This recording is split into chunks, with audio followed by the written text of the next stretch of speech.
I came on a massive wooden raft, drifting somewhere in the middle of an open ocean, my skull throbbing like someone had used it as a drum. Water in every direction as far as the eye could see. Scattered across the raft around me were the 42 girls from my art elective, along with our instructor. I was the only male. Before anyone could get their bearings, a disembodied voice rang out simultaneously inside all of our minds. It explained that we had been dropped into an ocean survival simulation with strict rules. Every group was assigned a raft, and every raft had a designated captain. Should the captain perish, the raft would sink, taking everyone with it. We could awaken personal talents, harvest resources from the sea, evolve our raft into a proper vessel, and fend off sea creatures that crawled up after dark. A tidal surge would strike every 7 days, and each month the current would carry us into a new ocean region. The girls were not frightened. They treated the whole thing like some kind of field trip. I pulled up my status panel and discovered I was listed as captain. Fantastic. My death meant everyone's death. No pressure whatsoever. Our instructor, Sarah Vane, took the reins immediately. Composed and razor sharp, she was the obvious choice. Her talent turned out to be SS rank. Strategic clarity, she could process information and react 3 times faster than any ordinary person. Others began sharing their own talents. When Mira drew an A-rank fortune reading ability, her twin sister Kira received an A-rank combat reflexes skill. One girl manifested an S-rank dragon maiden talent, complete with a dragon egg that would hatch within 10 days. Even the girl who had been mid-shower when this all started that allowed people to breathe beneath the waters had a practical power surface. Babel Krizishern. Then the circle of eyes landed on me. I opened my panel and read my talent. SSS rank, Sovereign Physique. My raw strength increased by 1 point with each passing day, with no ceiling whatsoever. Given enough time, nothing would be able to stop me. But that was only the half of it. A hidden system activated inside my mind, the lineage expansion system. Every time I fathered child, I could designate one ordinary item and convert it into an infinite supply. A single water bottle could become endless water. Forever. A body that grew without limit, paired with a system that generated unlimited resources. I exhaled slowly. This was about as strong a starting hand as I could have imagined. When I explained the system to everyone, I kept the phrasing simple: more heirs, more abundance. I described how having a child with someone would let me convert one item into a limitless source of that resource.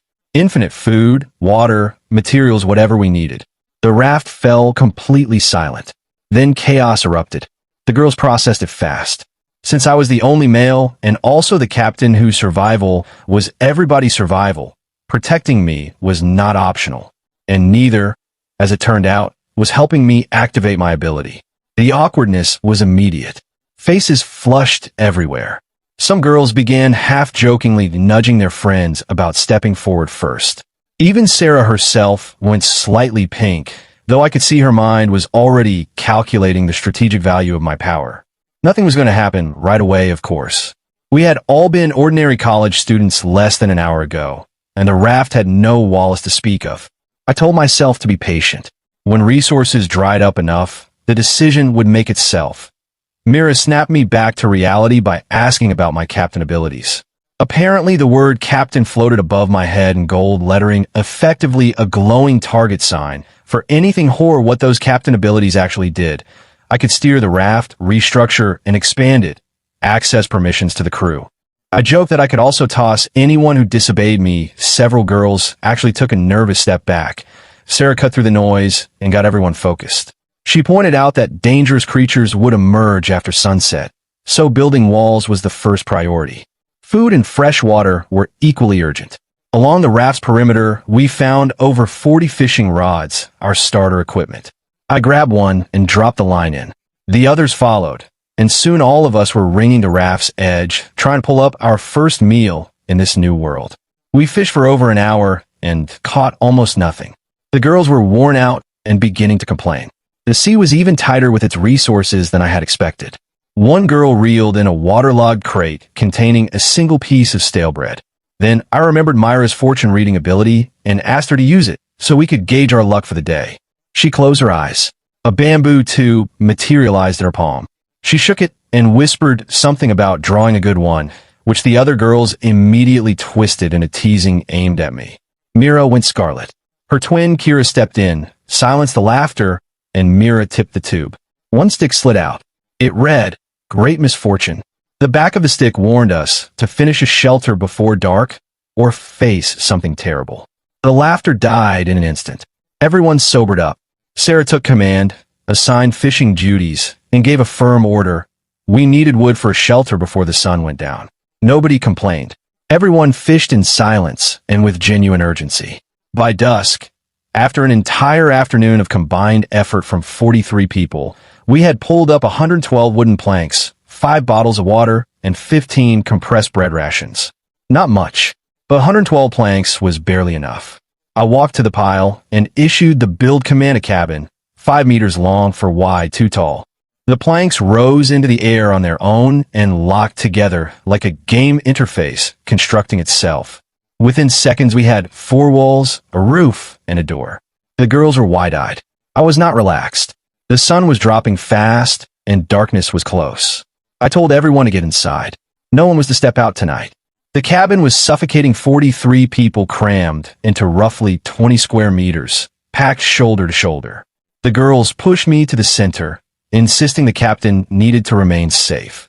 Sarah was on my left, Mira on my right, and the dragon girl directly behind me. The combined warmth and scent of everyone pressed together with a lot to absorb. I distributed our supplies, 5 water bottles and 15 bread rations. Sarah managed it. Everyone received 1 small sip and roughly a third of a single bread piece. The girls were disciplined and took no more than their share. When 2 of them simultaneously held out the last 2 bottles toward me with hopeful expressions, I took both quickly and handed one to Sarah, drinking from the other myself. Crisis averted. I couldn't resist teasing Mira a little by holding the last bread piece close to her lips. She froze, staring at me with wide eyes. The cabin erupted. Then Kira snatched it from my fingers and stuffed it into her sister's mouth before shooting me a sharp glare. Everyone laughed, and the dread from earlier loosened slightly. Exhaustion started winning. People began leaning on one another and drifting off. I was nearly asleep myself when something slammed the raft from below with enormous force. The whole platform lurched and shook. Everyone was thrown awake, screaming and colliding in the dark. Outside, the storm was violent, wind shrieking, waves hammering the walls. Then one girl screamed and pointed. Through a gap in the wooden planks, a massive eye, blood red, the size of a basketball, pupil vertical. It was scanning the cabin methodically, studying every face inside like we were listed on a menu. Beside it, a wide mouth stretched open into a long, soundless grin. The silence lasted 1 second. Then it broke completely. Girls screaming, sobbing, throwing themselves against one another in blind panic. Even Sarah grabbed my arm hard enough that her nails nearly drew blood. Kira drew a dagger and planted herself in front of Mira, shaking but not yielding. Everyone surged toward me. I was the captain, the only male, and right now the only fixed point they could reach. I was getting crushed from every direction, yet somehow I felt absolutely calm. Maybe the sovereign physique was already beginning to affect my mind. I stared past the crowd at that red. I still pressed against the wall. The creature could not get in. Not yet. But this flimsy raft was not going to hold forever. The rules said a tidal surge every 7 days. If we could not upgrade to a real vessel before then, we were finished. I made the decision right then. Starting tomorrow, we would gather materials as fast as possible and build something that could actually survive what was coming. When light began filtering through the gaps in the planks, I knew we had made it through. I was first to rise. As I stretched, a warm current moved through my entire body. The sovereign physique had delivered its daily increment. 1 point of strength, just for staying alive one more day. Yesterday, I had been a regular student. This morning, I felt as though I could bend steel. I pushed the door open and let the sea air in. Everyone looked exhausted but alive. Sarah pulled herself together fast and reminded the group that the creature from last night proved we had no time to waste. We held a morning meeting on deck. I laid out the 3 priorities: food and water first, then raft upgrades. Level 2, improved stability. Level 5, converted to a real ship, and finally, Everyone needed to practice using their talents. The mood lifted as people began demonstrating their abilities. Bao Lin, the bubble girl, went first. She puffed her cheeks and exhaled a pink bubble that swelled to the size of a person. One brave girl poked it and got pulled inside, rising into the air. She loved it for about 3 seconds, then panicked about the height.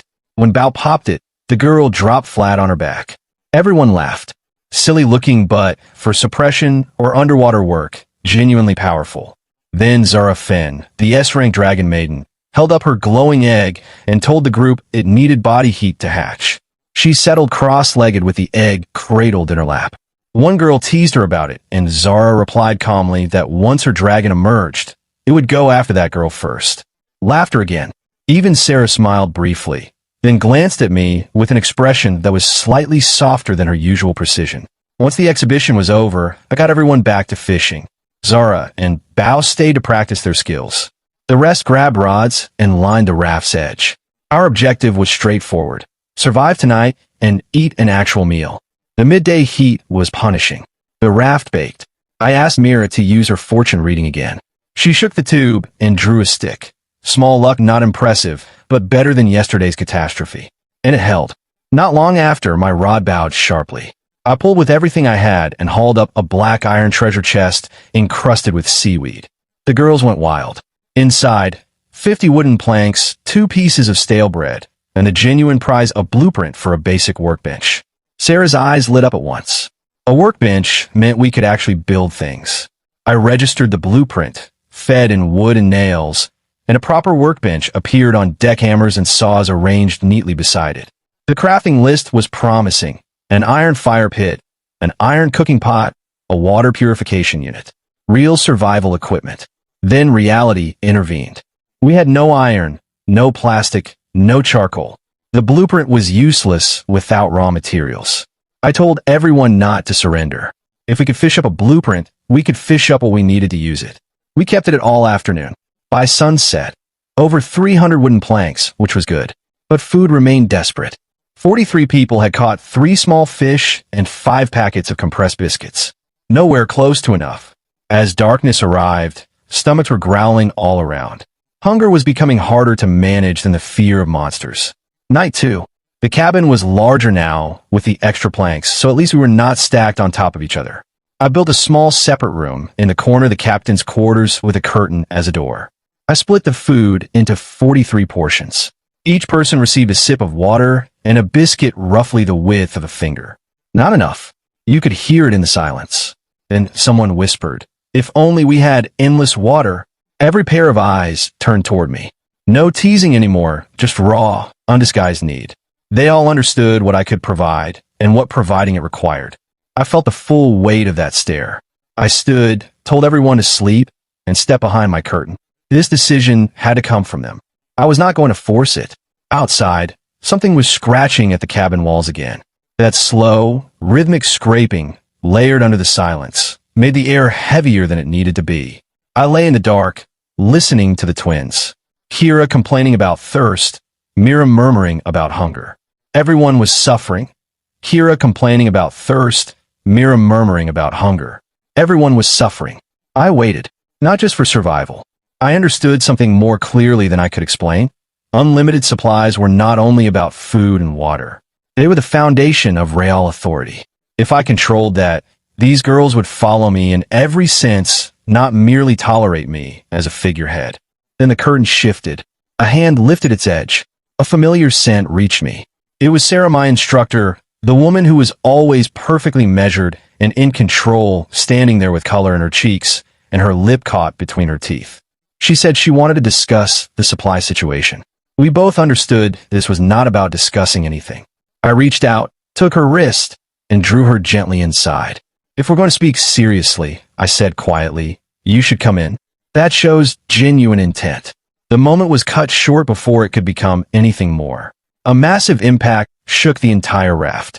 Sarah was thrown against the wall, startled back into herself, and retreated through the curtain, saying she was not ready yet. I lay staring at the ceiling. Those creatures outside had made an enemy of me tonight. The next morning arrived grim. Nobody had slept properly. The night had been too loud and too long. Sarah avoided my eyes when I emerged, her face slightly flushed. I asked Mira to run her fortune reading again. Half asleep, she shook the tube, and a stick fell in her palm. Her eyes went wide immediately. Great fortune. The description on the back was borderline absurd. Something about finding treasure with every cast and encountering a worthy companion if you turned right. It even managed to joke about the absence of traffic lights at sea. But the luck was real. The entire morning was extraordinary. Fish after fish, box after box. The sea simply kept delivering. Metal pieces, plastic, charcoal, bottled water, bread rations, large fish.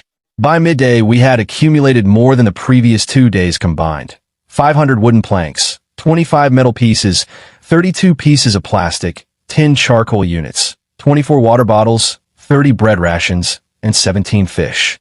Everyone finally ate a proper amount, half a bottle of water and a substantial piece of bread each. I moved to the workbench and constructed an iron fire pit and cooking pot. The girls lost their composure entirely. Some of them cleaned the fish clumsily but with fierce concentration, then boiled everything in seawater, no seasoning.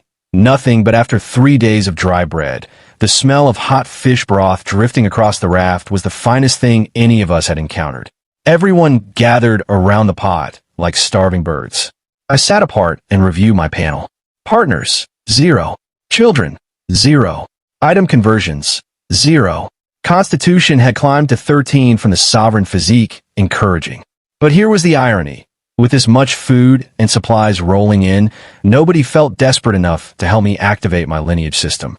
The better our luck, the less urgently anyone needed what only I could provide. I let out a slow breath. What a strange problem to carry. After the fish broth, energy returned.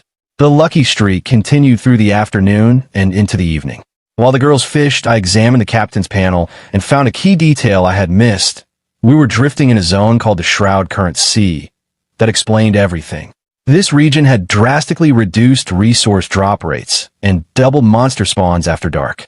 We had been playing the hardest starting scenario from the beginning. We had 27 more days before the current carried us to a new region. When I shared this, the mood sagged again. A month of intensified monster attacks, but I redirected quickly. I pulled up the level 2 upgrade requirements. 800 planks, 50 iron blocks, 50 plastic. With today's haul, we had a genuine shot at hitting that before nightfall. Everyone returned to their rods with renewed energy. Then Sarah pulled me into the captain's quarters. She apologized for retreating the night before. She told me, with a face as red as I'd ever seen it, that she had never been in that kind of situation before, and asked if we could move carefully and build trust first. She told me to stop calling her instructor Sarah and just use her given name Sarah, or simply Vane if I preferred. Every frustration I had been carrying dissolved. She was being honest, and I genuinely respected that. I told her I understood and would not push her, but I could not resist probing slightly. I asked if I could examine her leg. She froze, went even redder, but quietly said yes. I had her sit on the wooden bunk and began massaging her lower calf. She tensed and asked what I was doing. I told her she had been on her feet for 3 days straight. She could afford to relax for a moment. That was when Zara burst through the curtain to announce we had enough materials to upgrade. She saw us, went completely still, stammered, "I didn't see anything," and fled. Sarah turned crimson, pulled her leg away, and rushed out after her.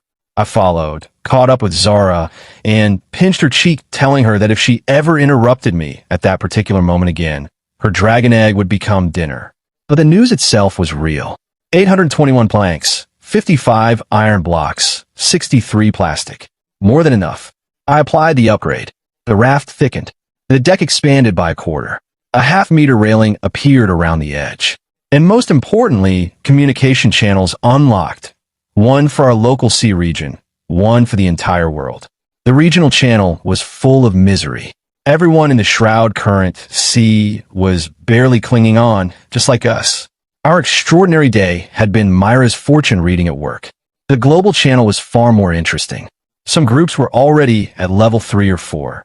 Different sea regions produced different resources.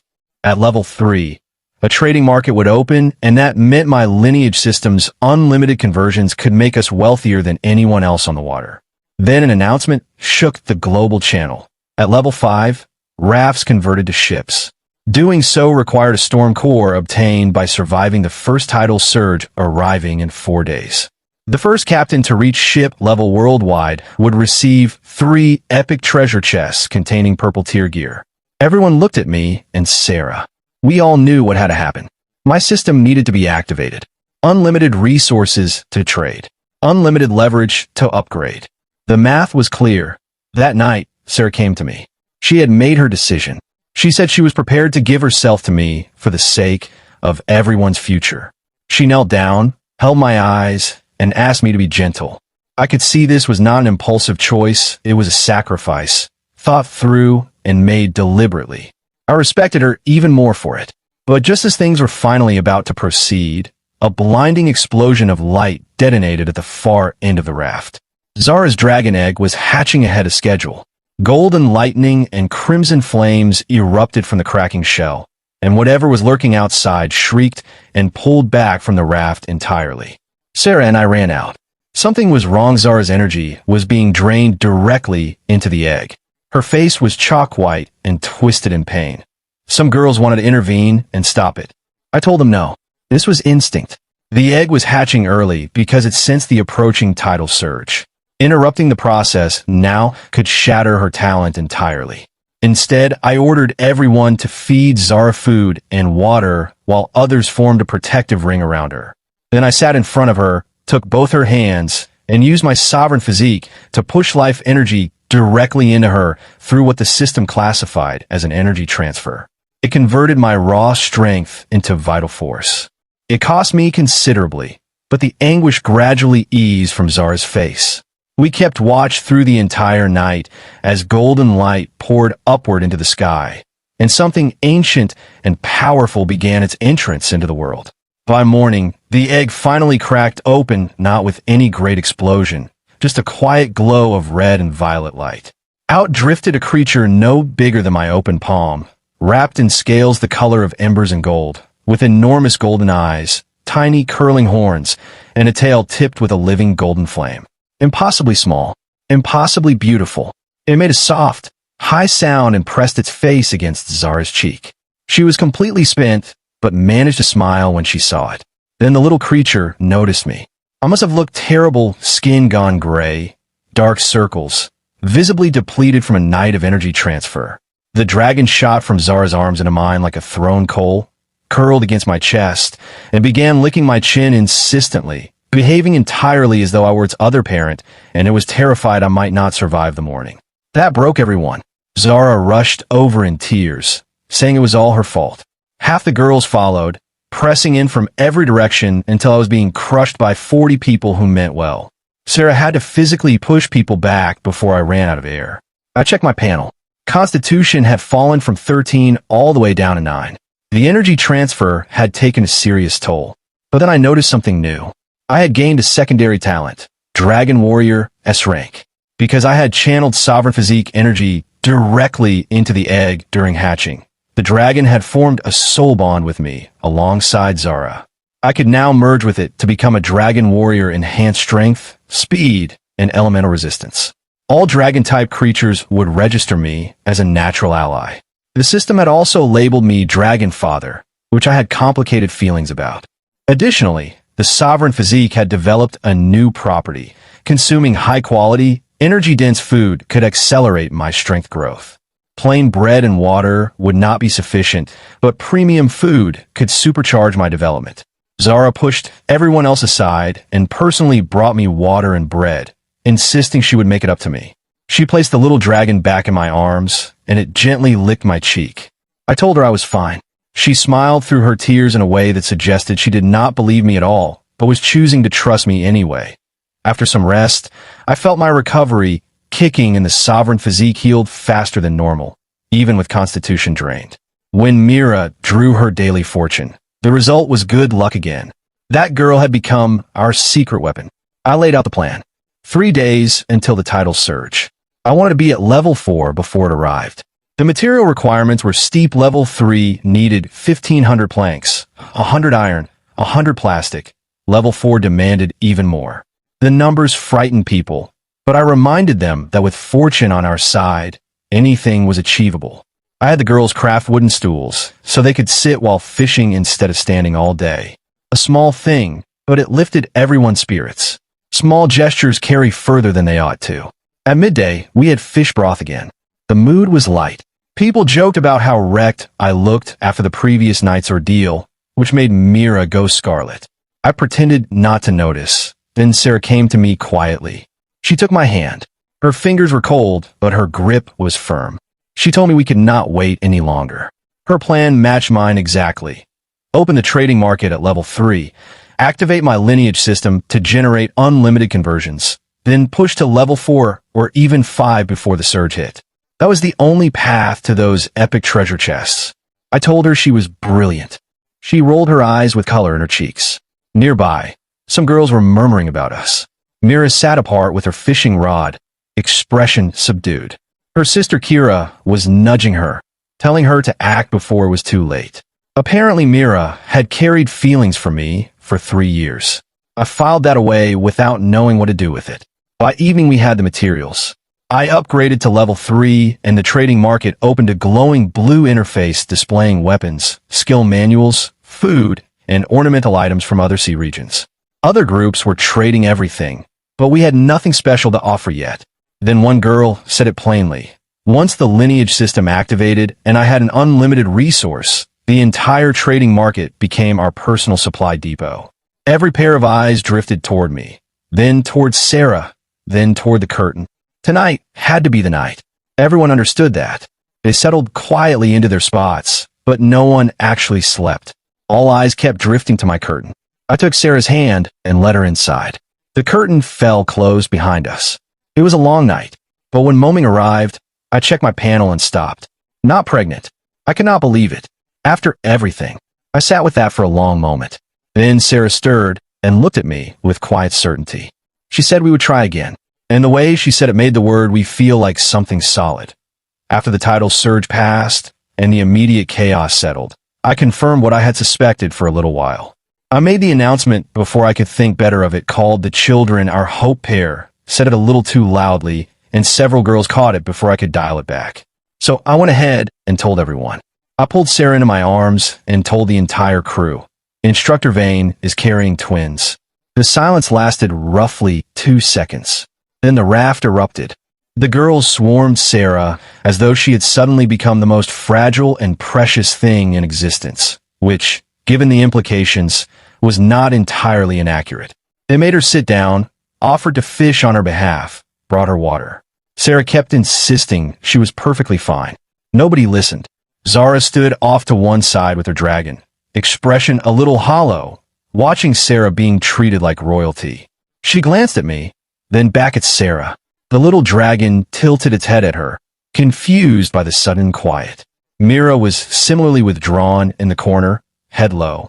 Her sister Kira nudged her, telling her that if she did not make a move soon it would be too late. Mira just went red and told her stop. I watched all of it. Sarah's footing on the raft was now unassailable, but my mind had already moved to the next concern, making sure she was eating properly. Those two were not going to fall behind before they even began. With 1 day remaining before the surge, I used all 10 daily trades to acquire material for the remaining crossbows. All 42 girls were now armed. Watching them hold their weapons with something approaching confidence felt genuinely good. Then luck intervened again. Bao fished up a blue skill manual. Power Surge Strike, 60 seconds of charging triples the damage of the next melee hit. Everyone agreed it belonged to me. I registered it instantly. The second girl pulled up a full set of green tier iron armor helmet, chest, leg guards, boots. I handed it directly to Rona Vex. She had the strongman talent, which made her our natural frontline, and armor like that belonged on her. She was so pleased she bear hugged me in front of everyone without warning. That evening, I opened the global channel. The surge was hours away, and the conversation was frantic. Drake Orland was loudly broadcasting his level 4 raft. Groups in the standard sea zones were showing off their defenses. Meanwhile, everyone stuck in the Shroud Current Sea was describing broken rafts and empty stomachs. Our girls laughed and told me how lucky they were to have ended up on my raft. A few of the bolder ones kissed me on the cheek before I could react. I looked at Sarah helplessly. She simply smiled with an expression that said, "You built this situation yourself." Then the system announcement dropped. Global title surge scheduled for 9 a.m. tomorrow. First group to upgrade to ship status receives 3 epic chests. This was our last night before everything changed. After the evening meal, the girls requested water for bathing. They had not been able to wash properly in nearly a week. I could not say no. I stacked hundreds of water bottles near the shower section we had built from spare planks. They went in groups of 10. 3 hours. The sound from inside splashing, laughing, relentless teasing were genuinely difficult to sit through. I remained outside, trying to compose myself. My concentration failed repeatedly. When the final group emerged, I walked over to Sarah and drew her toward the captain's quarters in full view of everyone's horrified expressions. She protested that we had a battle in the morning. I told her that was exactly why preparation tonight was non-negotiable. The curtain fell. Outside, I could hear varying degrees of outrage and sympathy directed at Instructor Vane. I had my reasons. Tomorrow could alter everything, and I was not going to face a title surge having held anything in reserve. After another night with Sarah, I was feeling composed until the entire raft began convulsing violently at midnight. Creatures were scaling the deck from every direction simultaneously. Then the system voice materialized in my mind with cheerful efficiency, informing me that the tidal surge in the Shroud Current Sea occurred at midnight rather than 9 a.m. like every other region. Wonderful. Advance notice would have been appreciated. The rules were clear. Survive 1 hour. Killing monsters shortened the countdown. Failing to engage allowed the waves to build until they destroyed the raft. Sarah took command at once. She positioned everyone with precise efficiency. Rona, in her iron armor, became a human fortification at the front. Kira moved in sharp bursts, her dagger finding gaps between creatures from behind. Bao generated enormous bubbles that intercepted anything airborne. And Zara merged with her dragon, both of them blazing gold, cutting through monster formations with lightning and flame. Something had shifted in Zara's talents since my soul bond with the dragon. The S-rank ability had evolved. Previously, only Zara could fight alongside the creature. Now either of us could partner with it independently. Our combat potential had doubled. The rest of the girls maintained crossbow fire on anything that moved. Sarah used strategic clarity to call weak points on the larger enemies in real time. When a starfish creature the span of a small building dragged itself onto the deck, Sarah identified its vulnerability as single eye buried in the folds of its underbelly. I charged Power Surge Strike for a full minute, then launched myself at it. A 10-meter blade arc split it cleanly in half. That carved 3 minutes from the countdown. The final 5 minutes were the most brutal. Every creature remaining converged in a simultaneous charge, a last, irrational wave of destruction. The waves outside reached extraordinary heights. I screamed for everyone to hold position. Then the timer reached 0. A long, drawn wail echoed across the water and cut off. Wind dropped. Waves settled. Creatures retreated below the surface. We had survived. That glowing blue crystal drifted across the deck toward me, the storm core. I combined it with materials, burned the last of my daily trades, and filled the remaining gaps with monster drops. I initiated the upgrade. White light consumed the entire raft. When it receded, we were standing on an actual ship. Railings. A lookout tower rising from the center. The system broadcast it globally. First captain worldwide to survive the surge and upgrade to ship class. 3 epic chests to be delivered at 10 a.m. I stood there exhausted, blood-streaked, barely upright, and let the satisfaction settle over me. We had done it. First place in the entire world. When the global announcement went out at 10 in the morning, the world channel collapsed under the weight of responses. Nobody could believe that the top 3 spots had all come from the Shroud Current Sea, the region everyone agreed was the harshest, most resource-starved starting zone available. Drake Orland and the other heavy favorites from the Standard Sea had spent days preparing, only to discover they had been working on the wrong schedule. Our surge hit 9 hours early. We completed the event before theirs had even begun. Before opening the chests, I had Mira draw her fortune. Great luck, of course. The first epic chest contained a world sea chart precise locations, navigation routes, resource nodes, and island markers across all 4 major sea zones. It was priceless. No more drifting. We could actually go where we chose. And most critically, it meant we could leave the Shroud Current Sea. The second chest held an epic skill manual. Tide Commander's a summoning ability that called a standing army of armored sea creatures to fight on your behalf. It required 100 points of spirit power to learn. My spirit was at 40. But Sarah's SS rank strategic clarity had tripled her mental capacity to over 300. The ability was designed for her. She registered it and summoned immediately. Over 300 armored shrimp and crab warriors burst from the sea surface and arrayed themselves around our ship in perfect formation. The girls screamed with excitement. Our combat capacity had multiplied. The third chest held the grand prize, a complete blueprint for something called the Horizon Citadel, a luxury ocean vessel integrating defense, offense, production systems, and full living quarters. A floating fortress and floating palace in one design. The material costs were insane. 100,000 planks, 10,000 iron blocks, 5 storm cores, and an extensive list of rare resources. Several girls went pale at the numbers. I reminded them, we have unlimited resources. Others could not build this in 100 years. We were different. 1 and use conversion remained, and once Sarah's twins arrived, we would receive 2 more. This ship was possible. It simply required time. I named it our destination, and the crew cheered. Then I looked at the world sea chart, located us, and smiled. With navigation, we did not have to wait a month for the current to move us. We could leave whenever we chose. I told everyone to set aside the grand blueprint for now. It would be built 1 stage at a time. Our immediate problem was straightforward. Get out of the Shroud Current Sea. I spread the chart on deck and walked everyone through the 4 options. The Standard Sea, the Shroud Current Sea we were already in, the Prism Sea, and the Drift Sea. Then I brought Sarah over. Her SS rank ability could extract information from the chart that no one else could perceive. She studied it for a few seconds and said we should set course for the Prism Sea. Her talent confirmed it was the most stable zone, moderate weather, rich resource density, minimal unprompted monster activity. Its exclusive materials, prism coral and light shard pearls, commanded high prices on the market. And most importantly, the rare, crystallized glass timber needed for the Horizon Citadel blueprint could only be found on the Prism Sea's special islands. That was the end of the discussion. Everyone wanted to leave the dark, creature-dense nightmare we had been surviving in. We had one problem. The ship could not steer. It was still drifting with the current.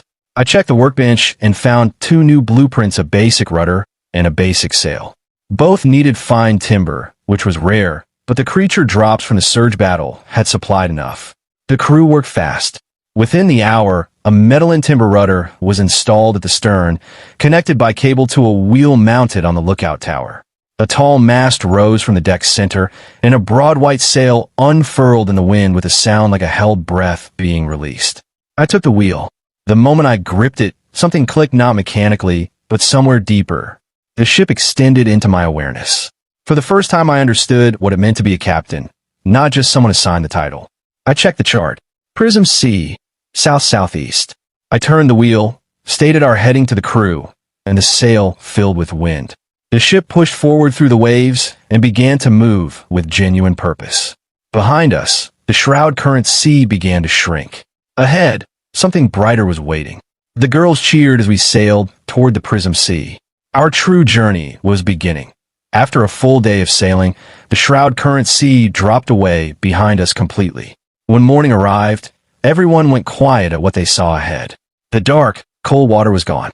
In its place, a sea built from 7 colors: red, amber, yellow, green, blue, indigo, violet, stretched all the way to the horizon. The air was warm and carried a faint sweetness. Dolphins leapt from the rainbow-tinted water to investigate our hull. The girls were overwhelmed. When Mira came to do her daily draw, a faintly glowing pink stick fell from the tube. She took one look at it and went scarlet without saying a word. Kira snatched it and read it aloud. Blossom Omen, a love fortune, describing moonlight and the appearance of someone worthy in one's dreams. The girls immediately decided it was referring to me. I retrieved the stick from Kira before Mira could melt from embarrassment, then pinched her cheek. She froze entirely. I brought her up to the lookout deck, telling her I would help her find her footing and take in the view. She was trembling by the time we got to the top, claiming to be afraid of heights. We both understood that was not the reason. I adjusted her posture, hands on her shoulders and back. She could barely draw breath. Then I noticed her legs shaking and crouched to check on her. She panicked immediately, begging me not to look at her legs. Before the situation could progress any further, Zara's voice cut through from below. She had spotted an island. I pulled out the world's sea chart. It matched the largest landmass in the Prism Sea, Prism Island. Rich in resources, mild conditions, and most critically, crystallized glass timber, one of the key materials for the Horizon Citadel blueprint. The chart also noted unknown energy concentration at the island's center. We sailed for it directly. As we drew close, Sarah deployed her Tide commanders underwater to sweep the shallows ahead. Her report came back clean, only non-aggressive crabs and small lizards near the shore. I selected my landing team, Rona, Kira, and Zara, and we took the small boat to shore. The interior of the island was beautiful in a way that felt like a warning. Bioluminescent trees, flowers that tracked movement, air sweet enough to make the back of your throat ache. We even encountered a small jelly-type creature with pieces of fruit visible inside its translucent body. Harmless, as far as I could tell. I told everyone to leave it alone. Then Kira raised a hand. The sound of a woman's voice, faint and broken. We pushed through the undergrowth and found a destroyed raft beside a scatter of wreckage. A woman laying near the debris, her clothing soaked through with blood from a deep claw wound across her abdomen. She was barely conscious. She looked up at us and forced out a warning with what air she had left. Don't eat anything that grows here. The gourmet, it will track you. Then her arm dropped and she went still. Before I could process any of it, something dropped from the canopy directly at Zara's dragon. The dragon vanished in a burst of golden light, dodging by instinct. The attacker landed on the ground, an enormous black mantis, front limbs like paired blades, compound eyes focused with predatory clarity on my dragon. The system tagged it, Gourmet Mantis Elite Class Predator, top of the food chain on this island. It hunted creatures with high energy signatures, and my dragon apparently qualified. It moved without any prelude. I stopped thinking and acted. I threw myself at Zara, taking us both to the ground as those blade arms swept past my head close enough to clip a few strands of hair. Elite class, level display, nothing but question marks. This was not a routine encounter. The Gourmet Mantis was fast. Not fast for a monster, simply fast, with nothing further needing to be added. I gave rapid orders. Rona raised her tower shield to cover Zara and the dragon. Kira dissolved into the shadows. The mantis ignored all of us. It had fixed entirely on the dragon and appeared to regard it as a meal it had already mentally committed to eating. I engaged directly. With Constitution at 21, I was operating well outside any human baseline. I caught its first blade strike head-on. The impact fractured the ground beneath my feet, but I absorbed it and held position. Its raw strength was formidable, not unmanageable, but close. I pushed back and drew a slash across its thorax, barely scratching the shell surface, but proving it could be broken. That was when it stopped testing and committed fully. Both blade arms became a continuous storm of cutting arcs. I was strong enough. I was not fast enough. Sarah rescued me without being present. Her strategic clarity allowed her to analyze the engagement from the ship and relay instructions in real time. She told me to move 3 steps left. I did. A gap opened in the mantis's guard that had not been visible before. I drove the blade into a joint. Green fluid sprayed. Kira appeared behind it for a flanking blow, then the mantis's wing casings opened and a shockwave detonated outward. Kira was launched into a tree trunk and hit hard, coughing blood when she landed. Myra's voice broke from somewhere outside the treeline, calling her sister's name. The mantis ignored all of it and fixed back on the dragon, becoming airborne. I could not close the distance in time. Then a massive pink sphere descended from above and encased the mantis mid-flight. Bao Lin, who had quietly followed the landing team at a distance, waiting, had produced the bubble at the precise moment it mattered most.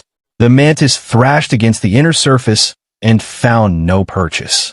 I drove my blade into the ground and began charging.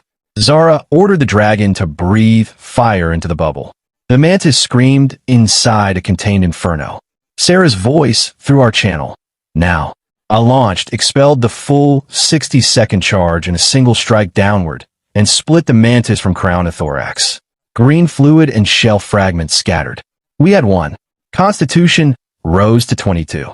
The rewards were significant. An epic tier mantis blade capable of cutting through nearly anything, plus 1 blue-grade treasure chest. The mantis blade could be refined into an epic weapon later. We carried Kira back to the ship. Once she was stable, I opened the blue chest with Myra's hand on it for luck. 3 contents. First, a skill manual called Structural Weakness allows me to identify exploitable weak points on any target during combat. I registered it myself, since everyone agreed my offensive capability was the priority. Second, a blueprint for a second-tier forge that would unlock superior weapon and armor fabrication. Third, a vial of life essence, a golden liquid with restorative properties. I brought the life essence directly to Kira and administered it. 10 seconds.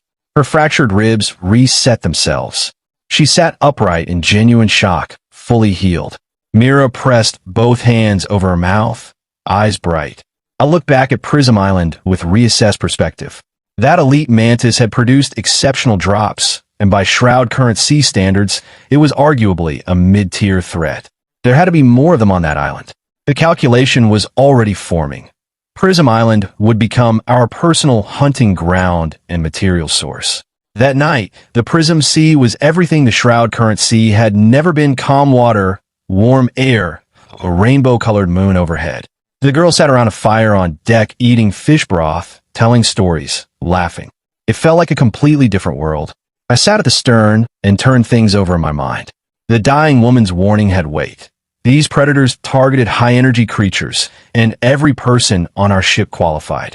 Collecting crystallized glass timber was not going to be a simple matter of walking in with axes. Sarah brought me a bowl of broth and sat beside me. She had already deployed her Tide commanders to patrol the surrounding water at all hours. Nothing would approach the ship without warning. I told her I was glad she was handling things. She said I did not have to carry everything alone. We were a crew. I asked about the pregnancy. She went slightly pink and said she felt nothing out of the ordinary yet. I told her, with complete sincerity, that starting now, she was to remain clear of direct combat. She would command from behind. She was the most irreplaceable person on the ship. A few nearby girls overheard and immediately began teasing. Sarah gave me a look that had no actual threat in it whatsoever. Then I want to check on Mira. The girls have been surrounding her all evening, reprising the love fortune from the morning. When they saw me approaching, they scattered in all directions with identical knowing expressions, leaving Mira alone on the deck looking like something cornered. I crouched beside her and noticed a small cut on her palm, probably a stone during the retreat from the mantis. She had not mentioned it to anyone. I cleaned it with iodine and wrapped a bandage around it. She sat completely still throughout, barely breathing. When I finished and looked up, our eyes met. The colored light of the prism, sea moon, caught in her eyes and held there.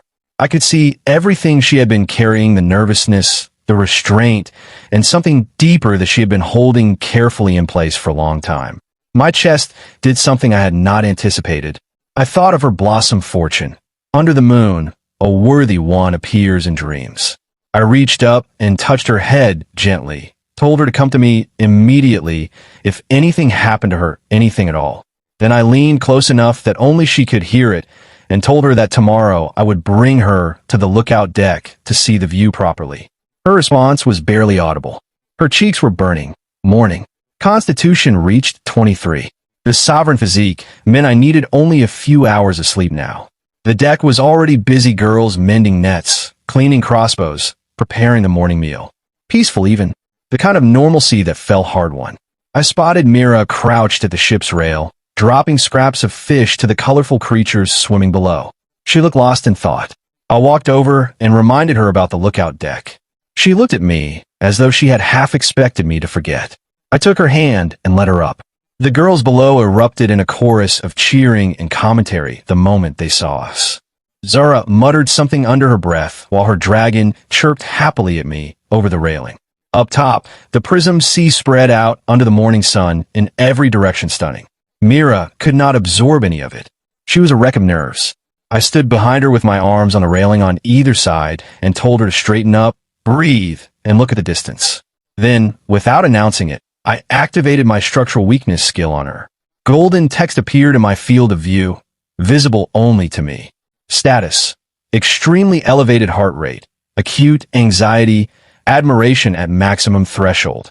Identified vulnerabilities: complete absence of resistance to close proximity, strong response to verbal praise and gentle contact, entirely helpless against teasing from her twin sister.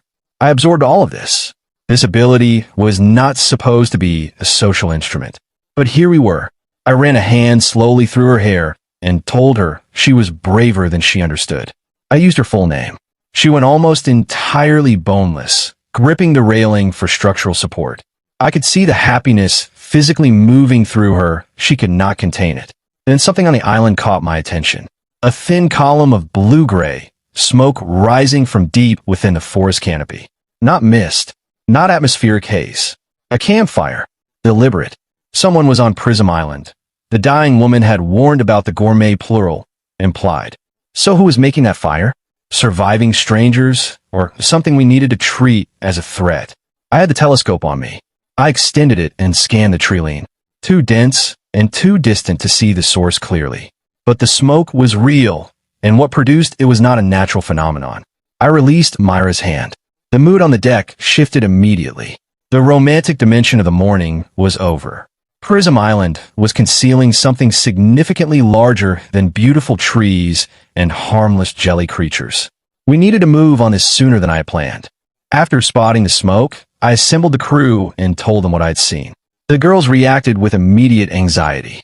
Other people in this world could represent help, or they could represent something more dangerous than the monsters. In my experience so far, the second was more likely. I made the call. We were taking the island. We needed the crystallized glass timber for the Horizon Citadel blueprint, and the elite monsters there produced exceptional drops. Prism Island was going to become ours. Sarah noted that our equipment was still not adequate for that kind of operation. The first landing had nearly cost us Kira and drained Bao Lin completely. Running into additional gourmet mantises without better gear would end badly. I had the blueprint for the second tier forge, which would unlock substantially superior weapons and armor. The issue was materials.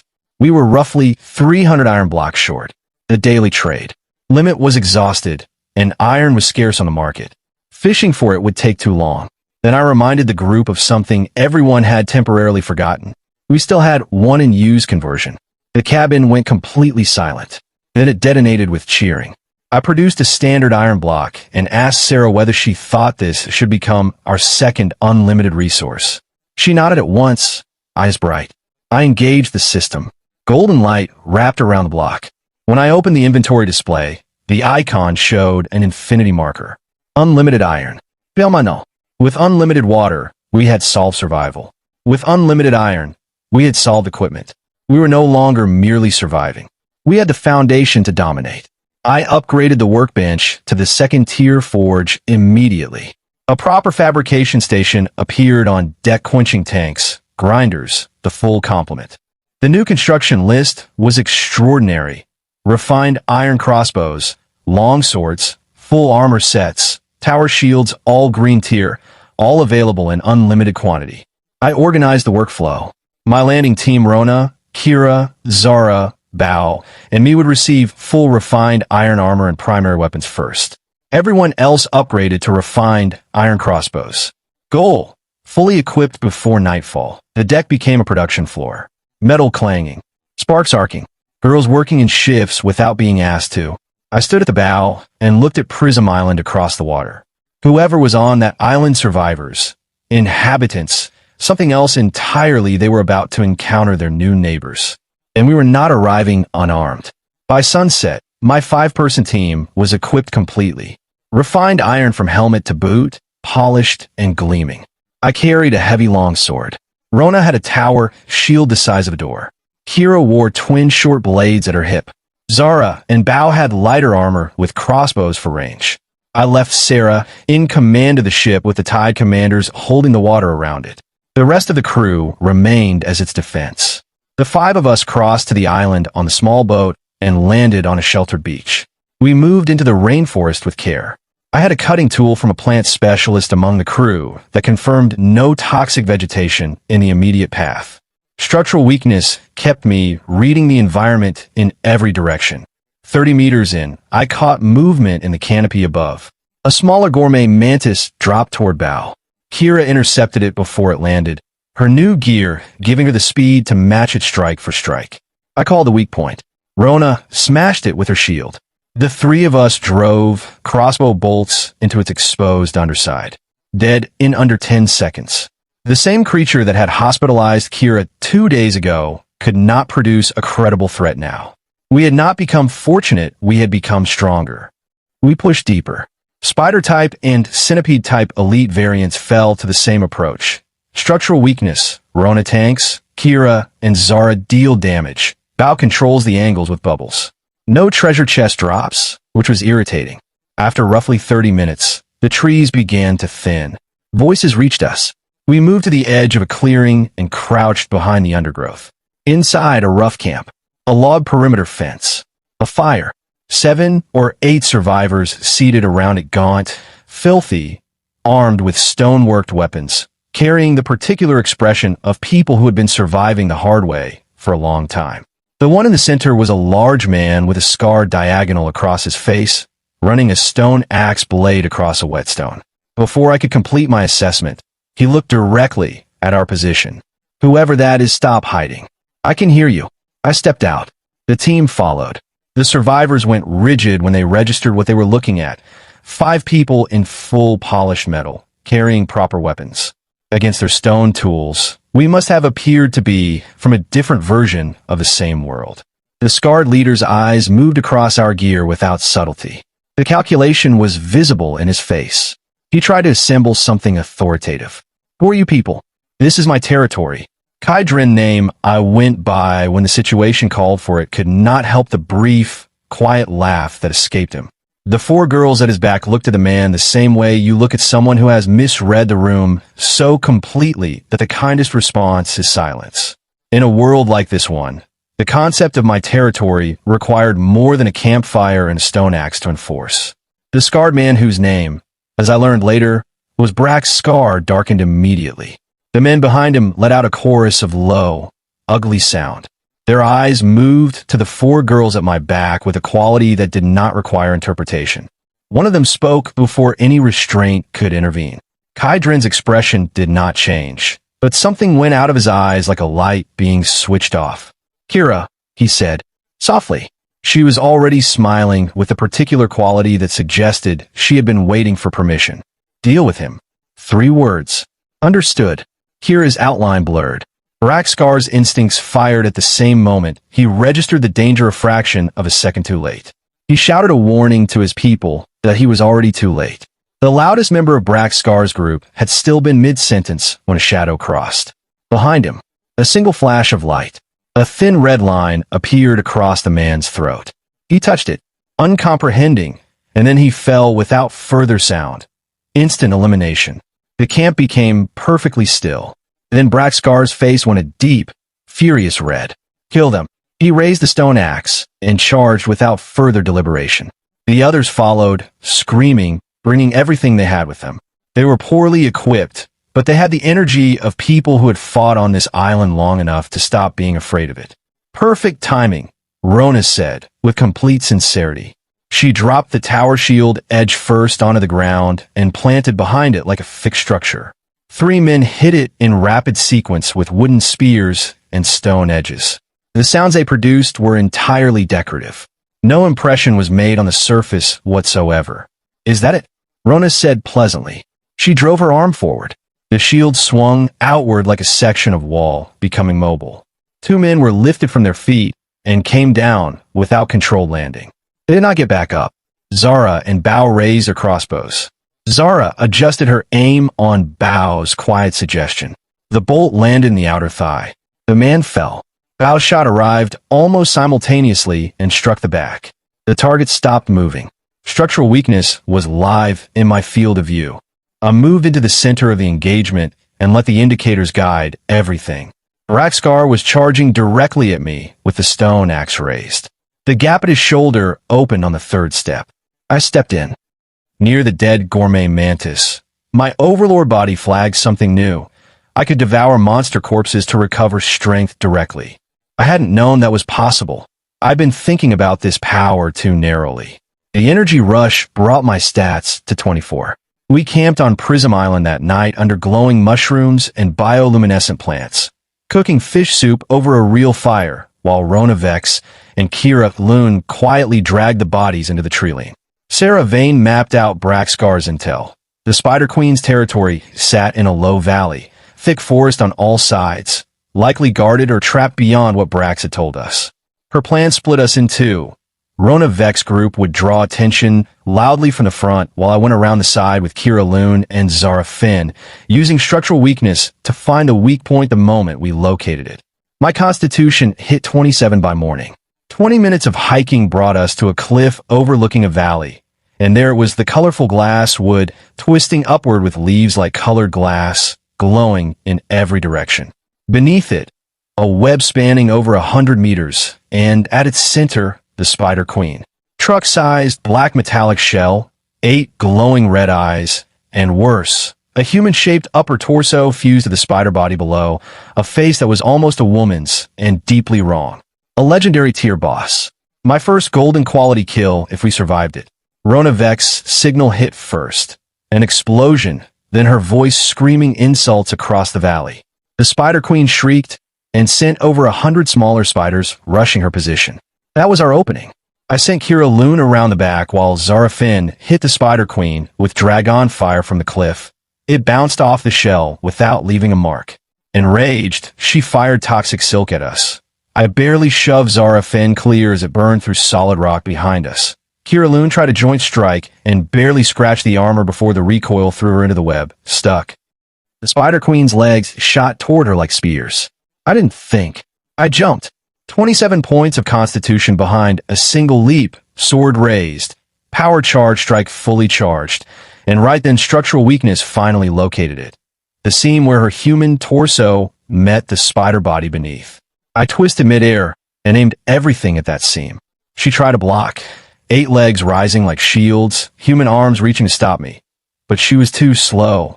I merged with Zara Finn's dragon midfall, becoming a full dragon warrior, 2 top-tier talents stacked under triple damage. My blade cut through her legs like they weren't there, then punched through the seam itself. Black-green blood sprayed everywhere. She screamed louder than anything I'd heard on this ocean and thrashed wildly before collapsing. I hit the ground on one knee, completely drained, but forced myself up to retrieve my sword still buried in her. Overlord body began absorbing her dying energy automatically. Physique up 15, spirit up 30, and a new legendary skill unlocked. Spider form, letting me grow armored limbs and shoot silk on command. System notice, first person in the world to kill a legendary boss. Rewards, an epic chest, stat boost for the whole crew, doubled ship durability. Loot included a venom core, a black gold shell fragment, and a blueprint for a level 2 power core that would let our ship move under its own power at double speed. No sales required. I called Mira Loon over the communicator and told her to save her luck draw for when we got back. I had a good feeling. Back at camp, she clasped her hands, mumbled her ritual, and drew excellent great luck, the brightest result yet. The chest held a beating crystal heart, the Titan's heart, epic quality, capable of instantly leveling up the entire ship. I crouched in front of Mira Loon and reminded her of the bigger reward I'd promised. Her face lit with pure happiness. Action. The Weaver Empress, thriller, horror near the dead mantis. My Titan form flagged something new. I could devour monster corpses to recover strength directly. I hadn't known that was possible. I've been thinking about this power too narrowly. The energy rush brought my stats to 24. Prompt. Vertical 9:16 Manhwa illustration. Cinematic ocean fantasy lighting. High detail. Clean line art. Dramatic expressions. The Weaver Empress. Thriller, horror, near the dead mantis. My Titan form flagged something new. I could devour monster corpses to recover strength directly. I hadn't known that was possible. I've been thinking about this power too narrowly. The energy rush brought my stats to 24. Keep the exact same Aegis Prime. Time-stamped prompt Bible page 13. Character faces, hair, outfits, weapons, and body proportions from the character Bible. Negative prompt. No character redesign. No outfit drift. No extra. Limbs. No warped hands. No duplicated faces. No text. No watermark. Sarah Vane reminded me our power system was still sales, wind-dependent, with no real control. The power core needed 5 storm cores, obtainable only by surviving tidal waves. We had one. Then Bao Lin shouted from the watchtower. Another ship ahead, in waters gone gray-white with wreckage and the smell of blood. A black hull with a wolf's head at the prow, Wolf Fong. Bare-chested pirates, led by a one-eyed captain named Wang Kuai, demanding half our women and all our supplies. The crew was furious. I simply activated structural weakness on his ship. Hull badly corroded. Durability nearly gone. His talent was only C rank. A massive blind spot on his right side from the missing eye. I've been wondering where to find more storm cores. Here was the answer, delivering itself. I quietly told Sarah Vane to send in the shrimp soldiers and crab generals. Her army punched over 100 holes through the rotting hull below the waterline. Wolf Fong started taking on water fast. Wang Kuai panicked and ordered his men to hook onto our deck and climb aboard. Their fatal mistake. Rona Vex swatted the first pirate off the rail like an insect. Kira Loon appeared behind the second and slit his throat before he even realized she was there. Zarafin and Bao Lin dropped the next 3 with crossbow bolts between the eyes. They had expected helpless girls. Instead, they met a strike team. Wang Kuai went berserk. His muscles bulged, his skin flushed crimson, and he launched himself at me like a cannonball. I calmly raised my sword. His full-powered punch smashed into the blade. The recoil snapped his own arm, bone bursting through flesh. One move. I placed my sword against his throat and asked my questions. This region was called the Blood Cemetery, he told me. Killing other captains here could drop storm cores. He already possessed one. Looted from the crew of a destroyed level 3 raft. When I finished asking my questions, he begged for mercy. I asked him the same question I'd asked Braxcar. Did I ever say I'd spare you? Then I ended it. The system confirmed the kill and rewarded me with the storm core, along with everything he had been carrying. Starting today, I had become the apex predator of these waters.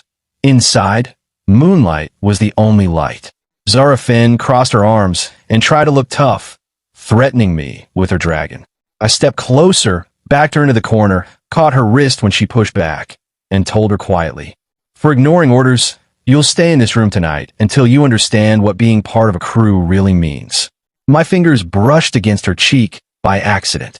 She froze instantly. Every trace of her confident act disappeared.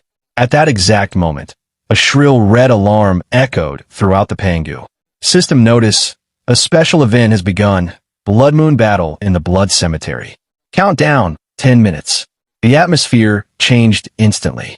Zarafin slipped out behind me, her face still burning red.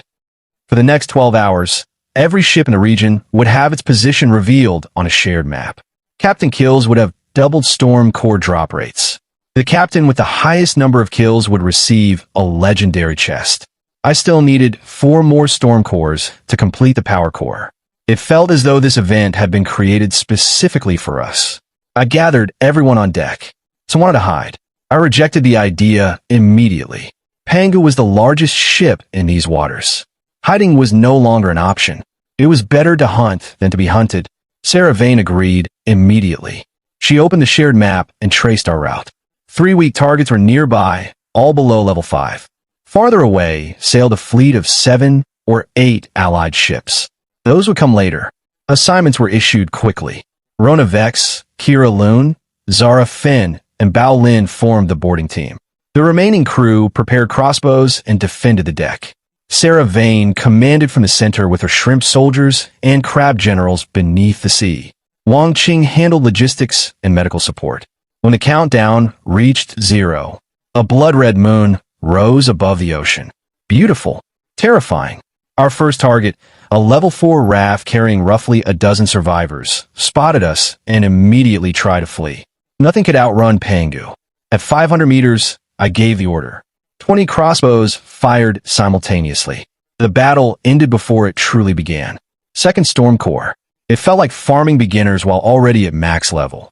The second raft, 15 miles away, suffered the same fate. Sarah Vane's shrimp soldiers and crab generals, followed by a rain of arrows. Complete destruction. I rammed straight through the raft as though it were nothing more than a biscuit. 2 more Storm Corps. 4 in total. Then I checked the leaderboard. First place belonged to the Blood Wolf Alliance, with 7 captain kills. We ranked second with 4, and their entire fleet, 7 or 8 ships, was already sailing directly toward us in perfect formation. Some of the girls grew nervous at the thought of facing more than 100 pirates at once. I wasn't worried. Sarah Vane calmly laid out a strategy that made use of every advantage we possessed. Bao Lin would blanket the battlefield in dense fog. Sarah Vane's shrimp soldiers and crab generals would destroy the enemy rudders beneath the water. Rona Vex and Kira Loon would defend our deck. As for me, I had something special planned.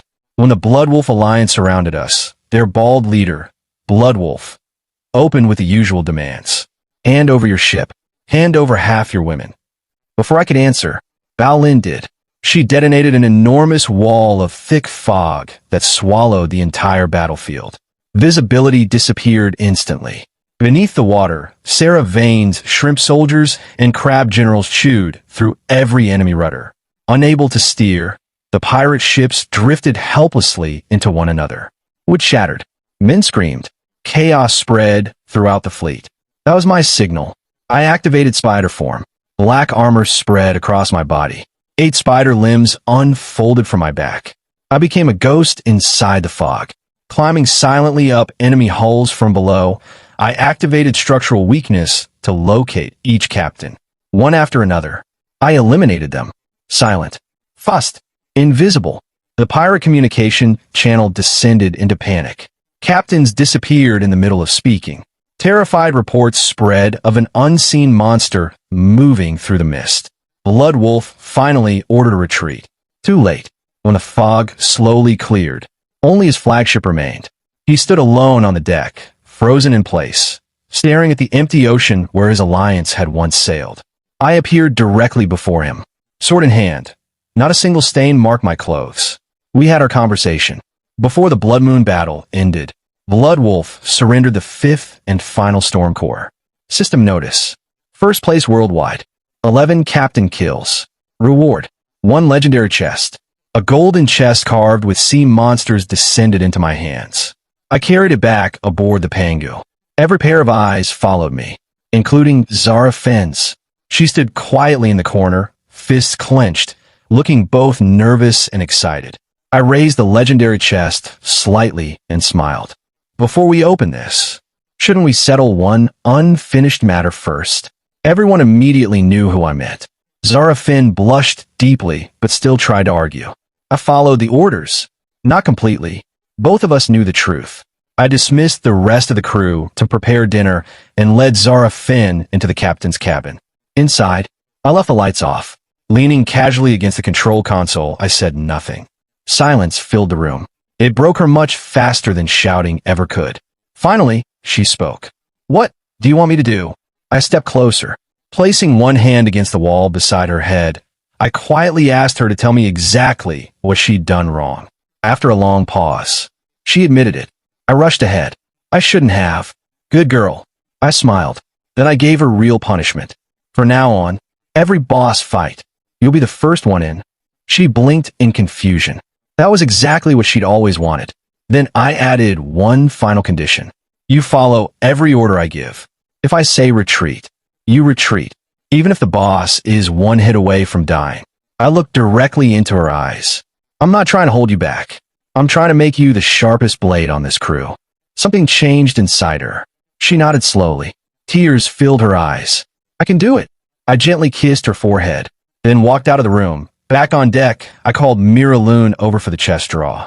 She clasped her bamboo fortune tube, whispered her usual prayer, and drew the most unbelievable fortune yet. Divine luck. Purple light gathered around the fortune stick as if blessing the entire ship. Every wish granted.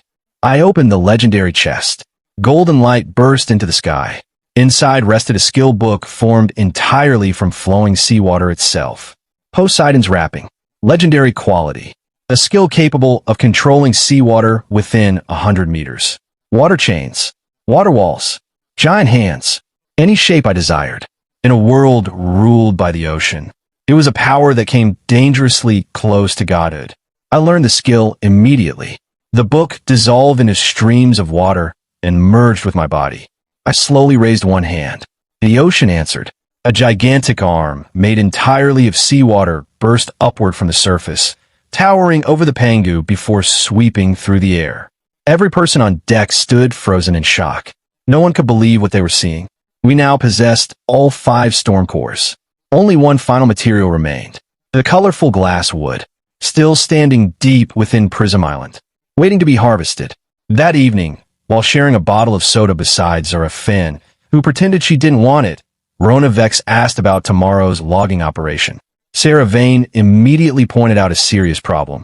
Our stone axes were far too weak to cut epic-grade timber efficiently.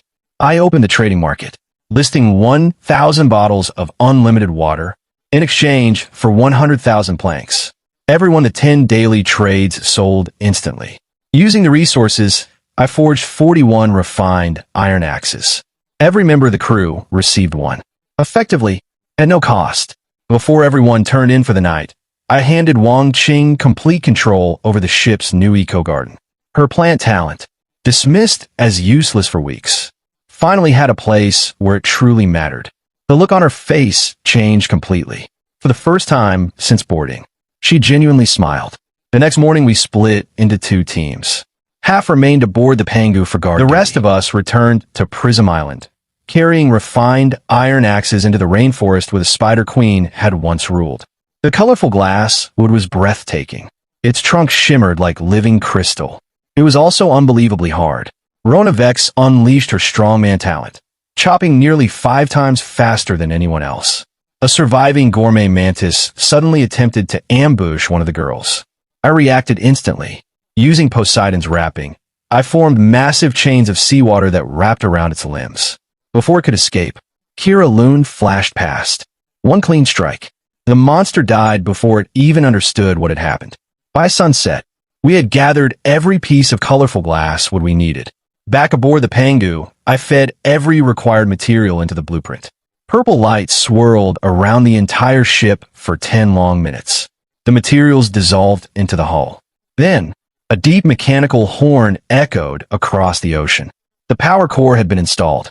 The old steering wheel disappeared. In its place appeared a floating virtual control panel. Maximum speed, 40 knots. Full directional control. No dependence on wind. I touched the display and selected a destination. Twin water turbines erupted beneath the ship. The Panga shot forward like an arrow released from a bow. The crew screamed with excitement as I guided the ship through smooth turns across the open sea. It felt as though the ship had become an extension of my own body. Then the system interrupted the celebration. System notice. Second tidal wave. Arrival time. Tomorrow, 9 a.m. Difficulty would scale according to our ship's current strength. The stronger we had become, the stronger the wave would become. Several girls turned pale, remembering the first tidal wave. I simply smiled. Back then, we had been nothing more than a wooden raft struggling to survive. Now, we commanded a level 6 Pangu. Armed, powerful, protected by legendary skills. A tidal wave no longer meant danger. It meant loot. Rona Vex slammed her tower shield onto the deck in agreement. Fear disappeared. Determination spread through the entire crew. Meanwhile, Sarah Vane calmly assigned every combat position, every support role, and every emergency plan. Long before the sun disappeared below the horizon, we were completely ready. At 8:50 a.m. the next morning, everyone stood ready. Full refined iron armor, weapons prepared. My attributes had risen to 45 physique and 132 spirit.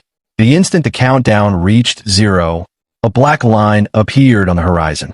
Within seconds, it rose into a 10-meter tidal wave, packed with monsters far larger than anything from the first wave. I spread both arms wide. Poseidon's Wrapping. The ocean answered. Massive walls of seawater erupted upward, surrounding the Pangu in a complete defensive ring. The tidal wave crashed into the barriers and stopped. The impact hurled countless monsters off the crest like rain. Many still cleared the walls and landed directly on our deck. Fire! Sarah Vane's command rang out. 20 refined iron crossbows released simultaneously. The first wave of monsters was shredded before it could organize. A giant crab-octopus hybrid burst through the barrage, swinging enormous tentacles. Rona Vex stepped forward without hesitation. Her tower shield slammed into the creature, pinning it firmly against the deck. Now, I activated structural weakness, the nerve cluster. Third pair of legs. Kira Loon disappeared beneath the monster. A flash of steel. The creature collapsed dead only seconds later. High above the battlefield, Zara Finn rode her now much larger dragon, raining fire onto every flying monster that approached. Meanwhile, Bao Lin's sticky pink bubbles trapped the faster enemies in midair, turning them into effortless targets for the crossbow squad.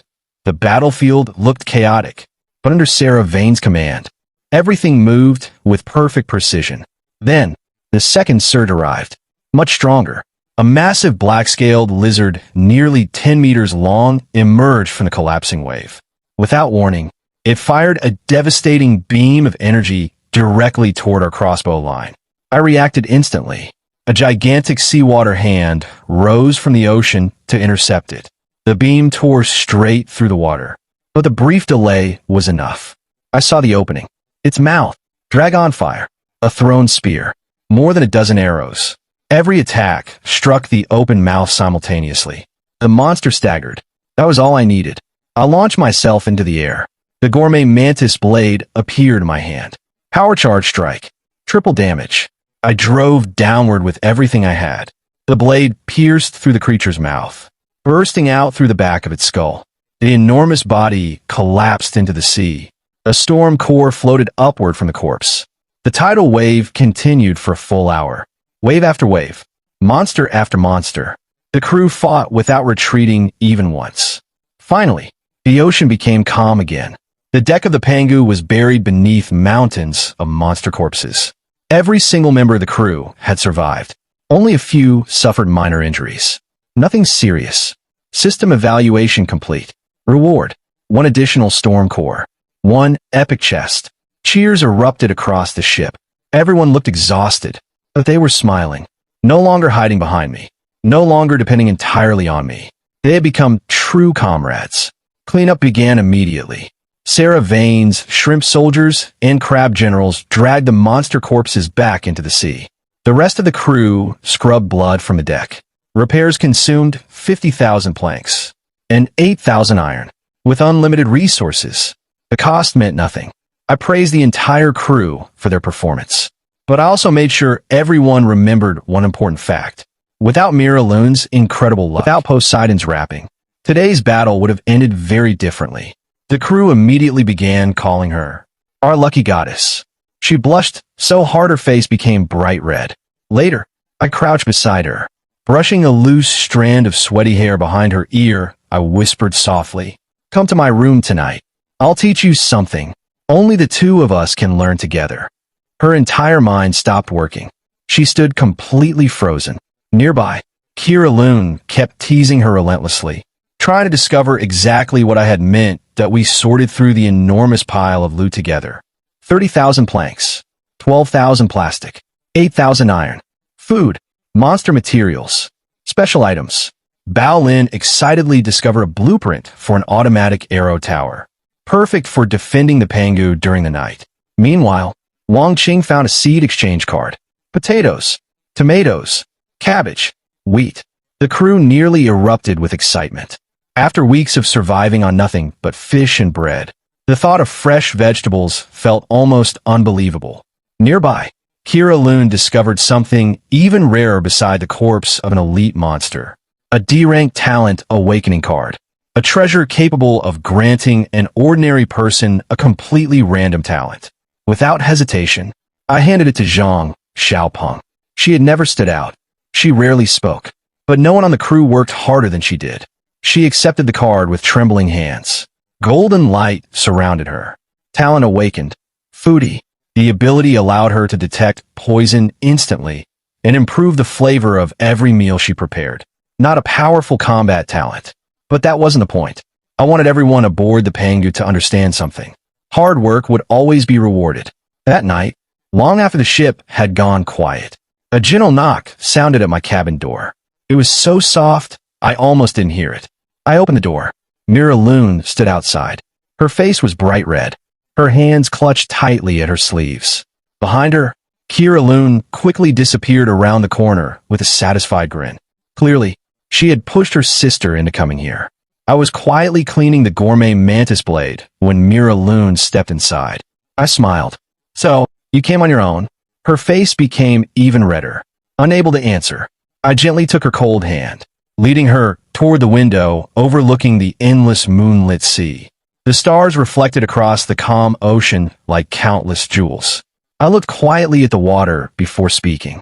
You've always underestimated yourself. You're not just the crew's lucky charm. I turned toward her. You're my lucky goddess. Half of everything we've achieved exists because of you. Her eyes immediately filled with tears. Before she could say anything, I leaned forward and kissed her. Awkward, gentle, shy. She hesitated only for a heartbeat before softly kissing me back. Outside, the Panga drifted peacefully beneath the moonlight. The night passed quietly. The next morning, I woke before she did. Smiling to myself, I lightly tickled her cheek with a strand of her own hair. She slowly opened her eyes. The memories of the previous night caught up with her instantly. Her face became as red as an apple. I laughed softly, then kissed her forehead. Good morning. At that exact moment, golden system text appeared before my eyes. System notification. Mira Loon, pregnant. My second child. Which meant the many descendants system had unlocked. A third unlimited conversion. Holding Mira Loon gently against my chest. Watching her blush while trying to hide her smile. I couldn't help wondering, what should become infinite next? Mira came sprinting back to her cabin that morning, red-faced and laughing, dodging every question the other girls threw at her about the training session the night before. Kira caught her by the sleeve and demanded a full report. Mira just squeaked and slammed her door. Locked myself in the captain's quarters to think. The third infinite transformation slot was open, and I still hadn't decided what to pour it into. I ran through the obvious choices, wood, food, plastic, and dismissed all of them. Basic goods I could already get by trading my unlimited water and iron. What I needed was something rare enough to break the game wide open. I called for Sarah. She arrived sharp as always, already halfway into a theory before she'd even sat down a data slate tucked under one arm. She'd been tracking the global trade index for weeks, and her conclusion was blunt. Storm cores were the single biggest bottleneck in this world. You could only get them by surviving a tsunami, killing a rival captain, or clearing a rare boss. Nobody sold them because nobody had spares. Everyone needed them for ship upgrades and heavy weapons. Her point was simple. Unlimited storm cores wouldn't just put us ahead, it would let us skip entire tiers of development. We could trade them for blueprints, treasures, anything. We'd control the resource economy outright. You've got 3 seconds of dramatic hesitation left before I make the decision for you, she added dryly, and that settled it. I opened the transformation menu, selected Storm Core, and confirmed. The weight of that decision settled into my chest immediately. Then I pulled out the blueprint set I'd been saving for the Great Wall class hull, and with the cores now infinite, we finally had every material the build required. The ship shuddered the moment construction began. Purple light wrapped the hull brighter than anything we'd generated before. The crew ran up on deck and watched the Aurelia reshape itself in real time, the hull stretching to 150 meters would giving way to layered armor plate, cannon barrels sliding out along the flanks, a carved dragon prow rising at the bow. When the light faded, a dark gold fortress sat on the water where our raft-turned ship used to be. 30 cannon ports, 3 arrow towers, a mid-deck garden ring, a reinforced dragon bone hull that boosted our defense by half and doubled our ramming force. Everyone was screaming with excitement. Rona ran the length of the deck twice just to feel the new plating under her boots. I stood in the new command deck and felt the floor hum with actual power for the first time. This was a warship now. Sarah brought me back down fast, though. The ship was incredible, she said, but our food supply still wasn't solved. Petra had traded for high-yield seed cards, but growing anything worthwhile required a special living soil none of us had. Sarah tapped a region on the chart, called the Ordinary Sea, flavorless on paper, but stacked with rare resources. If living soil existed anywhere nearby, it would be there. I opened ship-wide comms. Next stop, the Ordinary Sea. The Aurelia cut through calm water, like a blade, and for the first time in weeks, the crew actually relaxed. Armor came off. Tank, tops and shorts came out. Rona fished off the rail by sheer strength, hauling up fish twice her forearm's length, and holding each one up for the others to admire like a trophy. Bow sent little bubble kites skimming across the waves, chasing gulls with them until Dot yelled at her to stop scaring the fish away. Zara promised her dragon better food at the next port, scratching under its chin while it crooned, and Mira sat under a parasol pretending to read a book she wasn't looking at, glancing at my cabin door every few minutes. Kira eventually took over the fishing line from Rona out of what she claimed was pure boredom, though her form was cleaner and her patience noticeably better. She just didn't feel the need to narrate every catch to the whole deck the way Rona did. Petra spent the calm afternoon crouched over the garden beds with a magnifying lens, cataloging which seedlings had taken to the new soil mix and which hadn't, muttering plans for expansion the moment we found the living soil she actually needed. That moved between all of them with a tray of watered-down citrus, making sure nobody forgot to drink in the heat, quietly keeping the whole ship running the way she always did without anyone quite noticing how much of it depended on her.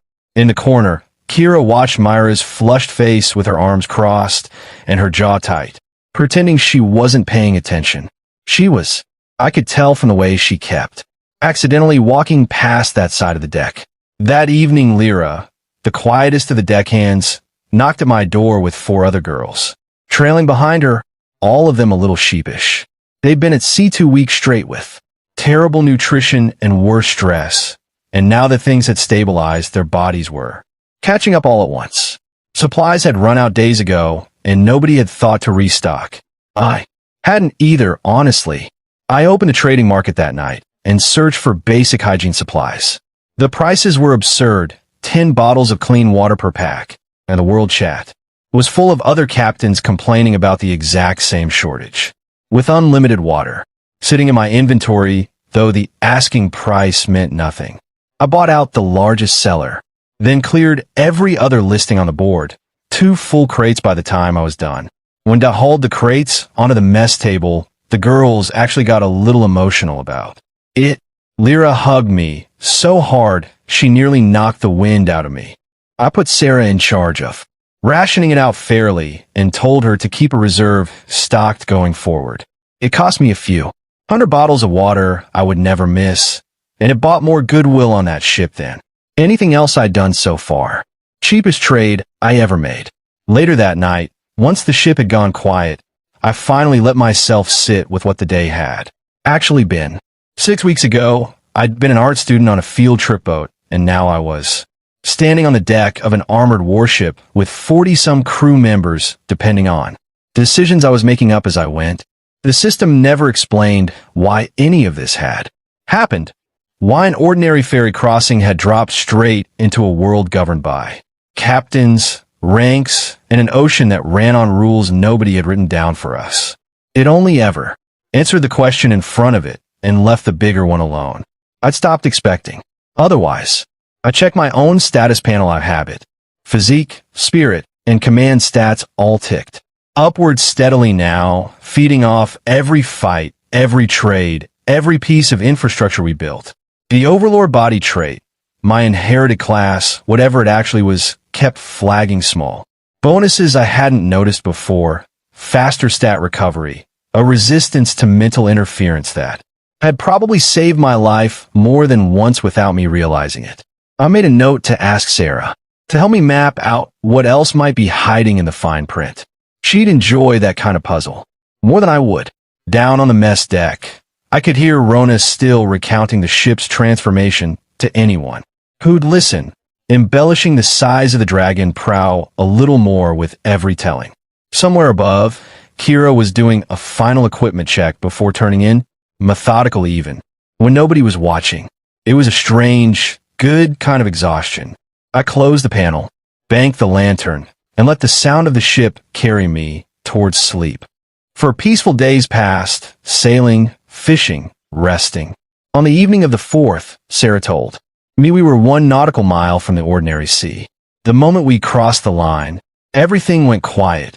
Flat blue water, flat blue sky, no monsters, no color, nothing. That absence was its own kind of warning. A full scan came back clean, nothing dangerous nearby, just a few low-level boats scattered across the water. But 30 miles ahead, a green island was throwing off a life force reading, strong enough to spike every sensor on the ship. That was almost certainly where the soil was.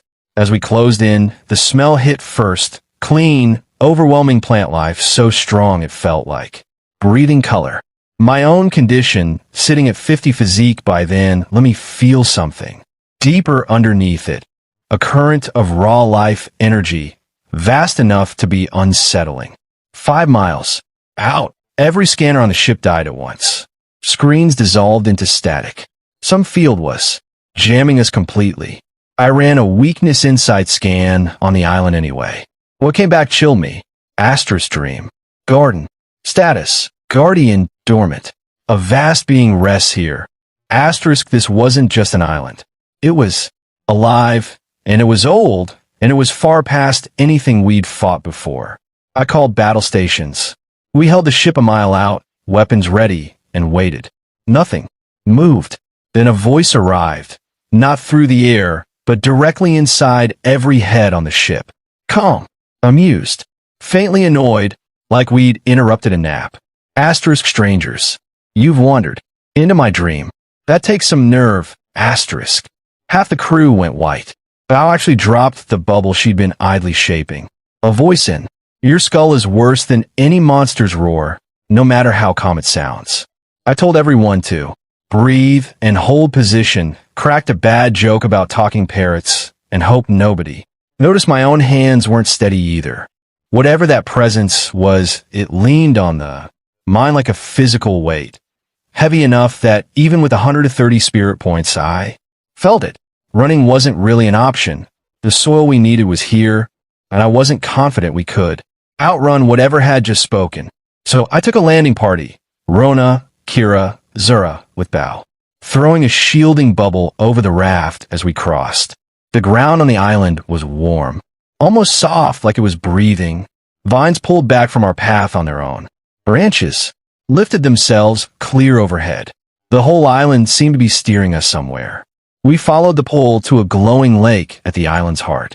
In the center, resting on a flower, built from layered light, lay a woman with hair like a waterfall of green, skin pale as new petals.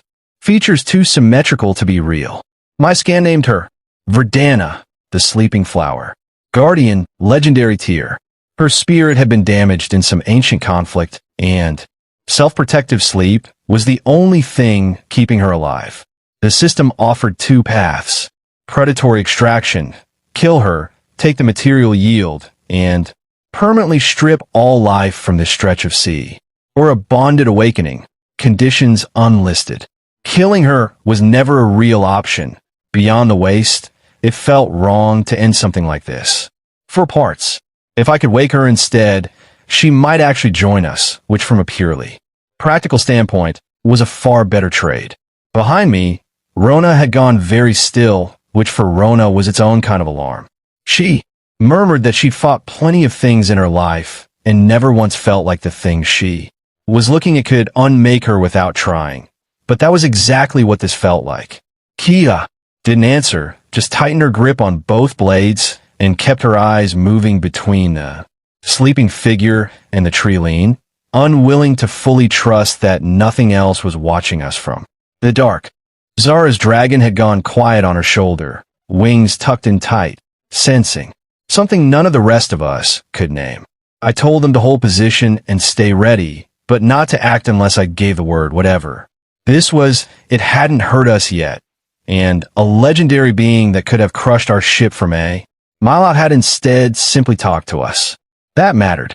Threats that wanted you dead usually didn't bother with conversation first. Her voice returned, softer now, tired, threading through my mind like something spoken from underwater.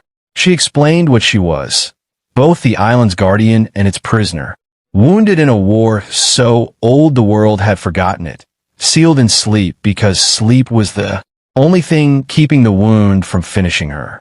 She could sense the life force moving through me, strong and unusually steady, and she asked if I would help her carry it. Not as a trick, as a trial, offered plainly, that I could accept or refuse. 3 conditions, she said, and her voice sharpened slightly with each one, like she wanted to be sure I actually heard them. First, I had to reach her fully aware of the risk if the bond failed. The backlash would gut whatever life force I offered and might not leave much of me standing. Second, I had to speak my agreement aloud, not think it, not assume it. She wanted no ambiguity in what I was choosing.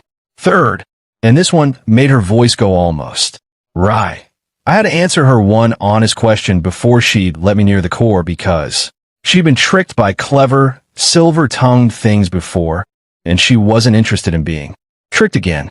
I told the others what I understood plainly.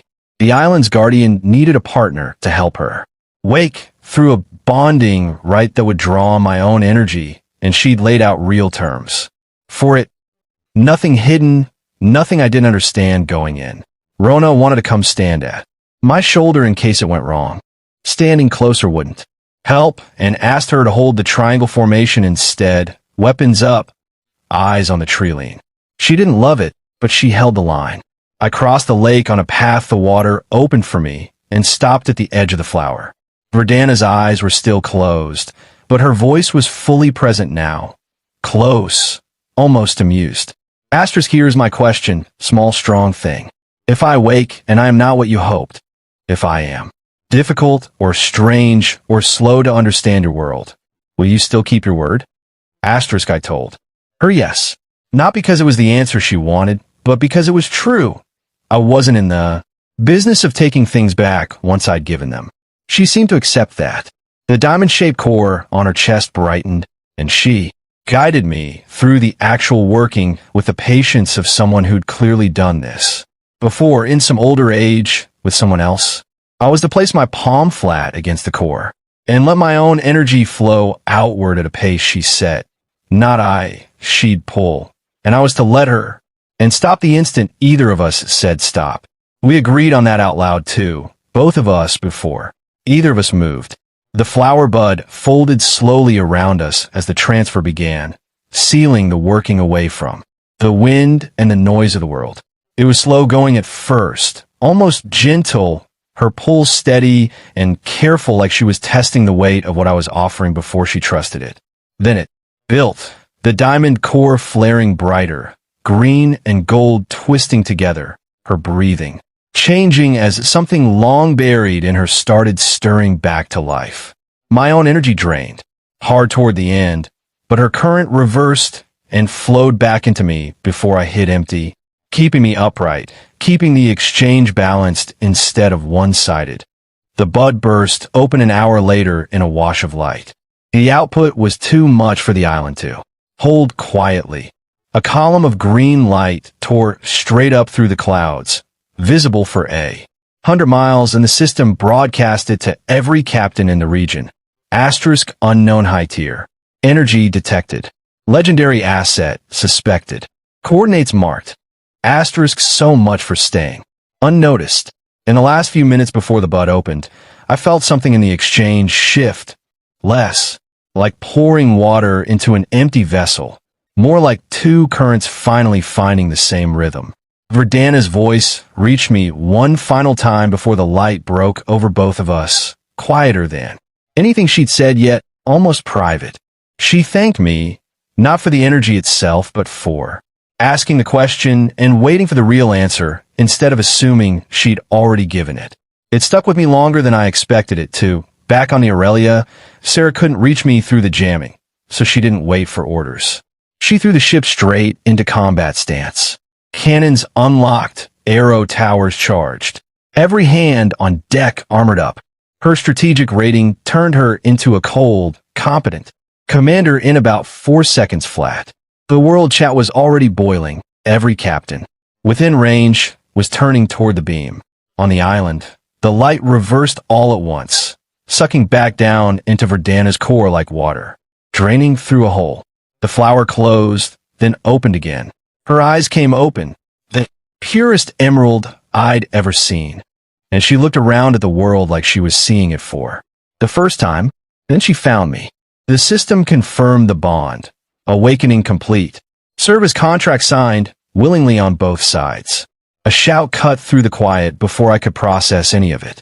Ships were closing on the Aurelia from every direction. I looked to Rona, Kira, and Zara, tense weapons ready. Then to Verdana, who watched all of it with wide, newly open eyes, still working out how to hold her own head up straight. Prepare for battle, I said. Let's see what our new recruit can do. The others clearly doubted her. She looked fragile, even standing still.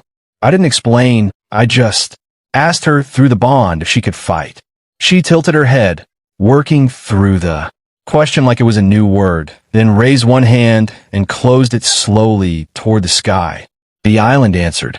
Vines thick as barrels, studded with metal-hard thorns, tore up out of the ground and wove into a wall dozens of meters high. Out on the water, blood-red lotus blooms surfaced, each one hiding a whirlpool in its throat. The peaceful little paradise I'd been standing on became, in about 6 seconds, the most dangerous stretch of water in the sea. The fleet that had been circling us, Karath the Bald's Alliance, already bragging over open comms about our supplies, and our crew sailed straight into it. Vines speared hulls and dragged crews under before they even got shot off. Karath himself barely got a curse out before a whirlpool folded his flagship into splinters. Not one weapon scratched the vines. What had started as their hunt turned into something closer to a verdict. From the shore, I watched 3 of Karath's smaller raiding boats try to break off and flee the moment the vines surfaced, engines screaming, and watched the sea simply close the distance for them. Men eating lotus blooms rising from beneath the hulls, mouths wide, enough to take a boat whole. It was not a fight in any sense I recognized. It was closer to watching a house fall on someone who'd wandered too close to a condemned building, thinking it was still standing because it looked fine from a distance. Rona muttered, somewhere behind me, that she was very glad to have Verdana pointed at. Other people. I didn't disagree. When it was done, Verdana pulled her power back and the island went still again, calm as if nothing had happened, except for the wreckage scattered across the water, proof it had been real. She stepped down barefoot, crossed to me, and bowed with an old, formal grace. Verdana, at your service. You kept your word. I intend to keep mine. I accepted it evenly, already thinking about how much this legendary hire had just paid for herself. The soil turned out to be the real prize. Verdana explained the entire island had grown out of her own core. Every inch of ground on it was living soil, not a patch of it, the whole landmass. I traded a seed card I'd been carrying for potato, tomato, and corn seed, and handed her a batch to test. She poured them into her palm, unimpressed, scattered them across the dirt, and raised one hand. 10 seconds later, the ground split open and produced a small mountain of glowing golden potatoes, each one bigger than a person's head. My scan called them epic tier, sacred pattern potatoes, a permanent stat boost with every serving. Rona asked the only question that mattered. Could we mass produce these? Verdana studied her own hands like she was only now understanding her new role, then bowed again. How many does the crew need? Your will shapes what I grow. Rather than dig, she offered a faster method. She stepped forward, and the whole island began folding into her palm.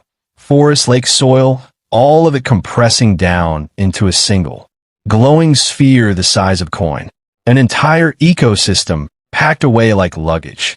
We sprinted back to the landing craft as the drained husk of the island crumbled into the sea. Behind us, and the moment we were aboard the Aurelia, it was gone, swallowed by the water, like it had never been there. I handed the sphere to Petra for the Eco Garden Bay. Inside it, the system told me crops would grow 1,000 times faster, with a standing chance of beneficial mutation on every harvest. Our food problem, for the foreseeable future, was solved. Petra treated the handoff like a coronation. She cleared out half the garden bay that same afternoon, muttering measurements to herself, and had the sphere mounted on a little stone pedestal before dinner. When she finally cracked it open and let the compressed ecosystem unfold into the room, the whole bay filled with the same living, breathing air the island itself had carried, humid, green, faintly glowing at the edges. She stood in the middle of it with her arms out like she'd stepped into a temple. I stood at the bow that evening and watched the sunset melt into the water, already thinking about the 4 transformation slots still waiting to be used. Wreckage from Karatha's fleet still dotted the horizon behind us, dark shapes half swallowed by the tide. Rona came up to stand beside me, quiet for once, and asked if it ever bothered me how fast all of this kept escalating. I told her the honest answer. It bothered me plenty. It just didn't stop me. Verdana settled onto the Aurelia the way a cat settles into a house it's decided to own. Within a day, she'd wandered into every compartment, asked that what half the kitchen tools were for, and informed Petra with total confidence that the Eco Garden soil mix was adequate for amateurs. Petra took it as a personal challenge, and the two of them were inseparable within a week. Ivy, no, I stopped myself. It was Petra now. I kept slipping on my own renaming. Spent that first afternoon trying to get Verdana into something resembling normal clothing instead of her woven leaf dress. Verdana was baffled by the concept of underwear and declared, with total sincerity, that her chest preferred freedom to captivity. I nearly choked on my coffee. After a fairly undignified group effort, she ended up in a t-shirt worn backward and a pair of shorts, everything covered, dignity questionable. She picked up expressions fast, and not always the right ones. Watching Zara cross her arms and huff at something Rona said, Verdana copied the gesture with total seriousness. A moment later, twisting her own neck a little too far in the process and looking faintly surprised at herself. The deck exploded with laughter. Zara did not find it funny, which only made it funnier. When Zara stomped one foot in frustration, Verdana stomped hers too, hard enough that the steel deck actually boomed, and Zara ended up burying her red face in Bao's shoulder, complaining loudly that the goddess was bullying her by copying everything she did. Zara's jealousy, if that's what it was, showed up in smaller ways too. She spent an evening on the lookout platform carving a little wooden figure with a knife, muttering the whole time, and when I finally saw it, it was a crude stickman labeled, in her surprisingly neat handwriting, Big Soft-Hearted Captain. Her dragon nuzzled her cheek, trying to talk her down from whatever mood she was in. She swore, mostly to the dragon, that she'd prove she was the strongest one on this ship, no matter how many legendary recruits I brought aboard.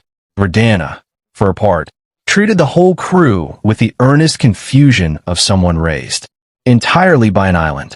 She asked, without a trace of irony, whether humans photosynthesized on sunny days. She asked Kira why she carried 2 blades instead of growing extra arms, which Kira did not have a good answer for. And when Mira nervously asked whether Verdana might eventually want a family of her own someday, Verdana considered the question with the same seriousness she gave everything, and said that she supposed she would, once she understood this world well enough to raise something in it properly, which struck me as a far more reasonable answer than the question probably deserved. By the end of the week, she'd more or less adopted the eco-garden as her personal kingdom. Humming to the crop rose in a language none of us recognized, and Petra had started, keeping a notebook just to track what worked. It was against every reasonable expectation. Working out. One afternoon, I put Sarah and Verdana in joint command of the ship while I took a small party out to check a nearby reef for salvage. Sarah briefed her seriously beforehand: patrol, rotations, signal protocols, what to do if another crew got too close. Verdana listened with total focus, then spent most of the afternoon standing at the bow in an exact copy of Sarah's posture, arms folded the same way, chin tilted the same fraction of a degree, occasionally repeating, "Anyone who attacks this ship will learn why the flowers bloom red," in a flat, serious imitation of Sarah's command voice. By the time we got back, half the crew had picked up the line as a running joke, and Sarah pretended to be annoyed about it for exactly as long as it took her to laugh. For her part, found her footing with Verdana faster than anyone.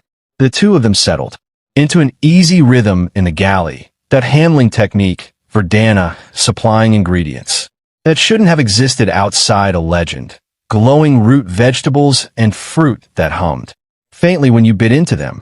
Never asked too many questions about where any of it came from. She just cooked, quietly proud of feeding a crew that had gone hungry more nights than any of them liked to remember. That night, I collapsed into the captain's chair, wrung out from the day. Sarah knocked and came in with hot tea, hair still damp from a bath, and started working the knots out of my shoulders while we talked through the fourth transformation slot. I floated a few ideas, rare, or better weapons, but she talked me out of all of them. We weren't short on anything urgent anymore. Food was solved, water and iron were infinite. Storm cores too. No pressing.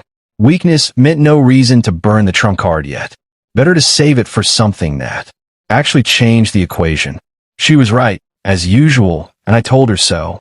There was a comfortable, familiar rhythm to these late-night check-ins by then. That night, I collapsed into the captain's chair, wrung out from the day.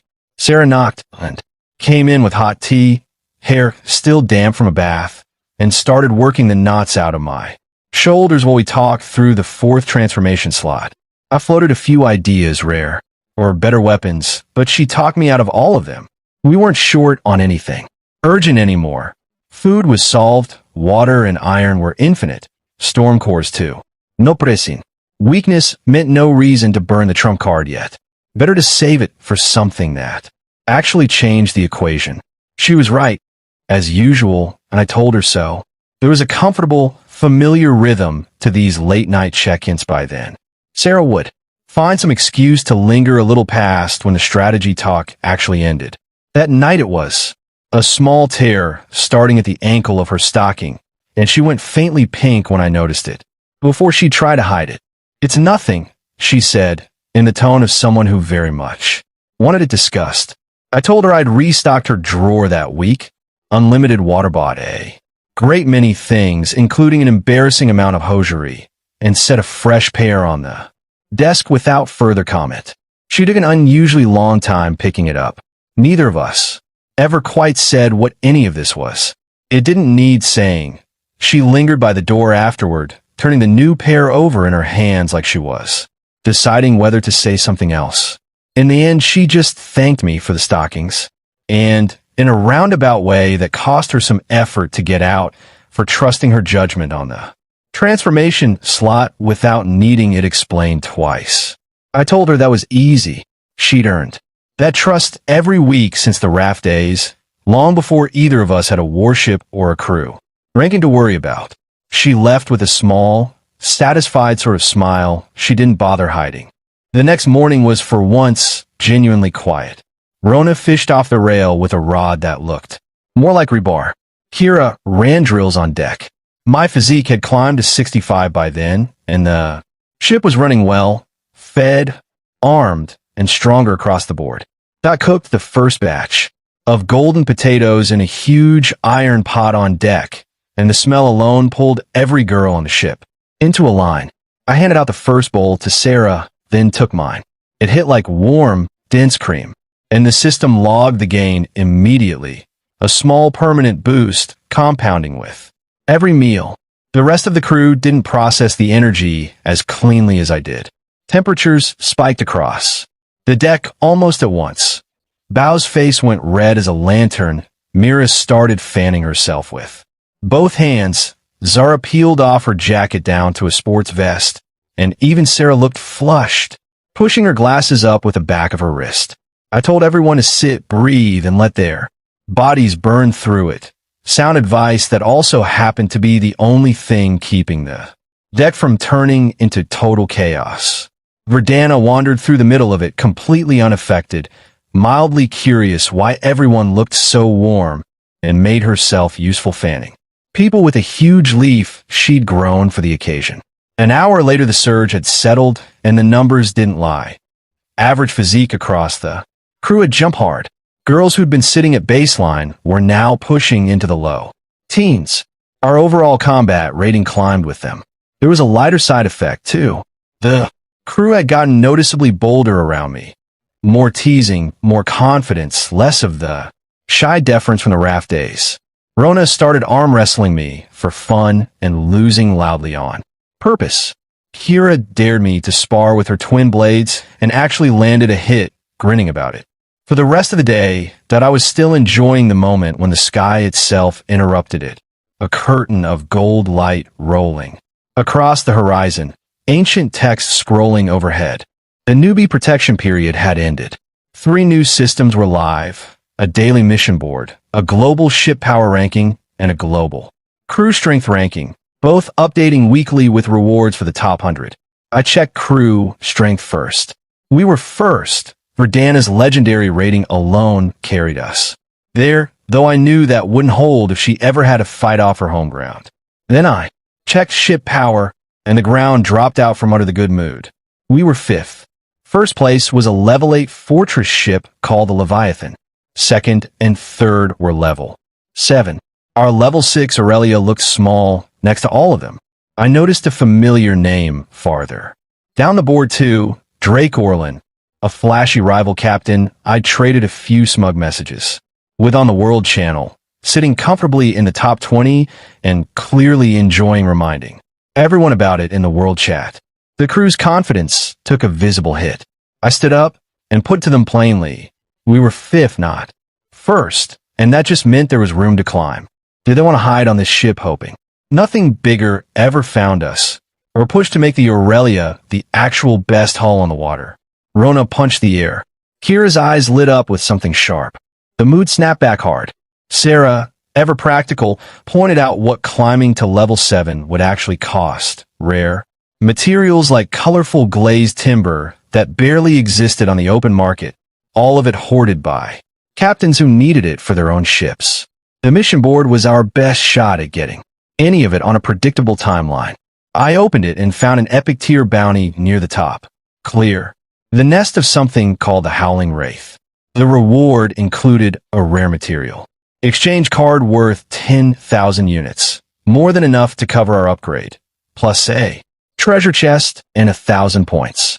That evening, once the numbers had settled and everyone had a chance to process the hunking, Sarah flagged him early as the type who'd sell out an ally the moment the math favored it, though she admitted he might just be cautious. I filed him under watch closely either way. Cobra barely spoke, and when he did it was short and needling, sizing up every other captain's crew size and gear like he was pricing livestock. Something about the way he phrased his questions made my skin crawl before I could even say why. And then there was Laughing Buddha, a bald, serene-voiced captain who talked constantly about cooperation, fairness, and shared risk, phrased so warmly that 3 other captains had already agreed to his terms before I'd finished reading the message. I met people who smile that much and mean it. He wasn't one of them. When we arrived, Laughing Buddha suggested all 8 ships anchor a mile apart and send 3 representatives each to a central meeting point to discuss terms. Reasonable enough on paper, and exactly the kind of reasonable that makes for an excellent trap. I typed one word, okay, and closed the channel. In a room full of wolves, the less you reveal, the safer you are. Back on the Aurelia, my crew was locked in. Rona kept testing her shield against the new alloy plating like it was a toy. Kira ran her blade over a whetstone until the edge threw back a mirror shine.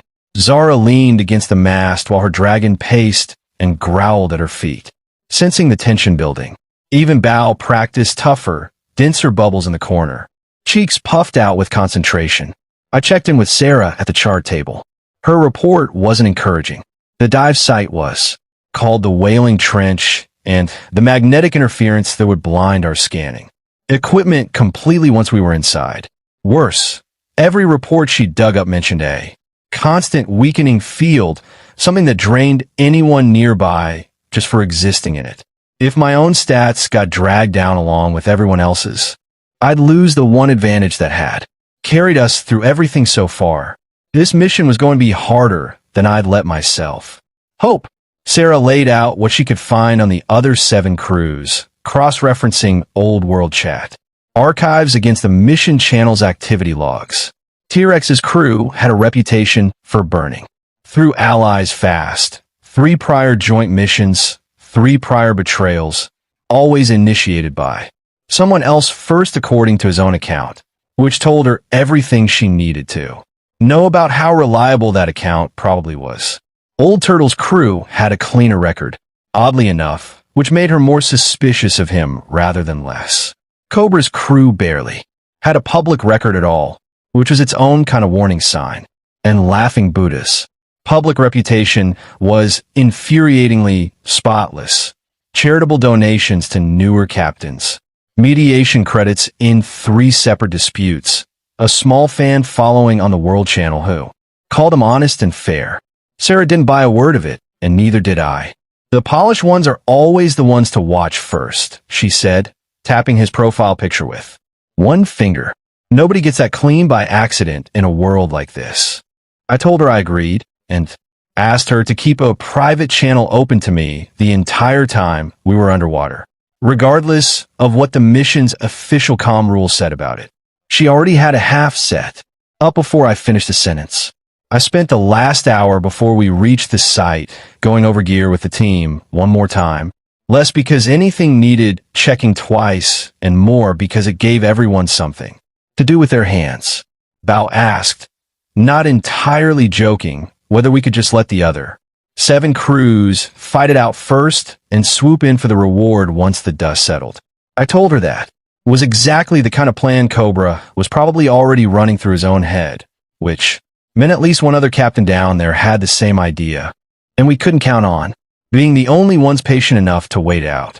Better to go in with eyes open and a plan of our own than to gamble on everyone else being slower than us. The night before the dive, the whole ship stayed tense. Mira knocked on my door well past midnight, still in the oversized shirt I'd given her, looking small and unsettled. She couldn't sleep. The whirlpool felt wrong to her, and she was afraid her luck talent might turn on us at the worst possible moment. I took her hand and told her the truth. Even if the sky came down, I'd hold it up. She was good luck, not bad, and I meant it. Instead of sending her back to bed on nothing but reassurance, I asked her to come up to the practice deck with me. Cool night air, lantern light, and enough open space to actually move. Rona was still up doing her own drills near the bow and waved us over without asking questions. I set Mira up with a practice blade, dulled and light, and walked her through. Footwork slowly, hand guiding her wrist through the motion until she found a rhythm on her own. She was terrible at it at first, tripping over her own feet twice and laughing so hard the second time she had to sit down. I read fortunes, I don't fight, she told me, mostly resigned. I told her that wasn't really true anymore. She'd been on this ship long enough to have earned better instincts than she gave herself credit for, and had her run the same block and step sequence again. By the 10th pass, she wasn't thinking about her feet anymore, and that was the whole point. Rona wandered over halfway through to heckle constructively, correcting Myra's stance twice, with the bluntness only Rona could get away with, and the 3 of us ended up running drills Together for the better part of an hour, Myra's nerves burning off a little more with every round. By the end, she was steadier on her feet, breathing easier and considerably less afraid of tomorrow than she'd been at midnight. The system logged the session as a genuine gain. Her focus under real, sustained pressure had improved enough to unlock a latent branch of her luck talent, something called a divine sign draw, a rare chance at pulling a one-time blessing tier item. I told her that was worth celebrating and meant it. She went to bed that night worn out and pleased with herself, in a way she hadn't been in weeks. In the morning, she pulled out her draw scroll on deck in front of half the crew and shook it, with her eyes closed, still riding the confidence from the night before. The system flagged something it hadn't shown before. Her elevated focus had triggered a rare, critical roll on the divine sign talent. Light burst from the scroll, and out dropped a mythic tier item called Guardian's Hush, a 50-meter safe zone, 30 minutes long, immune to physical damage, magic and mental attack, with continuous recovery for anyone standing inside it. For a mission where death could come from any direction, that was close to a cheat code, and I told her so. She beamed like she'd won something enormous, which, honestly, she had. Kira caught me on the way out and made a dry comment about my new training program. I pinched her cheek and asked if she wanted to sign up too. She swatted my hand away, unimpressed, and reminded me we had a monster to kill.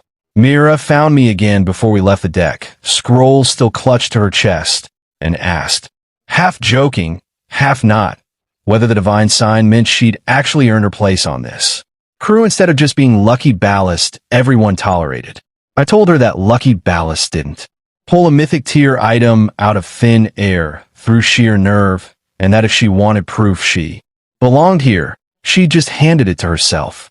She went a little pink at that, tucked the scroll away, and didn't bring it up again, but she stood a little straighter for the rest of the morning. Rona clapped her on the back hard enough to stagger her and declared, loudly enough for half the deck to hear, that their little practice session last night had officially made Mira an honorary tank, a title Mira accepted with visible confusion and no actual understanding of what it meant, which only made Rona laugh harder. 2 days later, we reached the site at dawn, a stretch of dead gray-black water under permanent fog, the air thick with rot, faint screaming threading through everyone's skull.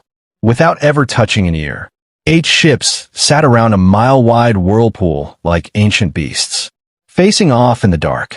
The trench had a standing, weakening effect on anything living nearby.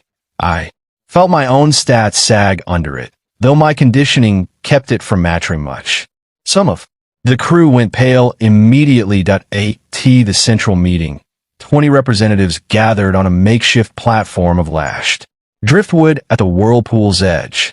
T-Rex turned out to be a mountain of a man, over 2 meters tall, scarred everywhere, skin showed, carrying a blood-colored axe the size of a door. Laughing Buddha was a bald, soft-spoken monk with sharp, calculating eyes that didn't match his gentle voice. Cobra was thin and pale, constantly licking his lips, sizing up every fighter, present like cuts of meat at a market. When they saw I'd only brought 2 of my own, T-Rex laughed and asked if we were here to play games. Kira answered by slamming her shield into the platform hard enough to shake the whole structure. Rona's hand twitched toward her sword hilt, killing intent locking onto him like a targeting laser. He shut up fast. Laughing Buddha reiterated his proposal. All 8 ships lower ropes together into the whirlpool, share the risk, support each other. Cobra backed him up, suggesting we anchor together at the edge. I almost laughed out loud. Classic trap. Tie 8 crews together by rope. And the real fight, if one broke out, would happen between us long before any monster got involved. But refusing wasn't a real option either. It would mark me as the outsider everyone turned on first. So I smiled, agreed, and made a note to trust none of it. Back on the Aurelia, I told Sarah everything. She called it exactly what it was, a scheme, hiding in plain sight, one that everyone at that meeting had recognized, and none of them could afford to refuse either. I gave the order to swap every rope and anchor on our side fore. Reinforced alloy kept Zara's dragon on standby for aerial support, and made it clear that if anyone tried anything, they'd learn what real firepower from the sky looked like. Sarah ran one more pass over the mission's terms while the crew prepped gear, looking for any clause we might have missed. She found something small but worth flagging: the reward. Payout was locked to whichever crew's flag captain personally struck the finishing blow, not merely whoever contributed the most damage. That detail alone explained why an alliance of 8 had ever agreed to dive together in the first place. Every one of them was betting they'd be the ones standing at the end, reward in hand, and every one of them had almost certainly already worked out how they intended to make that true. It didn't change our plan. It confirmed it. Before we lowered the ropes, I gathered my team for one last check. Rona ran her fingers along the seam of her shield, testing the alloy weld one final time. Kira had already sharpened both blades twice that morning out of nervous habit. Zara knelt beside her dragon, murmuring something low and steadying, and it settled against her with a soft, low rumble. Bow-a-dee.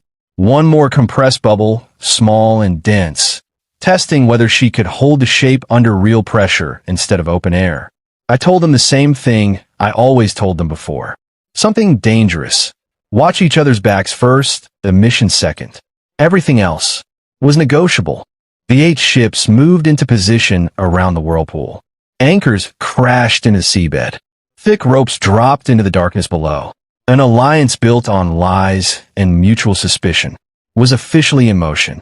10 of us went down the line: Rona, Kira, Zara, Bao, and 6 volunteers with Sarah and Verdana left in command of the ship above. The descent felt like being pulled through coal tar, the screaming sharpening into something closer to a physical blow the deeper we went. At 50 meters, Cobra made his first move. His rope whipped sideways toward our line like a snake, aiming to knock my whole team into the abyss below. Kira reacted before I'd even finished processing it. She locked her legs around our line, freed one hand, and smashed her shield into the incoming rope with 5 times her normal strength. The collision boomed like a bell through the dark water. She didn't budge an inch. Cobra claimed over the comm line that his hand had slipped. Pure garbage, and everyone knew it. I sent Rona a short message instead of wasting words on him. Send him a gift. 30 seconds later, a scream echoed up from Cobra's line. One of his rear guards had lost a hand clean at the wrist. Rona reappeared next to me a moment later, her blade untouched. Nobody on Cobra's side spoke again for the rest of the descent. We reached the bottom in a huge underwater cave built around a stone platform and a cracked, ancient altar. Dozens of faceless black shadows drifted around it, wailing loud, enough to scramble coherent thought. Wailing husks, near immune to blades, weak against light and raw magic. T-Rex charged in first, swinging his axe through one like it was smoke, and got a mental shockwave back that dropped him to his knees, stumbling like he'd been drinking all night. I called Zara forward. Her dragon's lightning fire breath tore through the husks in a single pass. Physical immunity meant nothing against real magic damage, and the cave lit up like daylight. While T-Rex's side was still recovering, Rona pushed forward with her shield. Kira ghosted through finishing stragglers, and Bao locked down anything that tried to flee. We cleared our entire section without a scratch. Some of my girls were checking their hair. Afterward, 2 of T-Rex's men ended up drooling on the cave floor. Mine scrambled by. Shockwaves they never should have walked into. Old Turtle's crew handled their section competently, if joylessly, a slow, grinding defensive style that burned through husks one at a time without ever taking a real risk. Cobra's people fought dirty even against the monsters, using husks as cover to reposition closer to weaker crews rather than actually clearing them, which told me everything about his priorities before. The altar even lit up. Laughing Buddha's crew fought with an eerie, practiced calm, cutting down their share of husks with almost gentle efficiency, never once breaking that same serene smile. Watching him work, I understood why 3 captains had signed onto his plan. Without asking a single hard question, Rona leaned in close during a lull and murmured that she didn't like how quiet the cave had gone once the last husk dropped. No ambient screaming anymore, just the low hum of the altar itself. I told her that was exactly why I wanted us backed against a wall instead of standing in the open. Whatever came next, I intended for it to come at us from one direction. Only. Then Cobra pointed at the altar. The gray stone had started glowing with red script, ancient text flowing like something wet. My weakness insight translated it instantly. Asterisk sacrifice 8. Unyielding souls to awaken the sleeping master. Asterisk 8. Exactly the number of captains present. The entire mission had been built to make us kill each other. I opened my mouth to warn the platform. Too late. A wet, ugly sound cut through the cave. A blade through flesh. Old Turtle looked down at the golden dagger buried in his own chest. Behind him, laughing Buddha withdrew it slowly, that same fake, serene smile fixed in place. The altar needs an offering, he said calmly, bowing to the dying man. If you won't enter hell, who will? The moment Old Turtle dropped, every crew member behind him collapsed to life. Force gone in an instant. The fake alliance was dead before the blood hit the ground. I said nothing. Signaled my team back against the rock wall. Easy to defend, hard to flank. Rona planted her shield in front of us like a fortress gate. Kira melted into the shadows. Zara's dragon crackled with lightning on her shoulder, warning anyone who got too close. We watched. Laughing Buddha went after T-Rex next. Cobra slithered toward the weaker captains, picking them off with cold efficiency. Screams echoed off the walls. It was exactly the chaos I'd expected the moment I saw that altar light up. T-Rex, to his credit, didn't go down easy. He met Laughing Buddha's first strike with the flat of his axe and actually held the block, bellowing something defiant that the cave swallowed. Before I could make out the words, it didn't matter. Laughing Buddha's blade technique wasn't built for brute contests. He slipped past the axe on the second exchange, found a gap between 2 scars, and put him down with the same serene, unhurried economy he'd used on Old Turtle. There was no anger in how he fought. That was somehow worse to watch than if there had been. Bao pressed close to my side, watching Cobra work through the weaker crews with a kind of detached, business-like cruelty, and asked in a whisper why nobody down here had thought to run the moment the script lit up on that altar. I told her the honest answer. There wasn't anywhere to run to. 8 ropes led to 8 ships an ocean's length apart. The whirlpool blocked any other way out, and every captain in that cave had made the same calculation I had. Survive first, worry about escape after. Some of them just weren't fast enough, or ruthless enough, or lucky enough to make it to the second half of that plan. When the 4th captain died, the altar cracked open entirely. A freezing wave rolled through the cave, and black mist gathered above the stone, folding itself into the shape of a faceless woman trailing sorrow like smoke. The morning wraith, epic rank and climbing toward legendary. My weakness insight came back garbled, unreadable, something that had never happened before. She killed T-Rex with a single sound, pulling his soul straight out through his own throat, and swallowing a whole. He shriveled up like a pop balloon. She grew stronger with every death. My team survived because Rona's shield blocked the physical force in Bao's bubble, absorbed the mental attack. Everyone else in the cave wasn't so lucky. Laughing Buddha's hardened body technique let him survive a direct hit, but even he lost a fifth of his strength doing it. He tried dragging the wraith toward us next, shouting for Zara to open fire, hoping to use us as cover while he slipped away. I told her to hold and wait. Then the wraith let loose her signature move, Despair Echo, a black shockwave hitting the entire cave with no way to dodge it. Laughing Buddha's technique shattered like glass. Cobra, hiding at the far edge, took the hit too and collapsed screaming, mine scrambled to nothing. When it settled, every other captain in that cave was dead. Only my team was left breathing.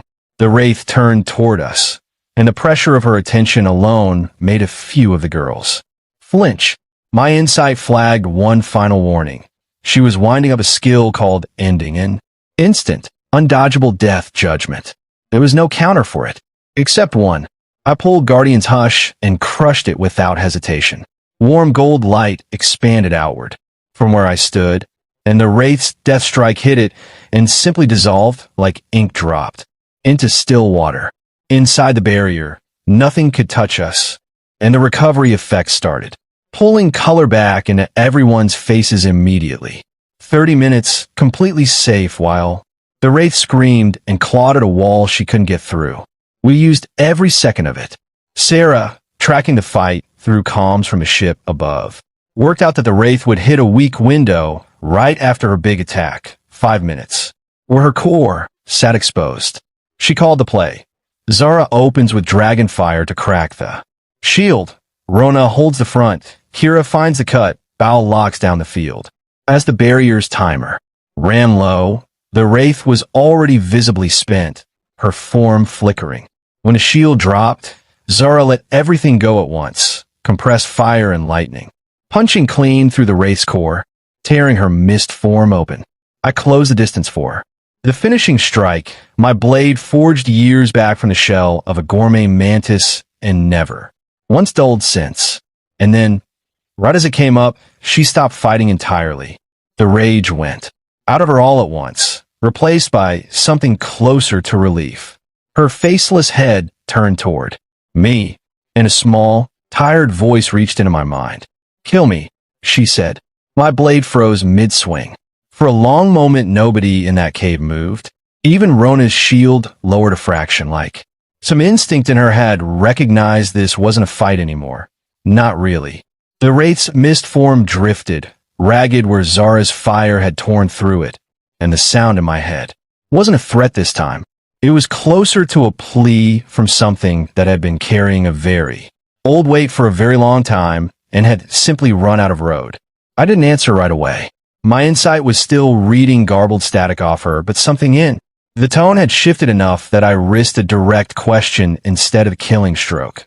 What was she before the altar, before the 8-soul ritual had twisted her into whatever this was? The answer came slow, fractured, like she was dragging the memory up from somewhere buried.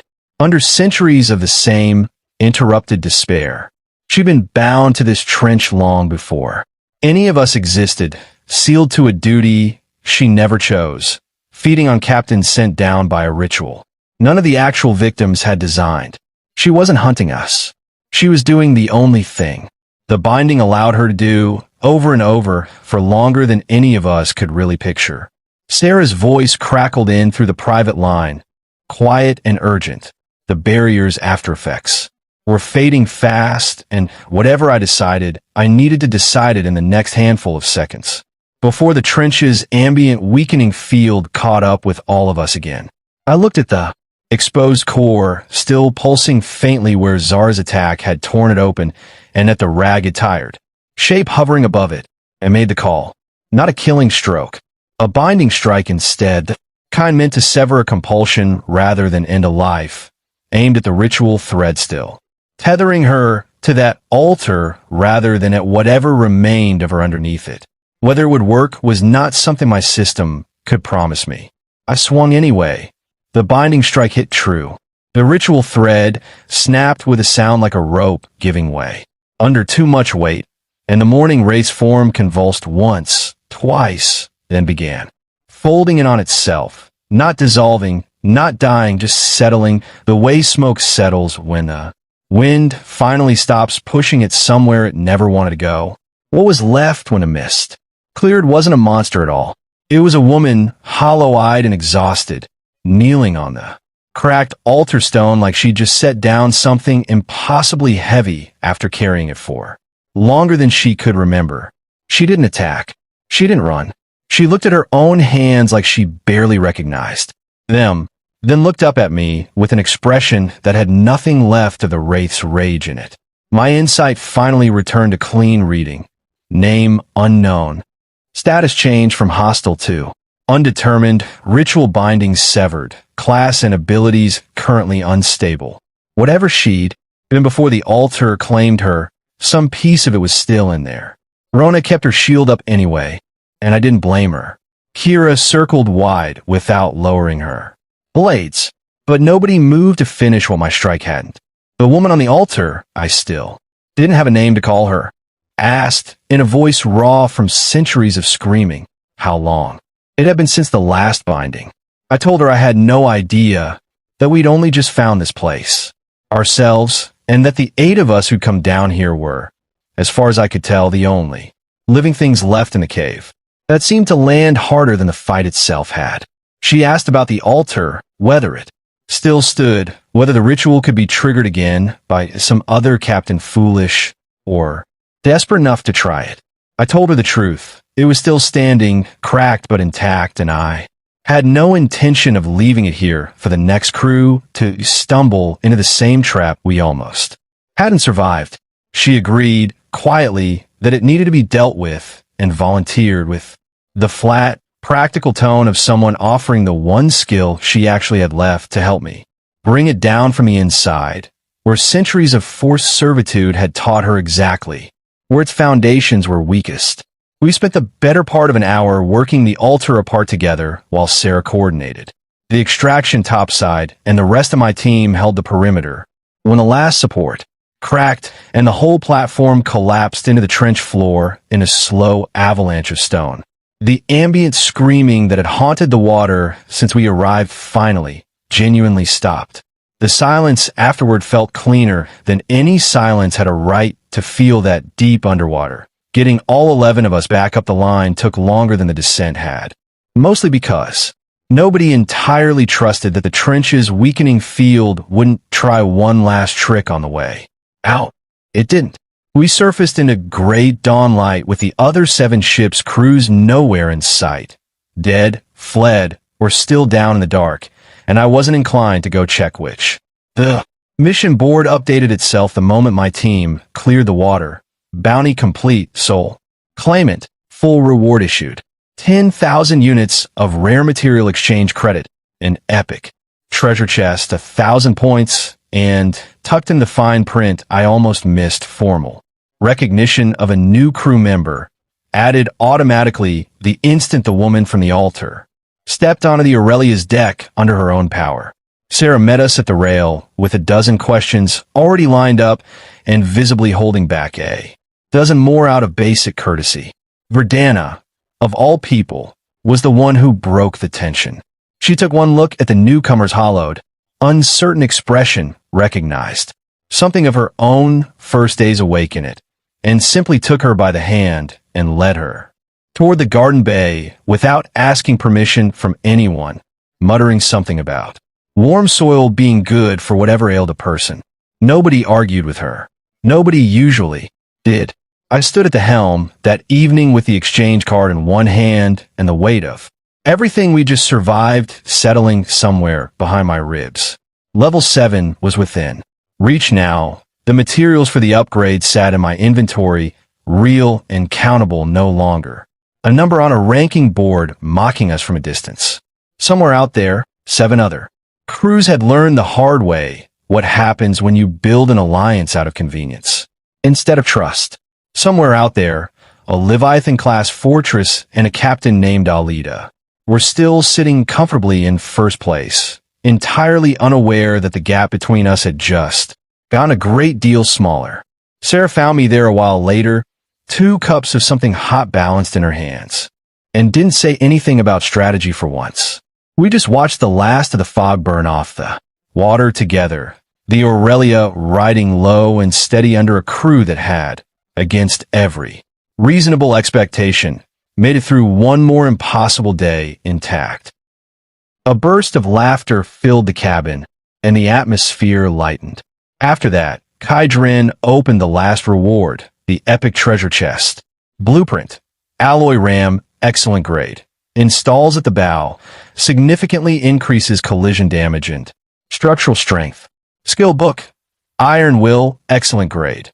passive, increases mental resilience, and resists mental control effects. Storm Core X2. Kai decided to keep the Iron Will skill book for himself. His physical strength was always climbing from his overlord body, but mental defenses were a gap he needed to close. With all the loot processed, he turned his full attention to the next upgrade for the Pangu. Ship upgrade requirements. Pangu, levels 6 to 7. Wooden plank 200,000, iron block 80,000, storm core. 10. Life-breathing soil 10,000 secured. Mermaid shell powder 10,000, refined oil 5,000, demonized. Whale oil 1,000. So many. Zara stared at the list. Where do we even find the last 3? The soil is handled, Kai said. The rest we buy through the trading market. He opened the captain's trading market and searched for mermaid shell powder. Only 2 listings both. At eye-watering prices, one demanding an entire excellent grade equipment piece for 100 units of powder.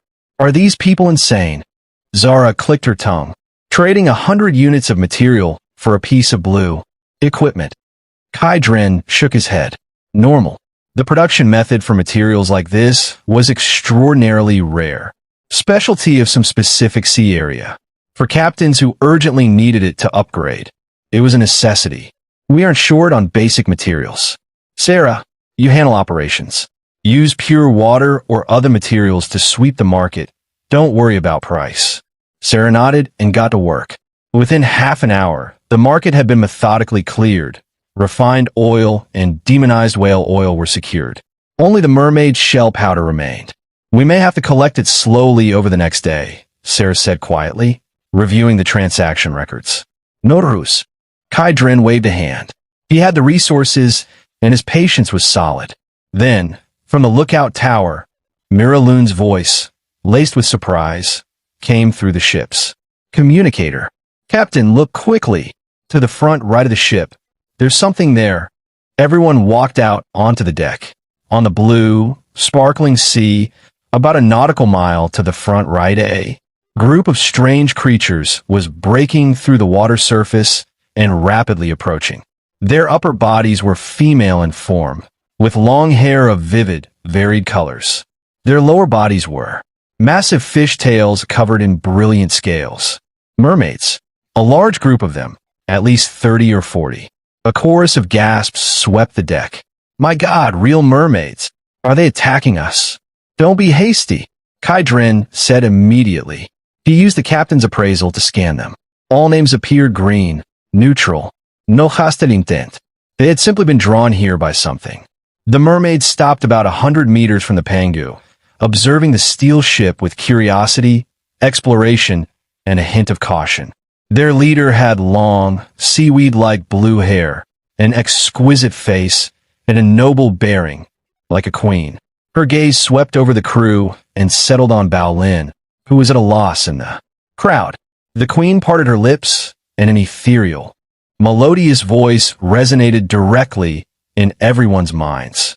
Humans on this ship, are you the ones singing the ancient, lost lament of our tribe? The ethereal voice sent ripples through every heart on the Pangu. All eyes went immediately to Baolin.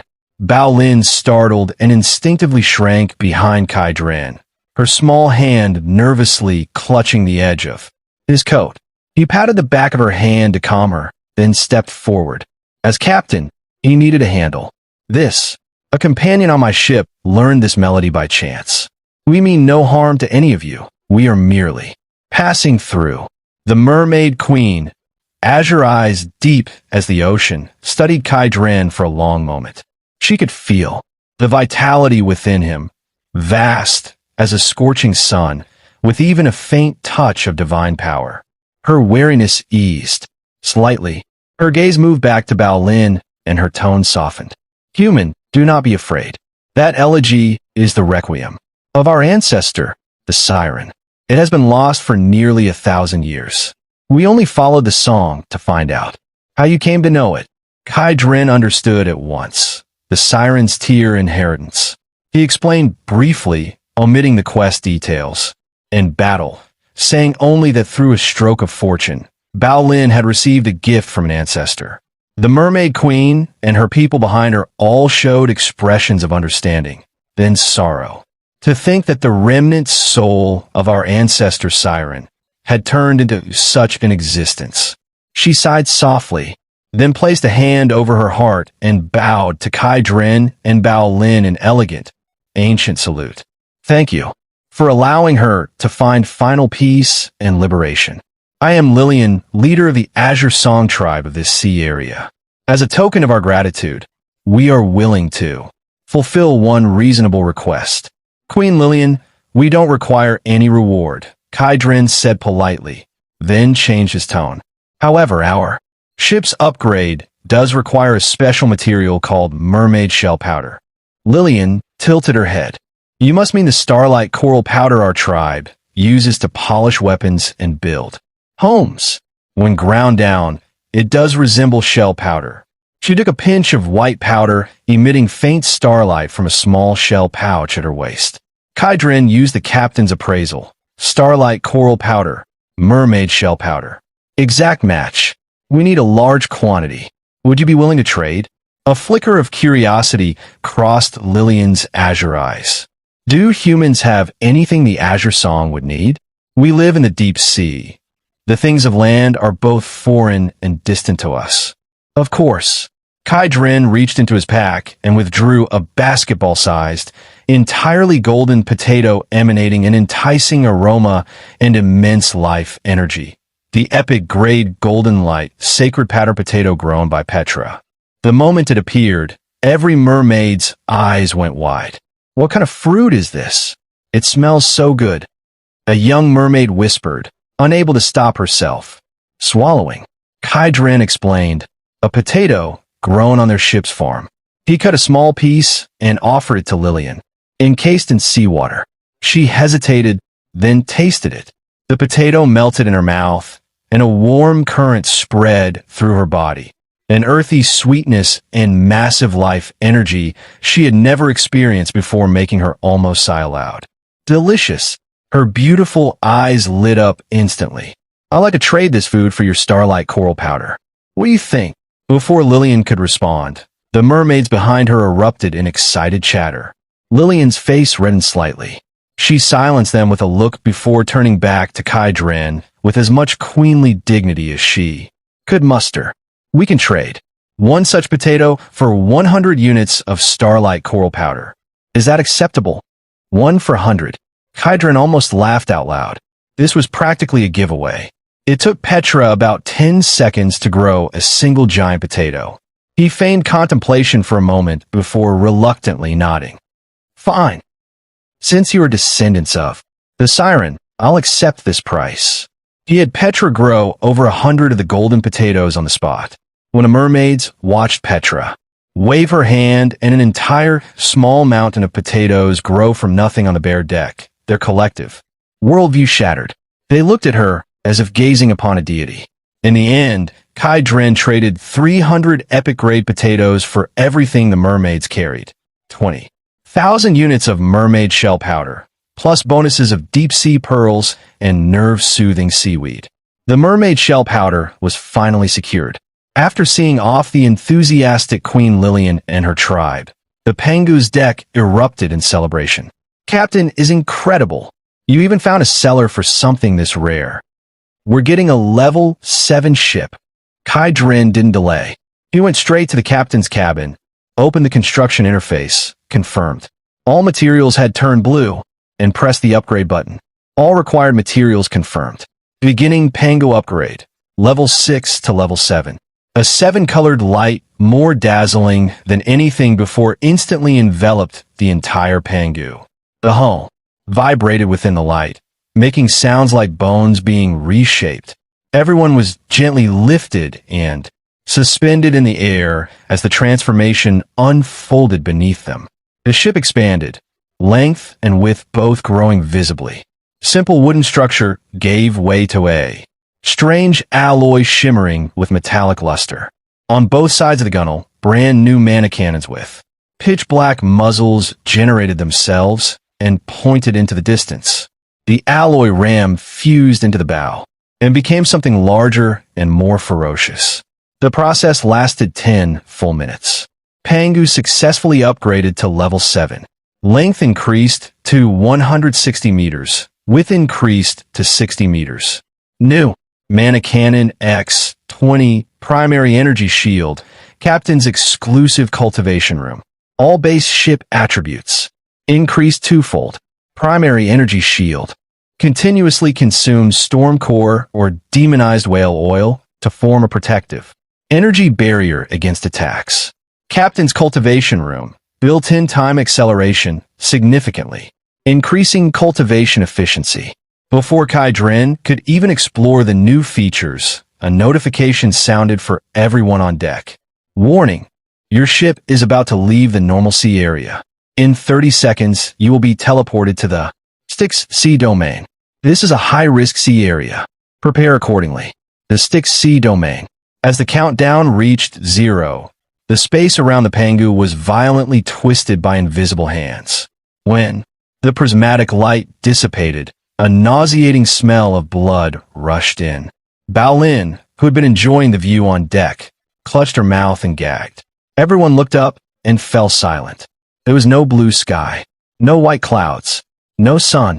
Above them hung a dark red firmament, so oppressive it felt only a few hundred meters overhead, its clouds resembling clumps of congealed blood, slowly writhing.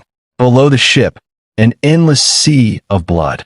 The water was terrifyingly calm, viscous, heavy, and the color of dark red Venus blood. The entire Pangu seemed to be sailing atop a mountain of corpses. Is this the Styx Sea Domain? Sarah adjusted her glasses, the lenses reflecting an eerie red light. Her tone was more solemn than Kai Dren had ever heard it. The air has high humidity and is slightly corrosive. Everyone try not to stay exposed on deck too long. Petra, crouched by the gunwale, poked the red seawater with her finger, shook her hand in disgust, and looked up with innocent confusion. The water here looks like it tastes awful. Kai Dren walked to the bow, brow furrowed. Then the grand notification sound chimed. Styx Sea Domain Rules. Rule 1. Faction Confrontation. All captains in this sea area are automatically assigned to the outsider faction. The local power is the Styx Guardian Army. Both sides are mortal enemies. Conflict ends only in death. Rule 2. Military Merit. Outsiders who kill Styx creatures or destroy local vessels receive Styx Military Merit, exchangeable at the Styx Divine Palace for materials, blueprints, skills, talents, or even lifespan. Natives who kill outsiders receive Styx Blood to enhance their own strength. Rule 3. Mutual Aid. Within this sea area, all outsider ships are prohibited from attacking each other. Violators will be swallowed by the Styx. Unite against the enemy. Now, for survival, let the slaughter begin. The sea area channel was already in an uproar when Kai Dren opened it. Captains shouting about native fortresses, legendary skill books costing 1,000,000 merits in the exchange shop, and the general fervor of people who had just arrived in a new killing zone. Kai Dren posted a brief message. Newbie here. Could any veterans explain the situation? The channel went silent for 2 seconds, then exploded. Multiple captains recognized the Pangu, #1 on the global crew ranking, now also a level 7 ship. Offers to team up flooded in. Then 2 captains with golden leader prefixes spoke up. Braxcar, one of the Styx Society's presidents, introduced himself directly. His co-president, Garrick Mauld, added context. The Styx Society was the largest outsider alliance in the sea area, currently at a stalemate against the native Styx Guardian Army. They had level 8 fortresses and possibly level 9 strongholds. They needed a third leader. They were offering that position to Kai Dren. Kai Dren waited. Joining to gather intelligence and use the alliance's rules made sense. And they were offering leadership. No reason to decline. All right, send me the coordinates. He entered the coordinates, told Sarah to set the course at full speed, and the Pangu hadn't been sailing 10 minutes when Mira Loon's alarm came from the lookout tower. Captain, 5 ships to the rear right, very fast, heading straight for us. Kai Dren pulled up the rear view image. 5 strangely built vessels closing in a pincer formation. Their hulls were pieced together from giant skeletons, surfaces covered in writhing flesh and membranes. The sails were massive, tattered bat wings. The bows were carved with agonized, wailing human faces. Enemy detected. Styx Patrol Squad. Elite. Ship levels. Level 5x2, Level 6x2, Level 7x1. Status. Pursuing. Note, bloodthirsty lackeys of the Styx Guardian Army. Their goal is the annihilation of all outsiders. A Level 7 leading the group. Kai Dren raised an eyebrow, and instead of concern, a smile of interest appeared on his face. Just in time. Let's test the Pangu's full combat power, and let our new friends see what we can do. Prepare for battle. Sarah's calm voice spread through the ship via the internal communicator. The girls on deck moved to their battle stations without panic. On both sides of the Pangu, the covers of 20 mana cannons slid open automatically, dark muzzles beginning to gather deep blue energy. Zara licked her lips with excitement. Perfect timing to test the cannons on these things. The 5 bone ships drew closer. The leading level 7 bone ship had 2 crimson lights flare in the eye. Sockets of its bow statue, and an invisible sound wave mixed with mental shock swept toward them like a tsunami. Kai Dren felt nothing himself, but some of the girls on deck showed pain on their faces, going pale. Bao Lin. She reacted immediately. Puffing her cheeks, she drew a breath, and an ethereal, distant song flowed from her throat. The inspire effect of charm, sound song, washed over the entire ship like a clear spring, banishing the mental discomfort and lifting a buff of 20% to all attributes across every crew member. Activate the energy shield. A layer of pale blue, nearly transparent energy enveloped the entire Pangu, countless tiny hexagonal grids flowing across its surface, beautiful in the way that only things combining technology and magic can be. Almost immediately, the enemy's second wave. From the 4 level 6 bone ships, dozens of bone cannon, barrels extended and sprayed dark red, viscous liquid. Where it hit the sea, white smoke rose in holes, corroded instantly into the blood-red water. Corrosive attacks. Dozens of streams hit the Pangu's energy shield. Ripples spread across the surface, flickering where struck, then stable. Report. Shield energy at 3% reduction. Replenishing from storm core. The energy bar returned to 100%. Keep sailing. Ignore them. Kai Dren's voice was flat. The girl at the helm stared. No dodging, no counterattack, just taking it? Trust the captain, Sarah said, with absolute calm. And so, the massive Pangu ignored concentrated fire from 4 ships behind it and continued unhurriedly toward its destination.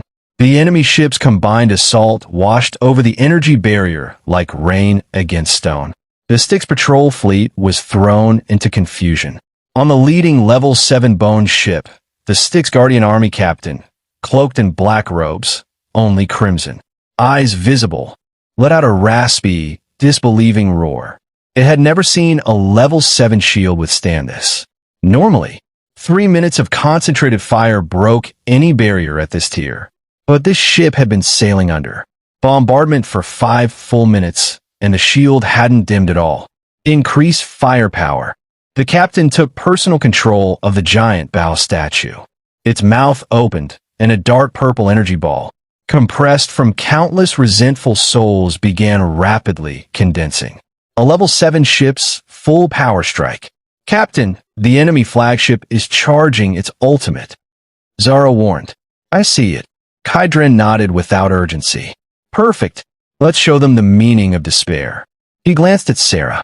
She understood and issued the command through the communicator. All mana cannons. Target the enemy flagship. 3-round volley. Fire.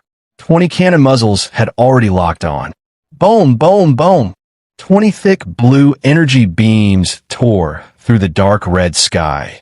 20 spears of judgment crossing several kilometers in an instant, perfectly covering the level 7 bone ship that was still charging its attack. First volley. Hull shield shattered like a crushed eggshell. Second volley. The beam struck the bone-in flesh. Hull, directly. Massive bones turned to powder, flesh scattered. Third volley. All 20 beams converged on a single point, the power core.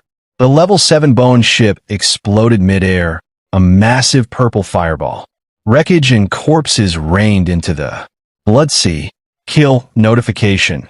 1 level 7 Styx Guardian Army Captain killed. 10,000 Styx military merit gained. 1. Level 7 Styx warship destroyed. 100,000 Styx military merit gained. A level 7 ship instant killed. The remaining 4 level 6 bone ships were terrified and immediately turned to flee. Zara, the rest are yours. You got it. Zara fused with the baby dragon, transformed into Dragon Maiden, and launched. A dragon roar shook the sky, and a thunderfire dragon breath obliterated the first fleeing ship. Under her relentless pursuit, the remaining 3 fell within 5 minutes. The Styx military merit leaderboard surged. In one engagement, Kydren had shot from 0 into the top 10. The sea area channel erupted in shock. Braxcar's message came through immediately. Well done, brother. Kydren replied briefly and closed the channel. Effect established. On the Panga's deck, the girls celebrated. Only Petra, staring at the burning wreckage in the distance, tugged Kydren's sleeve and asked with genuine confusion, Master, why aren't those bone ships moving anymore? Kydren rubbed her head gently. Because they were bad people, and we broke them. Oh, Petra nodded, half understanding. Then, are we good people? Of course. All of you are good people, Kydren said. As for me, strictly speaking, not quite. 2 hours of sailing later, a sea city formed from hundreds of giant ships linked together appeared on the horizon. The Styx Society's headquarters. The Panga docked smoothly into the Styx Society's temporary port. As newly appointed third leader, Kydren received the highest reception. Braxcar, nearly 2 meters tall, built like a siege weapon, with an SS rank berserk talent, was exactly as his reputation suggested. Bold, direct, and unfiltered. Garrick Mauld was the opposite. Refined, gold-rimmed glasses, SS rank mental type talent, meticulous and responsible for alliance strategy. After a short meeting, Kydren had a solid picture of the Styx Society. Roughly 80% of the outsider captains in this sea area, 3 level 7 ships, over 30 level 6, and countless smaller vessels. Several engagements with the Styx Guardian Army had resulted in a stalemate. Night fell over the blood-colored sky. The Styx Society headquarters blazed with light and noise. The Pangu, docked in its exclusive berth, was quiet and separate from it all. Inside Kira Loon's room, the sports committee member sat cross-legged on her bed, wiping her precious dagger. The door opened. Mira walked in carrying a plate of sliced fruit. Kira, you're still at it? Have some fruit and rest. Mira set the plate down, leaned closer, and a faint, familiar scent reached Kira's nose. Warm, distinctly masculine. Kira's hand stopped on the blade. She looked up. Her twin was different tonight. Cheeks a healthy pink, eyes shimmering, some indescribable charm in the set of her brows that hadn't been there this morning. Kira's brows furrowed unconsciously. Sis, come here. Mira sat down on the bedside, confused. Kira leaned in without warning and, like a puppy investigating something, sniffed at Myra's neck. Mira went rigid and scarlet instantly. Kia, what are you doing? Don't move. There's the captain's scent on you.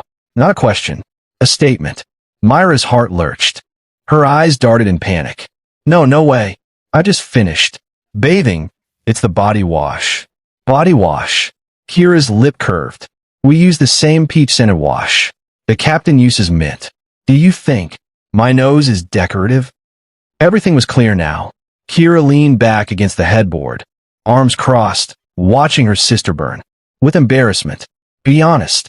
Myra's voice, when it came, was nearly inaudible. It's what you think. When, just now. Kira had been fearless since childhood. Fighting, sports, adventure. But romance between men and women had always been a blank in her life. Now, watching the change in her sister. Something cracked in that solid middle wall of hers. Look at your pathetic state, Kira muttered, her mind in chaos. She waved Mira out of the room. Alone in the dark, she tossed and turned, unable to sleep. Her mind kept replaying Myra's shy, satisfied expression and cutting to Kai Dren's face, that ever-present easy smile. A fierce competitive urge bloomed, wild and unstoppable. Why could my sister and not me? She sat up abruptly. The clock said nearly midnight. He'd still be in the captain's cabin reviewing the route. She slipped out of her room like a thief and went to Myra's door. Mira was already asleep. Kira's gaze landed on the white shirt hanging on the rack. Kaidrins, washed clean by Mira. A bold plan formed. She took the shirt, returned to her room, and put on the oversized white shirt. The hem just barely covered the base of her thighs. She looked at herself in the mirror. Still sharp eyes, still short hair, but the oversized shirt added a softness she'd never associated with herself before. Here goes nothing. She walked barefoot across the cold deck toward the captain's cabin. Standing at the door, she could clearly hear her own heartbeat. She raised her hand to knock, hesitated. Her competitive spirit won. She closed her eyes, imitated Myra's soft manner as best she could, and knocked lightly on the door. Captain, are you asleep? Inside the captain's cabin, Kai Dren was studying the Styx Divine Palace exchange list Braxcar had sent. A dazzling array of legendary grade items that made his eyes heat up with want. Then, a soft knock at the door, followed by a carefully lowered voice. Captain, are you asleep? Kai Dren's movement stopped. His eyebrows twitched. He recognized the voice almost immediately. She was trying her best to imitate Myra's manner, but the hidden stiffness in her tone told him exactly who was standing on the other side of the door. Kira Lun. What kind of role play was the sports committee member attempting at midnight? A hint of amusement flashed in his eyes. He played along, stood up, and opened the door. Outside stood a girl looking quite striking. She was wearing his oversized white shirt, the hem just long, enough to cover her thighs. With her neat short hair, she was currently trying very hard to perform Myra's fragility, but the awkwardness and barely contained nervousness in her eyes were impossible to hide. He nearly laughed out loud. This wasn't a little white rabbit in rabbit's clothing. This was a wildcat who'd forgotten to hide her tail. It's Mira, Kai Dren said, deliberately pausing before saying the sister's name, and stepped aside to let her in. Kira's body went rigid. He didn't recognize me? I actually got away with it? She lowered her head, imitated Myra's small steps, and walked into the captain's cabin. Captain, it's so late. You're not resting yet. She kept up the squeaky voice. Yeah, studying the route. Kai Dren replied casually, closed the door, and walked up to her. He raised one hand, naturally and gently, hooking his finger around her slightly open collar. Your collar is messy. Kira's heart flew into her throat. His fingers were warm and dry, just that light contact against her collarbone sent a shiver through her. Your face, why is it so red? His fingers slid down to her burning earlobe, lightly pinching it, his voice dropping lower. Do you have a fever? Kira jolted like she'd touched an electric wire and lurched back a step, bumping into the cabinet behind her. I'm Phoenix. As soon as the words came out, her real voice, clear, athletic, carrying a hint of her usual edge. The air froze. Her face turned scarlet. She wanted to dissolve straight through the deck. Oh, Kai Dren watched her humiliated, furious expression and finally stopped pretending, letting out a quiet laugh. So, it's not Mira. It's our esteemed sports committee member. Not sleeping at midnight. Wearing my shirt. Imitating your sister's voice. Standing in my room. Student. Kira Lun. What exactly are you trying to do? I was just passing by. I saw your light and came to check. Is that so? He stepped forward. Kira stepped back. Her back hit the cabin wall. Nowhere to go. He extended both arms, planted them on the wall on either side of her. The distance between them was inches. Every competitive instinct in her refused to let her look away. What do you want to do? I want. He leaned down to her ear and said each word slowly, just for the two of them. Kira's mind went completely blank. Seeing her tough exterior and completely unraveling interior, the amusement in Kai Dren's eyes deepened. Since you can't say it, I'll assume you came to give me a good night greeting. He stepped back. Before she could react, he reached out and ruffled her short hair, natural practiced, completely unbothered. Kira froze. You. But Kai Dren had already turned away. He took a thin blanket from the storage locker, walked back, and draped it over her without a word. The nights in this sea zone are freezing. Don't catch a cold. Then he sat back in his chair as though nothing had happened and went back to the sea chart. All right, go to sleep, sports committee member. There's plenty to do tomorrow. Kira stood there completely dazed. He just let her go like that? A shame and indignation far worse than the wall slam surged through her. Kira gritted her teeth, tore the blanket off, and strode back to Kai Dren, looking down at him from her standing height. Kai Dren. First time she called him by his full name. He looked up. She slammed both hands on his armrests, leaned down, pressing her face inches from his, eyes blazing with stubbornness and something she hadn't noticed herself. I'm asking you. Between me and my sister, who is prettier? Facing the question that was essentially a death trap, Kai Dren simply looked at her. He watched her eyelashes tremble slightly with nerves, watched the flame burning in her eyes. He didn't answer. Instead, he raised one hand and lightly tapped his index finger against her tightly pressed lips. Shoo! Kira's brain short-circuited entirely. His fingertip carried a faint coolness, but where it touched, it felt like an electrical current. That stubborn pride deflated by more than half in an instant. I'll answer that question when you're no longer like this, wearing someone else's clothes and asking questions you don't really mean.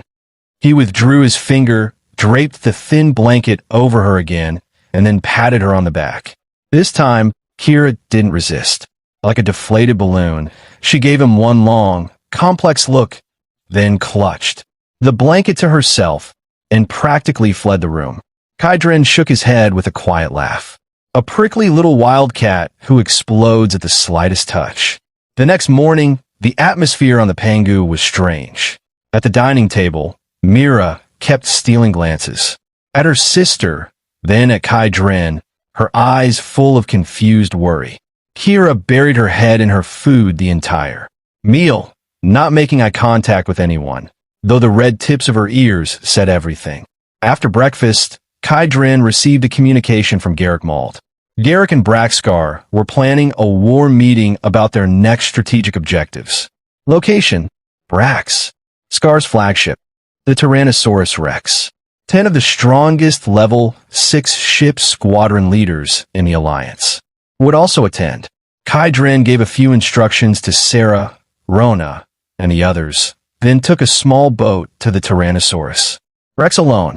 The Tyrannosaurus Rex, with a massive steel vessel of violent aesthetics, hull covered in thick ramming, prows and gun barrels, looking like a steel beast ready to devour everything.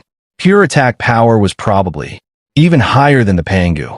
But the Panga's advantage was the infinite shield, defend and fight, simultaneously, never worrying about energy consumption. The meeting room was already full. Braxcar leaned against his chair, massive frame, wild appearance, radiating a pressure that made the air dense. GIRLS.My was the opposite, composed and refined. 10 level 6 captains sat below, each an owner of their own ship, each clearly a powerhouse. Eyes full of scrutiny when Kai Dren walked in. Kai Dren sat in the lead position without hesitation, equal footing with Brax and GIRLS.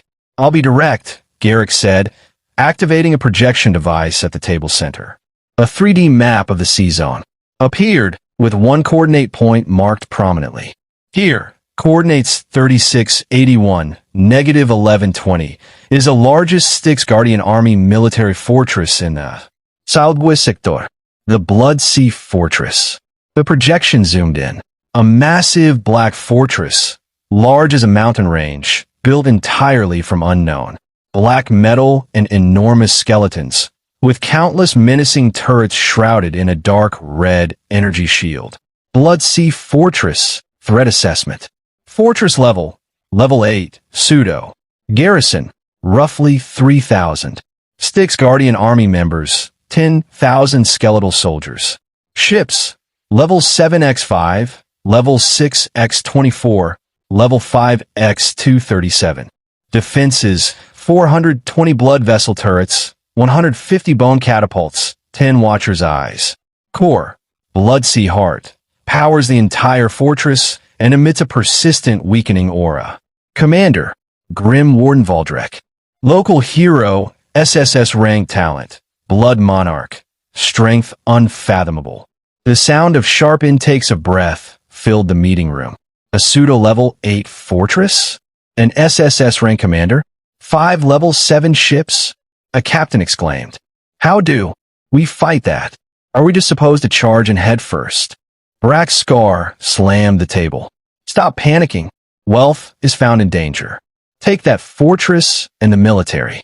Merits and materials inside could upgrade one of us directly to a level 8 ship. At that point, our outsider faction owns a true ocean stronghold. Who would dare touch us? Greed reignited in their eyes. Dangerous, yes, but the rewards were equally real. Garrett cut in smoothly. We won't charge blindly. The fortress is powerful, but not invincible. The key is the Blood Sea Heart. Destroy it, and the entire fortress loses power. Shields and turrets go dark. That's our opening. Easier said than done, said a cold captain with the call sign Scorpion. How do we get past the level 8? Shield and 10,000 defenders to reach it. Garrick smiled, and his gaze turned toward Kai Dren, who had been sitting in silence. That will depend on whether our new Panga leader is willing to help. Every eye in the room turned to Kai Dren. Kai Dren's fingers tapped lightly on the tabletop, expression unchanged. Leader Garrick, you want my Panga to act as the target? Garrick smiled warmly. Captain, you're overstating it. This isn't being a target. It's being the only viable tactical core. He turned to the room. You've all seen the Panga's record.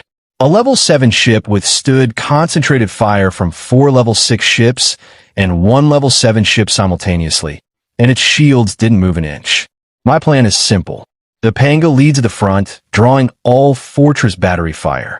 In the ideal scenario, Captain Kai Dren sustains an absolute safety zone using his shields, giving the rest of us a protected output window. We concentrate our entire firepower on a single point of the fortress shield. Constant dripping wears away stone. Even a level 8 fortress shield will eventually tear. Once a gap appears, Braxcar leads the elite assault. Fleet through to destroy the Blood Sea Heart. When the heart falls, the battle is decided. Dead silence in the room.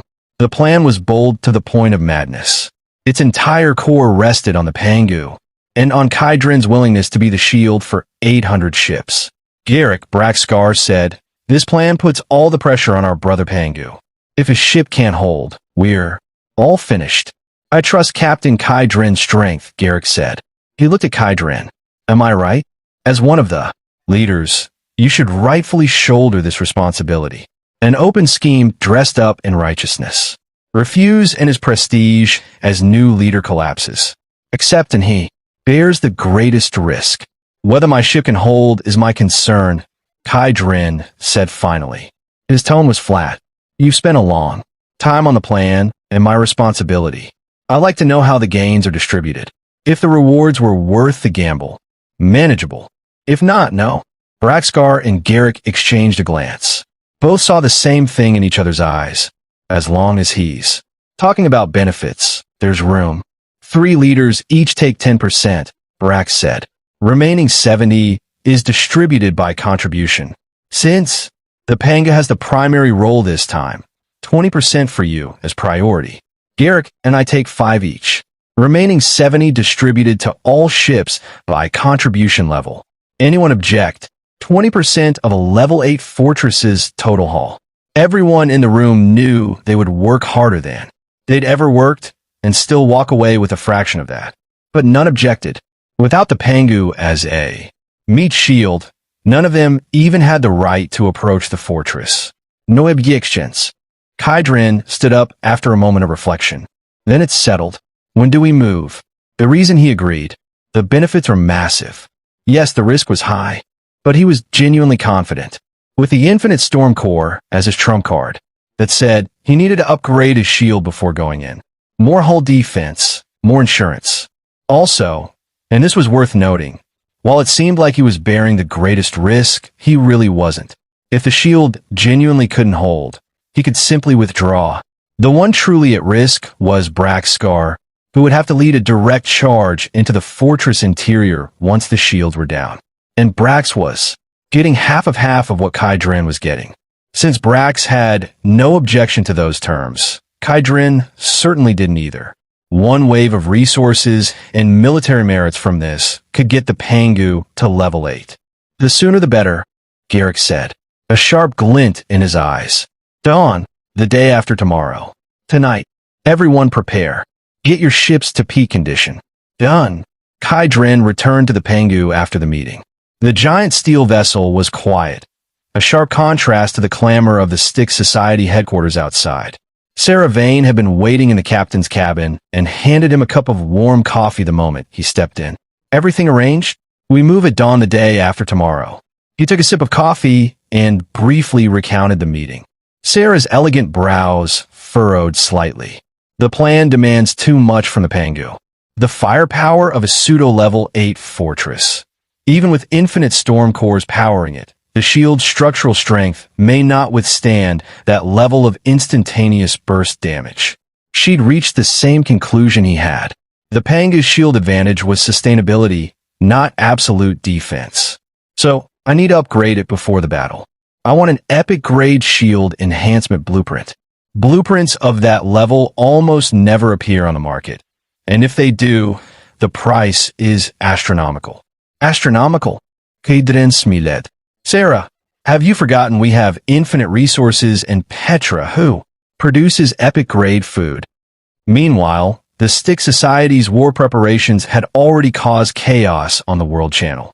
All materials related to attack, defense, and repair spiked in price and were swept from the market within hours. Kydrin posted one message. 100 epic-grade golden potatoes, seeking epic-grade shield blueprints or leads. Epic-grade food. 100 of them at once. The trading market went momentarily silent, then exploded in private messages.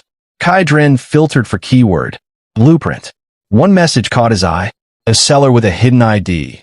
They had a blueprint, the stick barrier, epic grade, a shield enhancement, designed specifically for the Styx C domain environment, greatly increasing resistance to mental attacks and corrosive energy. Price, 1,000 epic potatoes. 1,000. Kydrin sneered internally. He typed back. He didn't have 1,000, but he had the 100 plus 10,000 iron blocks. Deal. Long silence on the other end. Then, 20,000 iron blocks plus the 100 potatoes. Deal. Kydrin agreed instantly. This much in resources was nothing to him, especially since he discovered a market exploit. Basic materials like iron blocks could be packed into sacks for trading, turning the daily 1,000-unit limit into 100,000-unit batches in one transaction. The seller's reply. They clearly hadn't expected immediate acceptance. They initiated the trade. Done. Blueprint acquired. Styx barrier, epic grade. A masterwork from Styx craftsman. Grants your ship's shield an additional solid physical barrier, greatly enhancing structural strength and energy resistance. Upgrade requirements. Life-breathing soil, 10,000. Refined petroleum, 5,000. Demonized whale, oil, 5,000. Styx vengeful soul stone, 100. Upgrade effects. Base shield strength plus 300%. New trait soul guardian. Shield blocks an additional 50% of mental shock damage. New trait energy solidification. Energy consumption increases by 30% when shield is under attack. Good stuff. Kydrin called Garrick Mauld immediately.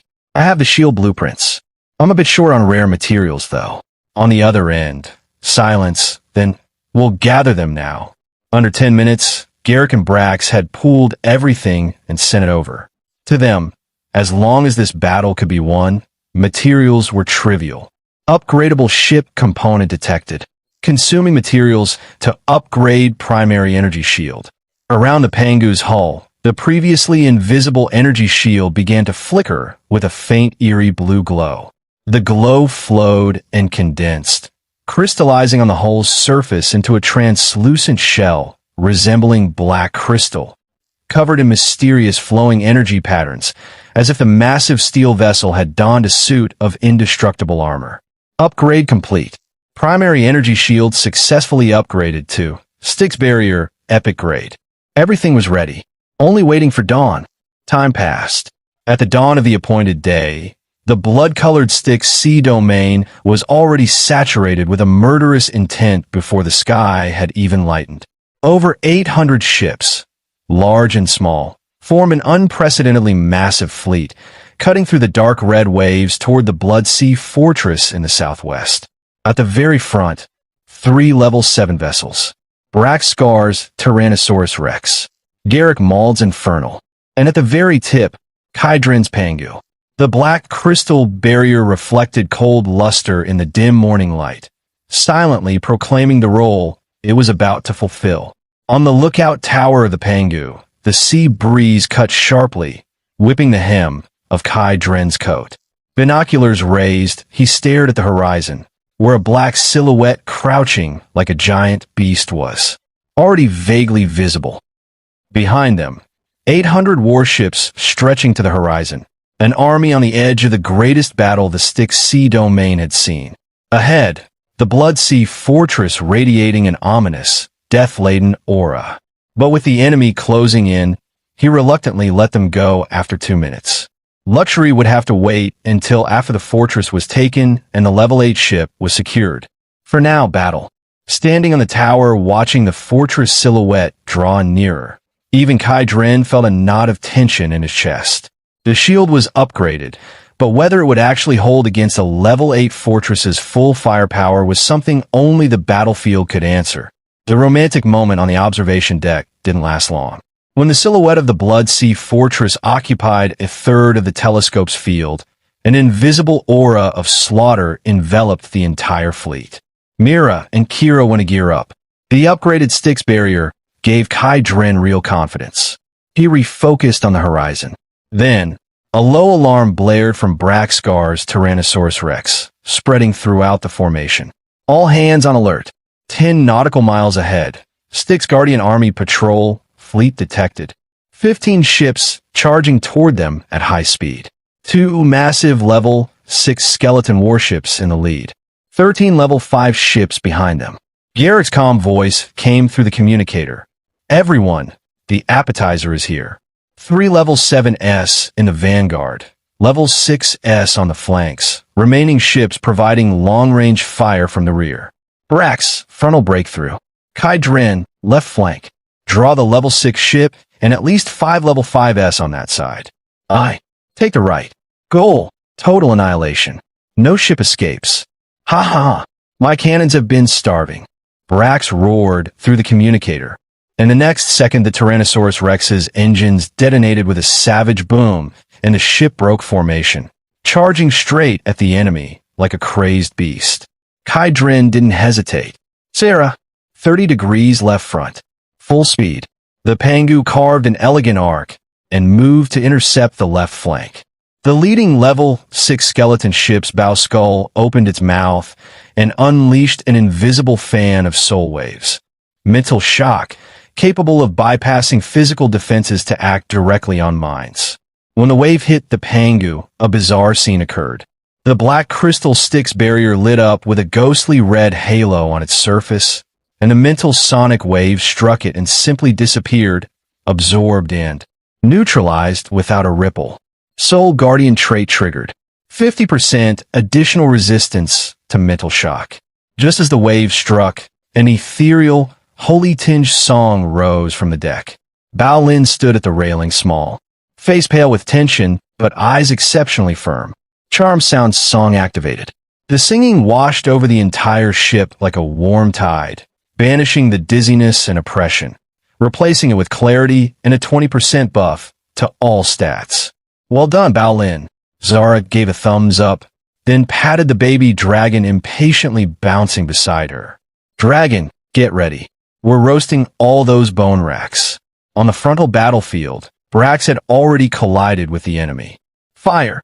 Blast them to pieces. More than 100 mana cannons roared as one. The first level 5 skeleton ship struck didn't even fully raise its shield before the torrent engulfed it entirely. 3 level 5 ships obliterated in one volley. The level 6 ship managing frontal defense withstood the salvo, but its bone shield erupted in spiderweb cracks.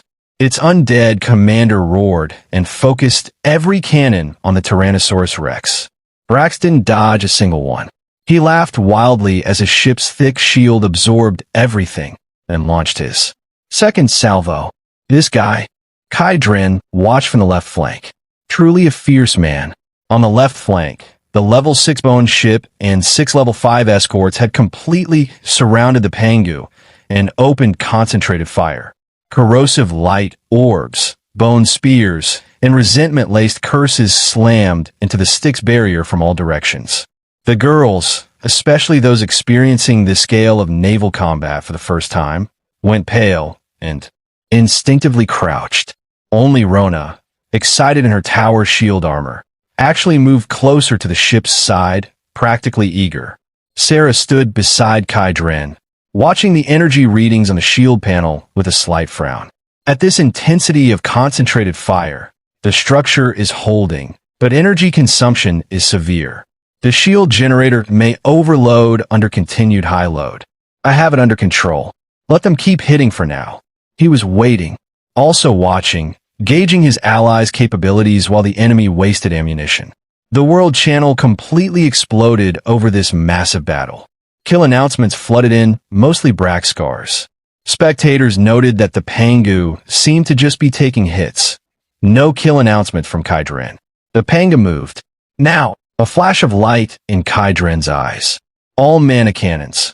Lock onto the power core of the level 6. Bone ship, front left. Arrow towers. Free fire. Suppress the level 5 ships. Zara, get ready. Everything activated at once. 60-plus mana cannons roared simultaneously. Not a torrent like Brax's style, but precise. All fire landed on the power core zone behind the level 6 ship's ribcage. The bone ship's shield shattered on the first round. Energy beams tore into the hull on the second. The undead commander roared in shock and tried to turn the ship. Too late. Dragon, thunderfire breath. A high-pitched dragon roar split the air. A terrifying dragon breath mixed with thunder and flames poured directly into the tier Kai Dren had opened. The power core detonated from within. The entire level 6 bone warship became a massive fireball, burning fragments scattering in every direction. Another level 6 ship instant killed. The arrow towers immediately turned their suppression fire on the remaining level 5 ships, holding them in place. Kill notifications. 1 level 6 bone warship destroyed, 16,000 Styx military merit gained. 1 level 5 bone patrol ship destroyed, 3,500 Styx military merit gained. The world channel erupted again. Spectators dissected his tactics. Brax was pure, overwhelming firepower. Kai Dren was precision and timing. Use the shield to absorb and numb the enemy, then strike at the exact critical moment. More ammunition efficient, though heavier on storm cores. Either way, extraordinary. The battle ended quickly after. In under 20 minutes, the entire 15-ship patrol squadron was wiped from the sea surface. Merit update. Current military merit 256,800. Your Styx military merit ranking has risen to 46th place. 1 battle, 46th in the entire sea area. Before anyone could celebrate for long. Alarm! Alarm! Sarah's voice sharpened. She pointed to the last wrecked bone ship on the far edge of the battlefield. A scarlet signal flare launched from it, exploding in the blood sky into a huge skull mark that lingered. A distress signal. Almost simultaneously, the Blood Sea fortress, lurking in the distance like a crouching giant beast, reacted. A series of alarm sounds rang out, resounding across the entire sea area. Then, On that incomparably huge fortress, red lights lit up in unison like demons opening their eyes. 1, 2, 10, 100, thousands. Pitch-black gun turrets slowly extended from the fortress's solid ramparts, their muzzles turning as one toward the direction of the Stick Society fleet. A suffocating, crushing pressure rolled across the sea from kilometers away. The fleet, which had been cheering seconds before, went completely silent. Everyone felt the trembling from somewhere deep in their soul. The Battle of Battles was about to begin. Kai Dren stood on the observation deck, black coat flapping in the death-laden gale. He watched the fortress complete its awakening, and his expression became more serious than it had ever been. All crew, prepare for battle. They gave the Stick's fleet no time to react. The moment the piercing alarm tore through the sky, the Blood Sea fortress unleashed a roar that seemed to shake the sea itself. Hundreds of dark cannons fired simultaneously, the sky stained blood. Everyone take cover. Scatter immediately. Garrick's voice, usually so controlled, cracked with terror. But at that critical moment, the panga moved. A deep, resonant hum drowned out the sound of descending fire. On the 160-meter-long pangu, the Stick's barrier, previously translucent black crystal, burst with dazzling red and blue light. Sarah, full power. Receive. Sarah's palms were sweating. Her fingers danced across the control panel without hesitation. 10 storm cores connected. Backup energy pool fully charged. Shield strength at 300%. The devastating rain of red light slammed into the shield. A series of violent explosions rippled out from the pangu. Shockwaves spread across the water in enormous rings. Giant waves rose thousands of meters. The explosion smoke dispersed. The panga stood, still tall and majestic on the turbulent sea. The black crystal shield trembled with alarming ripples across its surface. Its light dimmed, but it had not broken. It had withstood the fortress's first full power salvo. Alone, the World Channel and Fleet Channel detonated simultaneously. Inside the pangu, the situation was not as leisurely as it appeared. Warning, shield energy reduced by 98%. Switching to second energy pool. Sarah's forehead showed a fine layer of sweat. Captain, the enemy firepower is too intense and extremely corrosive. At this consumption rate, 10 storm cores won't last a minute. Kai Dren nodded, watching the energy bars rapidly dimming. Money burning. Freely, since the supply was unlimited. Garrick's urgent voice came through immediately. Brother Kai Dren, are you all right? You must hold on. If you can keep drawing their main fire, we can leader Garrick. Kai Dren interrupted. Calm. Not a trace of panic. Holding on is not a problem. But he paused, picked up a glass of warm water, took a sip. You see, my shield has a small quirk. It's sturdy, but it drinks storm cores. In that last wave, all 10 I had in inventory are gone. Silence on the other end. Garrick's heart was bleeding, but he also knew perfectly well that if the pangu withdrew now, 800 ships were sitting targets. Brother Kai Dren, the bigger picture matters. Use as needed. After this battle, the entire Stick Society will reimburse you. Reimburse. Kai Dren's lip curled into a meaningful smile. Istormi cores. I don't need those. I have a habit of carrying hundreds of cores for self-defense when I go to war. A sound of someone choking on water came through the communicator. Hundreds? Wholesale? The oppressive weight of wealthy and powerful slammed into both leaders through the radio. Then what do you want? Garrick asked through gritted teeth. Rare materials. Deep-sea black iron, demon soul cloth. I'm not picky. Deal. Kai Dren ended the call. He snapped his fingers at Sarah with a calm, satisfied expression. Someone else is paying the bill. Bring out the entire Stormcore warehouse and burn it. Yes. Looking at her captain's composed, even slightly merchant-like demeanor in the middle of a life-or-death battle, Sarah's tense nerves eased just a fraction. With Kai Dren drawing 80% of the fortress's firepower, Garrick finally seized his window and issued the signal for general offensive. All units attack. The stick's fleet, which had been restrained and building pressure, unleashed an astonishing counterattack. Brax Tyrannosaurus Rex led the charge, slamming directly into the stick's guard fleet. Meanwhile, aboard the Pangu, artillery roaring outside, shields sparking. The scene on deck had an atmosphere that was, strangely, completely at odds with the war. Petra, who normally spent her time aboard the ship, gazing into the distance with serene, distracted eyes, was at this moment clinging to Kai Dren, legs draped across his hands, her expression one of deep, wounded grievance. Petra, there's a battle going on. Come down first. I won't. She buried her face in his neck. Master, you lied to me. You said that as long as the life essence was properly given, it would bloom and bear fruit. But I've been waiting days. Not a sound. She pointed to her flat, firm abdomen. Is it because the owner hasn't been watering the flowers enough? Kai Dren felt cold sweat on his spine. He knew perfectly well that in Petra's mind, this was simply a botanical metaphor. Watering, seeds, growing fruit, entirely innocent. But in this context, Petra. He took a controlled breath. Nurturing fruit is complicated. It's not something that happens from a few waterings. It takes time. And right now, there's too much turbulence outside. If the soil is unstable, seeds won't germinate. Then I'll be good. I won't move. With the internal emergency handled, he turned his attention back to the window. On the battlefield, the situation had changed. Under the Pangu's relentless storm core attrition tactic, the Bloodsea Fortress's insane firepower had been effectively halted by a single ship. This gave the Stick's fleet the opportunity they needed. After losing dozens of level 5 ships, they had finally advanced into the fortress's blind spots. Brothers, the moment is here. Focus fire on that shell.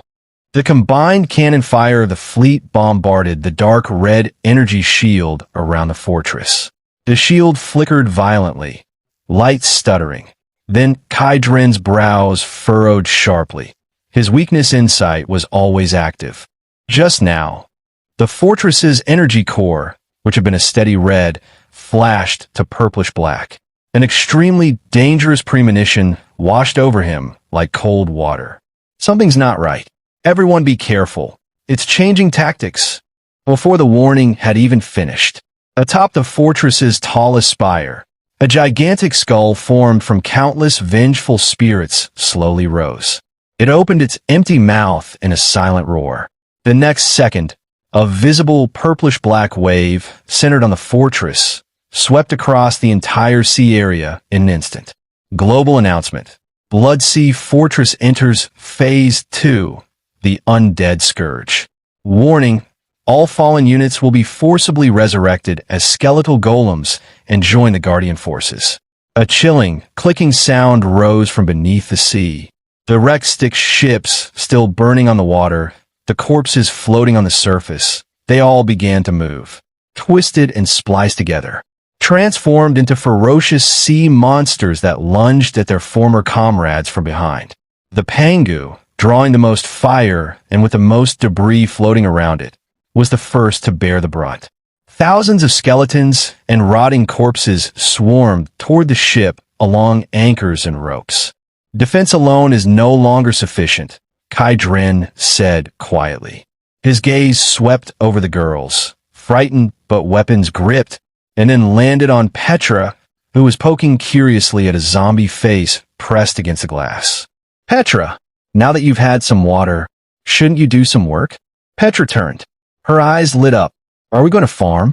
Kai Dren's lips pulled into a cold smile. Yes, farming. Turn all this disgusting fertilizer into flowers. Yes, master. Above the Pangu, besieged by tens of thousands of undead, the floating island projection grew increasingly solid. Grow, children. Petra floated in midair, bare toes lightly touching the void. At her command, a sickening crack of bones. Tender green seedlings sprouted directly from the bodies of the skeletons charging the deck. They expanded at visible speed, transforming into thorn vines as thick as a child's arm. They tore apart rotting flesh, shredded bone, and greedily converted the stench of death into nutrients. A massive stitched-together monster had just crested the ship's railing, rusty giant axe raised to strike, and an enormous carnivorous flower burst directly from its chest cavity. A level 6 stitched monster, consumed whole by a flower. And not just one. The entire area around the Pangu, spanning 500 meters, transformed into a green inferno. Enormous vines erupted from beneath the blood sea, binding and constricting undead sea monsters until they shattered. What had been a hopeless undead catastrophe had become Petra's private composting site. Kill notifications: Petra, 1 level 6 stitched giant corpse killed, 2,000 sticks military merit. 1 level 5 skeleton legion defeated, 5,000 sticks military merit. The system panel flooded. The numbers were more outrageous than cheating. Kira, who had been gripping her sword preparing to fight for her life, almost dropped it. She had always thought she was powerful, but compared to this, the world channel erupted. Spectators demanded to know what was happening around the Pangu. A rational voice analyzed it. Not ordinary plant talent. Ordinary plants withered on contact with undead death aura. These plants were feeding on the undead. An absolute counter-attribute. The terror of a legendary crew member. In the Styx Fleet channel, Garrick Mauld pushed up his glasses, the reflection obscuring the deep apprehension in his eyes. Plant-based, not just control, but devour and transform. That's the real reason the Pangu is number 1. Ha ha! Beautiful work, brother! Brax's rough voice roared through the communicator. She cleared the whole field. My path is open. Because of Petra's unreasonable clearing. He knew perfectly well. In Petra's mind, the energy she was referring to was the life origin, restoring her divine power through the overlord body. Botanical, innocent, entirely clinical, but in this context, flushed and disheveled and limp in his arms. Even a saint would have struggled.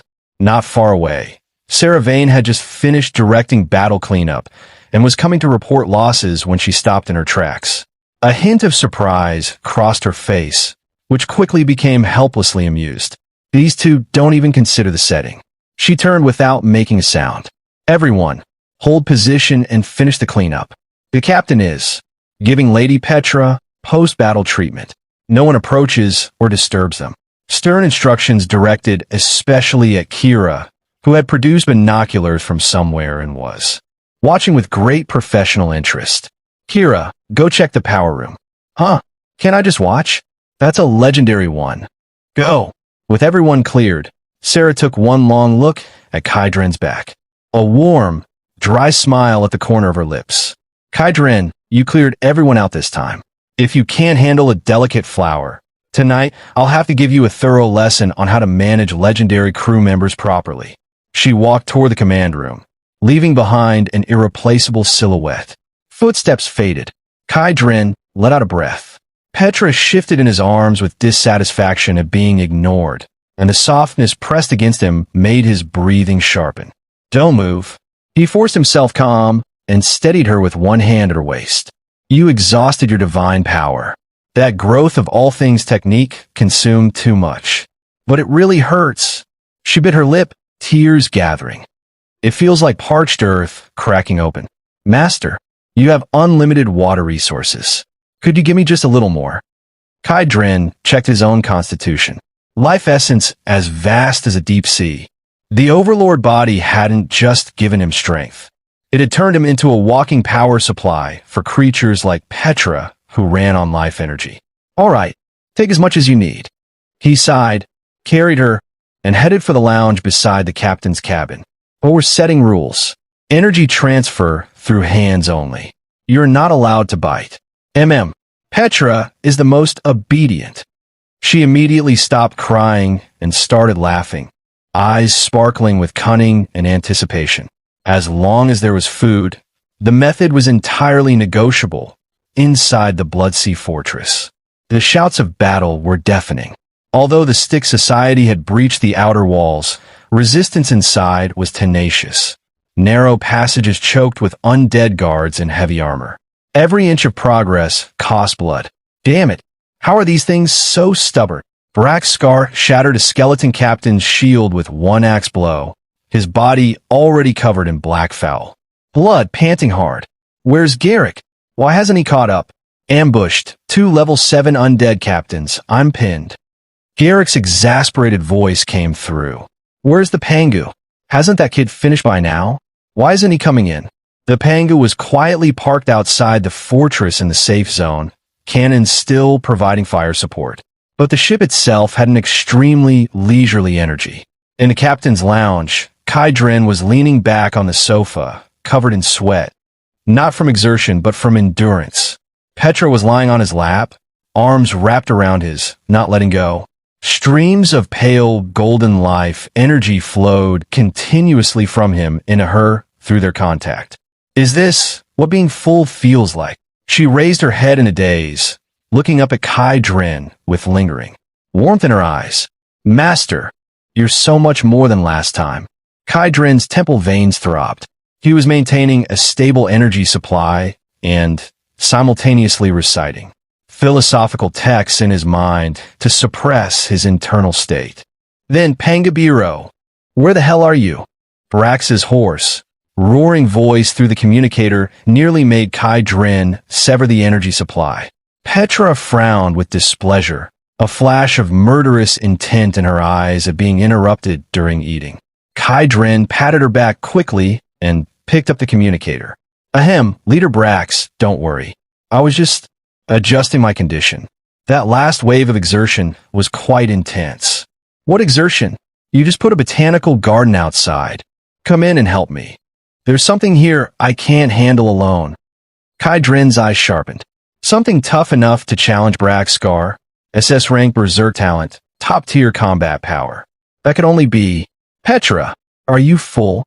After more than 10 minutes of concentrated energy replenishment, her condition had recovered. Significantly, about 70%. She licked her lips and reluctantly released his hand. She wanted more, but she could sense the fighting spirit radiating from her master. A good pet learns when to help. Since that person is in trouble, she stood up and straightened her slightly disheveled skirt. The arrogance and indifference of a legendary creature returned to her emerald eyes. Let me go take a look too. What kind of fertilizer could make that big man scream so pitifully? Kai Dren gave her a private thumbs up. He stood, straightened his collar, let the black coat settle behind him. Full speed. Target, Fortress Core. Let's go collect the final spoils of victory. Deep within the Blood Sea Fortress, in front of the main control room, Braxcar's battle axe was dulled from chopping. The remains of level 5 and 6 undead elite guards lay scattered around him. He didn't dare relax for a second, because before him, the figure on the throne of bones had risen. A man clad in scarlet armor, wielding a long sword engulfed in black demonic fire. More precisely, a high-level undead possessing complete intelligence. The Styx Guardian Army's commander-in-chief of the Southwest War Zone, the bloodthirsty Grand Duke Valdrek. Warning, boss detected. Legendary bioreaction detected. Name, Bloodthirsty Grand Duke Valdrek. Projection. Level, 8 pseudo. Talent, Blood Monarch, SSS rank. Can manipulate blood, immune to 50% physical damage. Possesses immortality. Brax looked at that talent, and his lip twitched. Immortality. Great. We're probably done. Valdrek looked down at the disheveled Brax with a graceful, yet cruel smile on his pale, handsome face. Human, your courage is commendable, but this is your end. He raised the demon sword. The surrounding sea of blood surged, responding to his will, transforming into countless ferocious blood dragons that lunged at Brax. Brax closed his eyes, braced himself. Boom! The heavy alloy ceiling above their heads was torn apart by terrifying force. A bolt of lightning, accompanied by enormous vines, fell like a meteorite and slammed into the blood dragons from above. The smoke cleared. A tall figure stood atop a giant vine, mantis blade in hand, a wild smile on his lips, looking down at the bewildered Valdrek. Sorry I'm late. Something came up at home. Had to comfort a child. Behind him, Petra fully recovered, hovering in the air with countless flowers blooming at her back. Zara, dragon maiden form, lightning and fire crackling around her, fighting spirit boiling. Now, Kaidrin pointed the sharp blade at Valdrek. Round 2. Begin. The control room reeked of blood mist. Crimson patterns etched into the floor pulsed like something alive, in rhythm with a heartbeat none of them could see. Grim Warden Valdrek flourished his longsword, black flame licking along the blade and trailing behind it in the air. A thin, amused smile crossed his pale face as his gaze swept over the 4 fighters in front of him and the small dragon coiled at their side. Such interesting confidence, he said. Before my throne of blood, numbers mean nothing. He didn't finish the thought before he vanished. There was no warning, no sound of displaced air. Kaidrin's instinct screamed a half-second before his mind caught up, and in that same half-second he realized he wasn't the target. The clash of steel on steel cracked through the room like a gunshot. Cursing the whole way, Braxcar still moved fast enough to matter, swinging his axe up horizontally just in time to catch the blow across his chest. It should have been an easy block. Instead, the strike carried the weight of a falling mountain, and Braxcar was sent flying, slamming into the alloy wall hard enough to crack it, blood spraying from his mouth. Holy hell! He peeled himself out of the dented wall and stared at the fresh chip in his prized battle axe, eyes wide. Old Kai, this thing's constitution has to be pushing 150. My berserk buff barely gets me to 90. Kaidren's Tichtanet. Weakness Insight was screaming at him, and the problem was what it was screaming. Valdrek's entire status panel had come back as a wall of question marks. The only line that read clearly glowed an angry red, Blood Monarch. Don't talk. Everyone together now. He didn't wait for an answer. His mantis blade carved twin arcs of cold light through the air, aimed straight for Valdrek's throat. At the same moment, a dragon's roar shook the hall. Zara, fully shifted into her dragon maiden form and running at full power, raised both hands as a swirling knot of thunder and flame condensed between them. The pillar of light thundered forward, riding alongside Kaidren's strike. In the back line, Petra wasn't idle either. Floating just off the ground, her usually gentle hands closed into fists, and thick thorn vines tore up through the metal floor like waking serpents, wrapping tight around Valdrek's legs. 3 attacks, 1 target. It should have ended the fight right there. Parlor tricks, Valdrek said, and didn't so much as blink. He didn't dodge the blade coming for his neck. He didn't need to. The mantis blade went clean through, slicing halfway into his skull in the same stroke. On anything else, that would have finished it. But there wasn't a flicker of pain on Valdrek's face. Even with half his head hanging loose, he was still smiling. Good power, he said. Shame it's useless. Blood surged up from the floor itself, climbing his legs as if it had a will of its own. In the space of a blink, the wound at his neck closed over, whole without so much as a scar. The demonic fire on his sword flared crimson, and the shockwave that followed snapped Petra's vines to splinters and blew Zura's dragon breath apart mid-flight. That's not a boss, Braxcar said, voice cracking. That's a healthlock cheat. How are we supposed to kill something that heals a severed neck in a second? Don't panic. Kaidren's voice stayed level over the calm, even though the attack had done nothing. Weakness Insight had caught something the instant the blade connected, a thin thread of energy, faint but real. Valdrek's regeneration wasn't coming from nowhere. He was pulling it from somewhere beneath their feet. Brax, your ultimate. I know you're holding one back. Use it. How'd you? Braxcar barked out a short laugh and gritted his teeth. Fine, this is my last card, so don't waste it. He tore his shirt open, revealing a body already carved with old scars. And a deep red glow burst from beneath his boots, spreading out to wash over everyone in the room. Savage war cry. Every ally's stats surged, pain dulled to almost nothing, and a hungry new edge settled over all of them. A fifth of all damage they dealt would flow straight back to them as stolen life. 30 minutes, starting now. 30 minutes. A slow, fierce grin spread across Kai Dren's face as the power settled into his limbs. That's more than enough. If Valdrek had a blood bank to draw from, fine. Then Kai Dren would simply keep killing him until the bank ran dry. Zara, full output. Don't hold back on mana. Petra, lock him down and don't let him breathe. Brax, see the wall.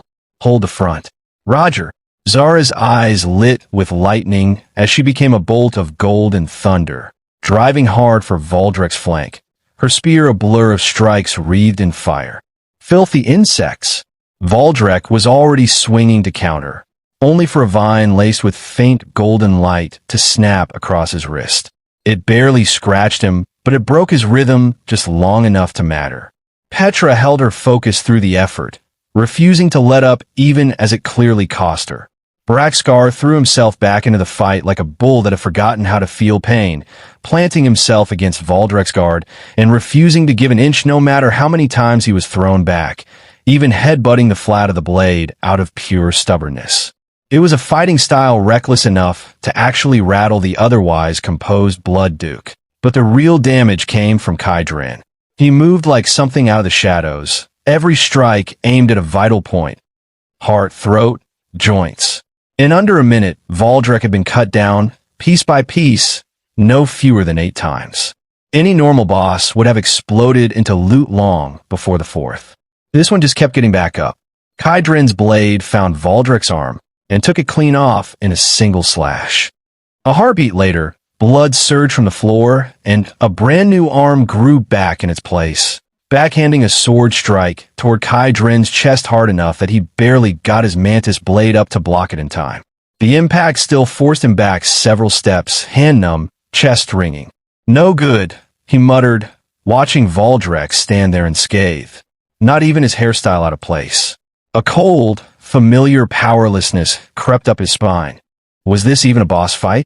This was going up against the entire energy reserve of the Bloodsea Fortress. As long as the sea of blood beneath their feet kept flowing, Valdrek was unkillable. Beside him, Zara was breathing hard, drenched in sweat from the sustained output, her scaled dragon armor scored and battered from the fight. Braxcar was faring worse, barely upright, held together by the last dregs of his vampiric lifesteal. I can't keep this up much longer, old Kai, Braxcar wheezed. This thing's unkillable. It's a straight-up bug. Across from them, Valdrek looked like he'd grown bored of the whole affair. He flicked a droplet of blood off his sword and let a cruel smile settle onto his face. Had enough? Since you enjoy struggling so much, I'll grant you a death of despair. The phantom of the blood sea behind him surged, and a suffocating pressure dropped over the entire room. Everyone's movements slowed, like they'd been dropped into quicksand. Kai Dren gritted his teeth. Was there really no other option? Then, static crackled through his private channel, and Sarah Vane's voice came through, calm and analytical. Kai Dren, can you hear me? I finished going through the data you sent back. His eyes lit up like he'd just grabbed a lifeline. Sarah, tell me. It's beneath your feet, she said, speed of speech clipped and precise. According to the energy flow map, his regeneration isn't a talent of his own. He's drawing life essence in real time from the fortress's reserves through the blood pattern array under his feet. He's a terminal wired into a battery the size of a fortress. Cut off his connection to the ground, or isolate the flow in this room, and his cheat stops working. Kai Dren glanced down. Those dense, vein-like patterns ran the length of the hall and deep into the floor beneath it. How am I supposed to cut that? Blow up the entire fortress? He gave a bitter laugh. No need to go that far, Sarah said, a note of meaning in her voice. You have a goddess on your ship who happens to be very, very good at claiming territory. Kai Dren turned sharply to look at Petra, still floating midair. A domain. Exactly, Sarah confirmed. She's currently capped at level 7 because of the ship, but her nature is still divine. Let her unleash her full domain, and her laws override the Bloodsea's laws here by force. That severs his connection completely. Fight magic with magic. Override one domain with another. Kai Dren understood at once. Petra, he called. Can you still cast your ultimate? Turn this whole place into your garden. Petra, still holding her focus through the pressure bearing down on her, blinked in surprise. A flicker of hesitation crossed her face. But, Master, that takes time to channel. I'll be really weak afterward. It doesn't matter. A hard edge came into Kai Dren's eyes. Take down this guy, and you can eat as much as you want when we get back. I mean it. Really. Her eyes lit up like twin gems. Deal, Master. The very air around her shifted the next moment. Where she'd been a soft, gentle gardener a second ago, she was something else entirely now. A goddess of nature, standing in judgment over the world, trying to cast a spell in front of me. Valdrek's eyes narrowed. Even without hearing their private channel, an old monster like him could sense when someone was charging a spell. You think I'm just here for decoration? His sword came down in a vicious arc, a 10-meter blood-red sword aura tearing through space straight for Petra in the air. If it connected, even a legendary grade being like her could fall. Don't you dare, two voices said at once. Zara threw herself forward, using her dragon-scale wing as a shield against the worst of it. Braxcar threw away his axe entirely, spread his arms wide, and stood directly in its path. Get lost, he roared. Blood sprayed. The strike tore a wound clean through his chest deep enough to see bone, and he was thrown backward, coughing blood, but between his frame and Savage Warcree's damage reduction, he'd swallowed half the force of the blow. The rest slammed into Kai Dren, who didn't retreat a single step, wiping blood from his mouth and grinning at the green light already building behind him. Brax, he said. Next up, we watch the show. At that instant, the smell of blood in the room began to fade, replaced by something clean and floral. For the first time, real fear crossed Valdrek's face. He felt the veins beneath his feet snap, the endless power that had been feeding him abruptly cut off. He looked down in disbelief. The floor, forged from steel and flesh a moment ago, was now sprouting grass. Tender green shoots spread at an unnatural speed. Flowers bloomed straight out of pools of blood. Roots burst through the corroded blood patterns, crushing them apart. Petra, the flower goddess's domain. Within 500 meters, the environment's rules were forcibly overridden into a natural domain. Necromancy and blood magic stopped working entirely inside it. Plant abilities were boosted threefold. Welcome, Petra said, opening her eyes. The usual warmth and playfulness in them was gone, replaced by something colder and older, something that belonged to a god. She waved her fingers, and petals drifted through the air, dreamlike, beautiful. To my garden, the control room had transformed completely. Where the Bloodsea Fortress had stood a moment ago was now a paradise of grass and flowers, and trapped inside it, a vampire who had lost every fang and claw he had. How? Valdrek stared at the sword in his hand in disbelief. The demonic fire that had burned along its edge was extinguished. He reached for the sea of blood beneath him and found nothing waiting for him but soil and stubborn grass. For the first time in longer than he could remember, he felt something close to fear. All right, Kai Dren rolled his neck and walked toward the Blood Duke, blade in hand, wearing a smile more dangerous than anything Valdrek had shown all fight. The cheat's off. Now let's settle the score. Brax, if you're not actually dead, get up. It's time to finish him.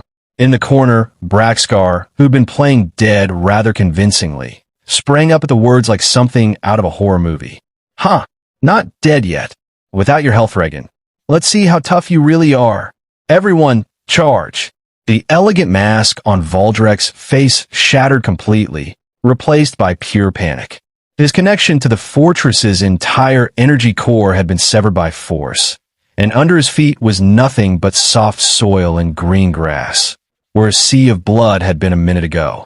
The air smelled like flowers instead of rot. Whatever he had been a moment ago, he was down to a single life now, same as anyone else. Now it's fair, Kai Dren said, cracking his knuckles. Savage Warcry was still at full strength, and something sharp and hungry flared in the depths of his eyes. Brax, let's finish this together. You got it. Braxcar, still nursing a hole clean through his chest, let out a wild laugh and sprang up in a single motion, snatching up a battle axe from a nearby corpse and matching Kai Dren's grin exactly. They came at Valdrek from both sides at once, wrapped in violent intent. Valdrek tried to dissolve into mist and dodge, but the domain had frozen the space around him solid. He tried to block with his sword, but with the Blood Sea's power gone, his strength and speed were a fraction of what they'd been. Braxkar's axe knocked the sword clean out of his hand with a single blow. Kai Dren's mantis blade followed a half-second behind, moving like a ghost, and took his head clean off his shoulders.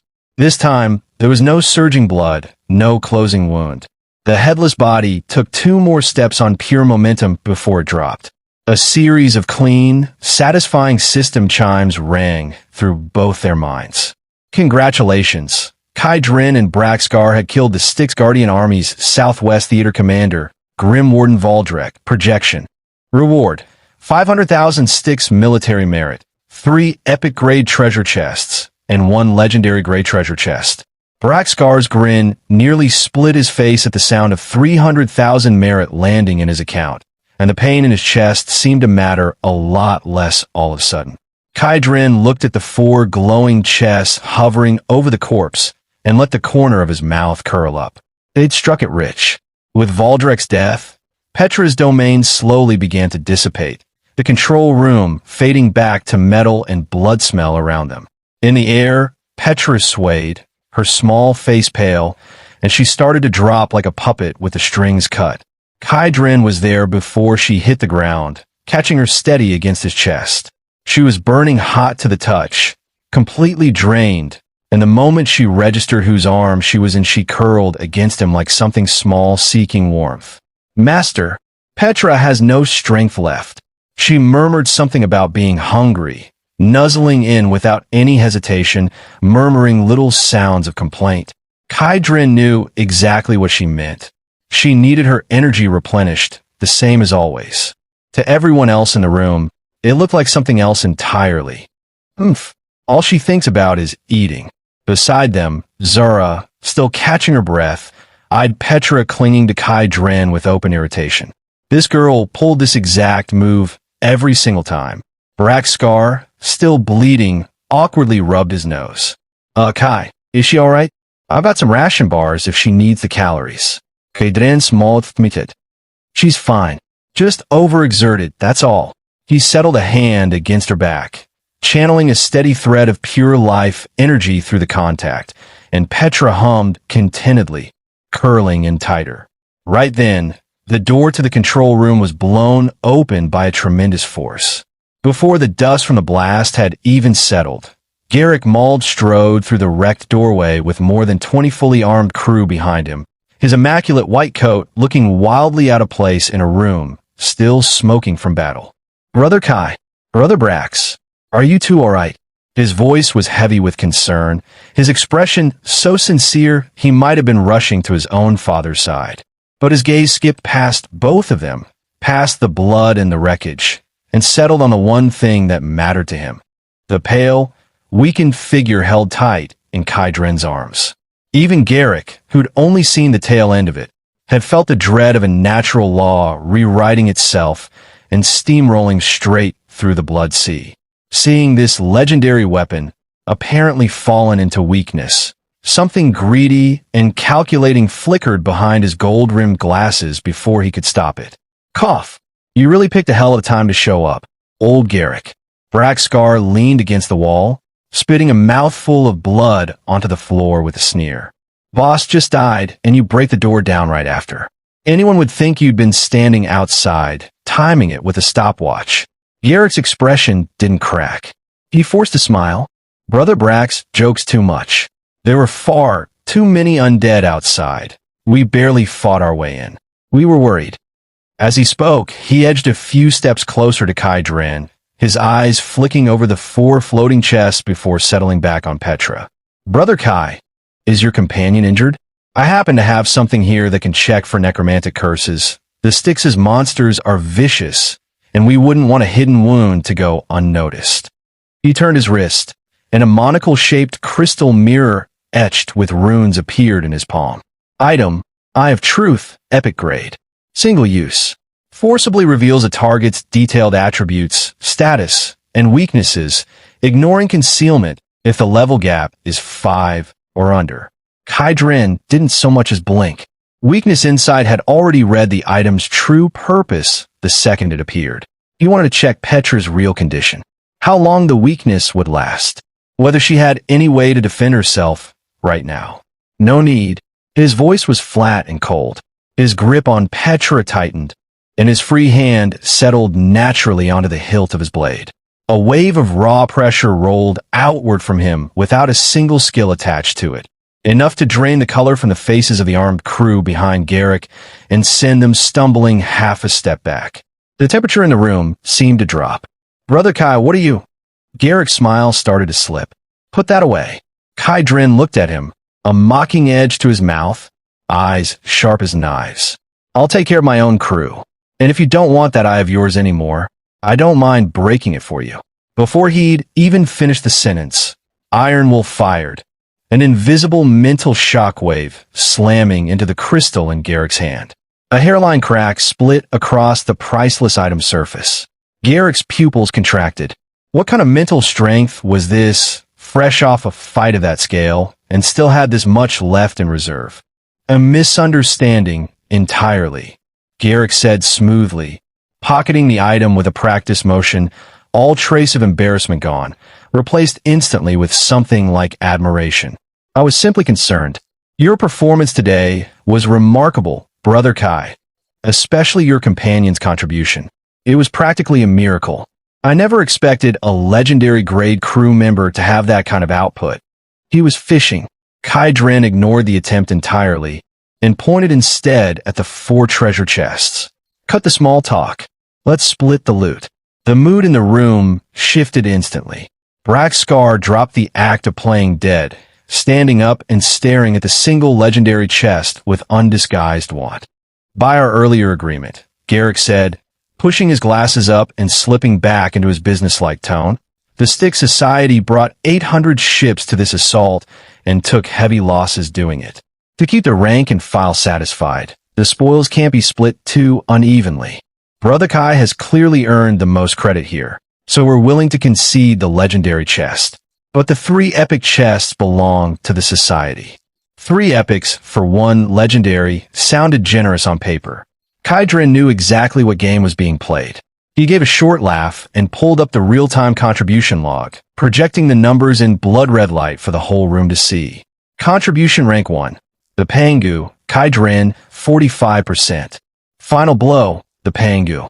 The number hung in the air like a slap across Garrick's face. "You're a businessman, Garrick. You know how to count." Kai Dren's voice stayed casual, his eyes sharp as a blade. "I took the opening barrage. I burned my own resources to keep the shield up. I landed the kill. And now you want to talk headcount?" He stepped forward, and in a room full of Society members, he carried himself like he owned the place. He set one hand on the legendary chest and pulled an epic chest toward himself with the other. "I'm taking these 2. His voice was quiet, but the authority in it was absolute. "You and Brax split the remaining 2. "What?" Several of Garrick's trusted men went for their weapons, faces twisting with anger. "You can't just take half. Even as top contributor, that's too far. President, why waste words on him?" Kai Dren didn't so much as blink at the noise. A proud dragon's roar cut through the room. Zara had reached her limit of watching quietly. Her wings snapped open, thunder and fire crackling in her crimson gold eyes, dragon pressure crushing down over every shouting crew member in the room. At the same time, still curled against Kai Dren, Petra lifted her head. Her hazy eyes flickered with something colder than a moment ago, and from the cracks in the floor, thick thorned vines rose slowly, aimed straight for Garrick's throat. The room went dead silent. A cold sweat broke out on Garrick's forehead as he looked between Kai Dren's flat expression and the 2 furious, more than ready women flanking him. He weighed his odds quickly. Fighting meant losing badly, and losing meant weakening the Society against every other faction that would be circling afterward. Not fighting meant swallowing the humiliation. "Fine, fine, fine." Garrick let out a breath and forced a smile that looked more like a grimace, waving his men back. "Straight to the point as always, Brother Kai." Since the contribution's clear, we split by contribution. I respect strength above all else. Those 2 chests are yours. Braxcar, off to the side, sent Kydrin a thumbs up over their private channel. Impressive. Plucking feathers off an old curl like that. Kydrin ignored Garrick's pleasantries entirely, pocketed the 2 chests with a wave of his hand, and turned to go. Since we're settled, we'll leave you to the cleanup. Brother Kai, there's still plenty of good salvage left in this fortress, Garrick called after him. Kydrin didn't turn around. Tired, going home to sleep. You all can split whatever's left. 10 minutes later, the heavy alloy door of the captain's cabin sealed shut, and every scrap of noise from outside cut off at once. Kydrin let out a long breath, feeling the tension of the fight finally start to drain out of him, and laid Petra down gently on the wide bed, still curled up like she didn't want to be set down at all. You're back. Sarah Vane had been waiting in the cabin and came over the moment she heard him. She'd changed into a light robe, her hair loose, and her eyes went soft with relief the second she confirmed he was in one piece. I've got hot water and repair fluid ready. Go get cleaned up. She stopped mid-sentence, spotting Petra on the bed, flushed and twisting faintly under the sheets. What happened to her? Sarah's eyebrows rose, a knowing look crossing her face. Is this the after-battle recovery you mentioned? Kydrin cleared his throat. She overexerted herself, breaking the fortress's connection. She needs to recover properly. That's all. I understand completely. Sarah gave him a light, knowing look, set out a cup of water within easy reach, and quietly stepped out to give them the room. Kydrin settled beside the bed and took Petra's hand in both of his, letting a slow, steady stream of life energy flow into her the way he had once before. Little by little, her feverish twisting eased into something calmer, until she finally drifted into a deep, peaceful sleep, murmuring something soft and satisfied. He sat with her a while longer, making sure the flow stayed steady, before his mind finally turned back to business.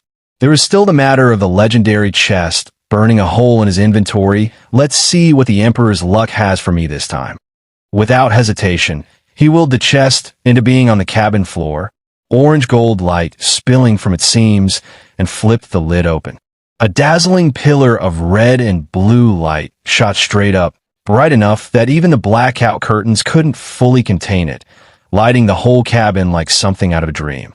See God announcement. Congratulations to Kydrin, captain of the Pangu, for successfully opening a legendary grade treasure chest. A mythical grade fragment obtained. His head buzzed. Mythical, not legendary. Mythical. He reached out and lifted the item floating at the center of the light.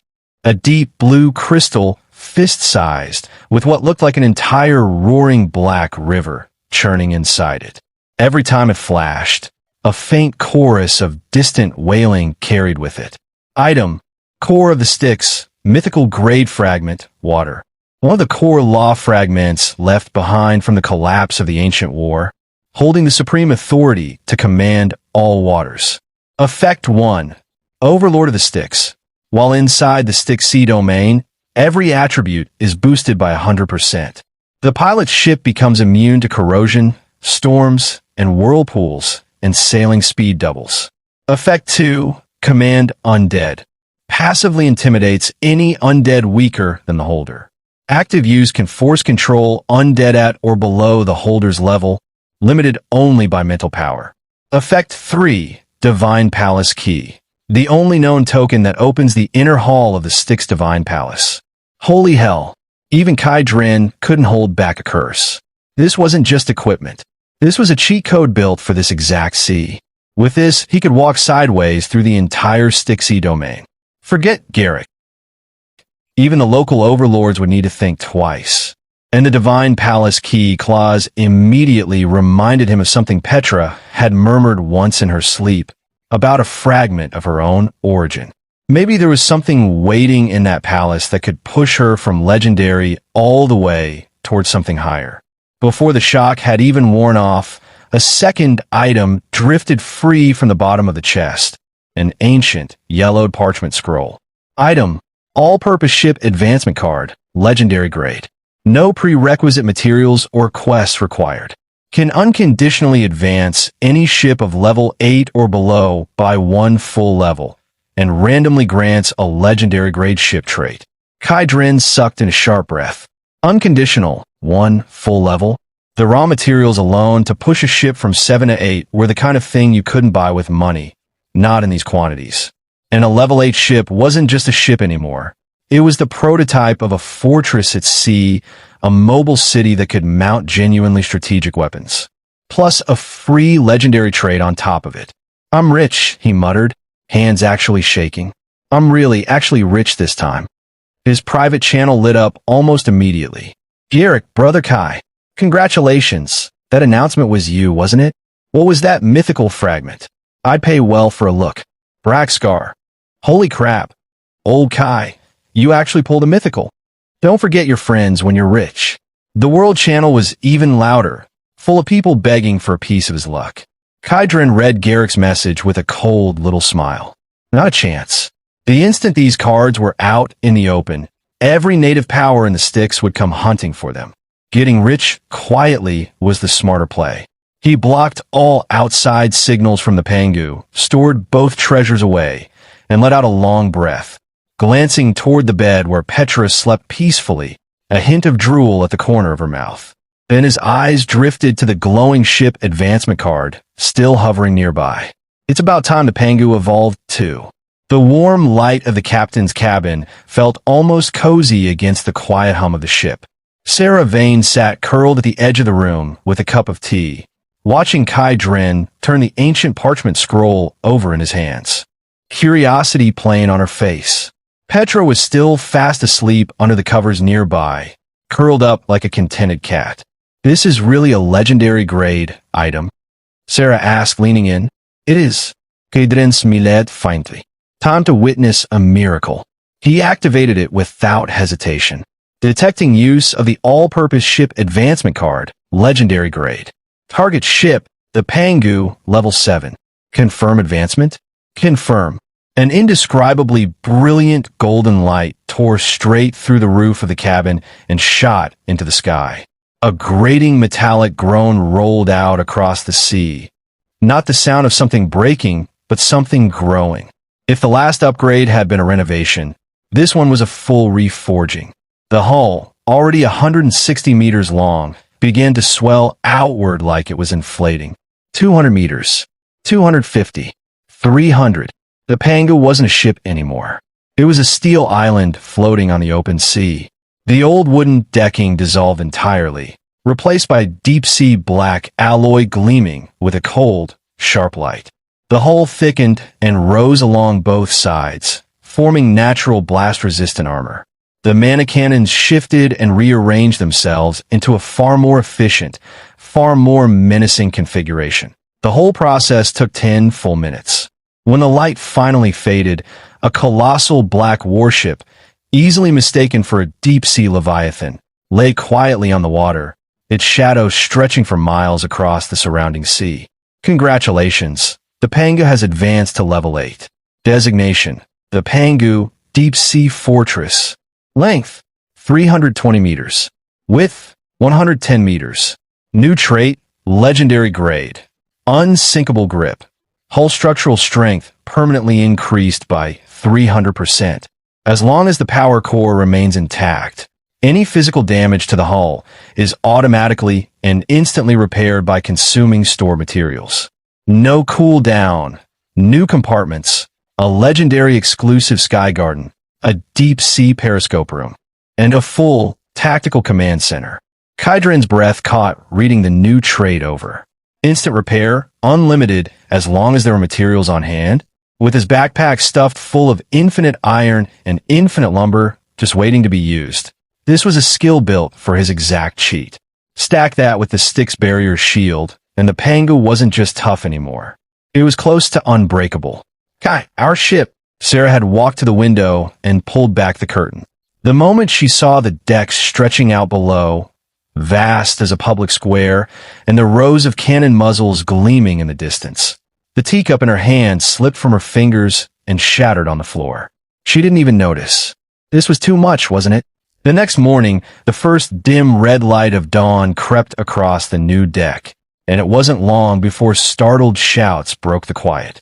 Wait, is this real? Where even are we? This deck is huge, I could run laps on it.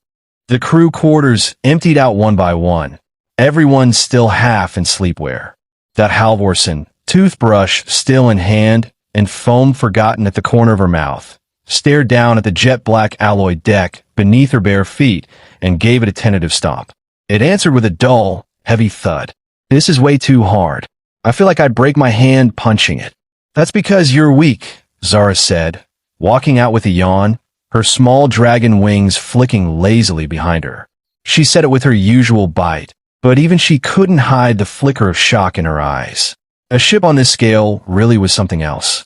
Bao Lin spun barefoot across the open deck, arms wide, delighted. With all this space, I could put on a whole concert out here. The calmest of everyone was Petra, who padded out of the captain's cabin hand in hand with Kai Dren, rubbing sleep from her eyes, looking rested and glowing after a full night's recovery. Morning, everyone, Kai Dren called out, looking refreshed himself, an easy confidence radiating off him. How did the ship get so big overnight? Another upgrade? Mira Loon asked, cheeks pink, eyes darting away shyly the moment he glanced her way. That's right, Kai Dren said, then clapped his hands to gather everyone's attention. All right, since the ship's leveled up, our next objective changes too. He walked to the very front of the deck and pointed out toward the mist-shrouded horizon. Full speed ahead. Destination, the Styx Divine Palace. It's time to cash in 1,000,000 merit. The instant the Pangu set sail, the Golden Sea God announcement screen shuddered to life across the sky, and the hum that came with it was enough to stop every survivor in every sea area in their tracks.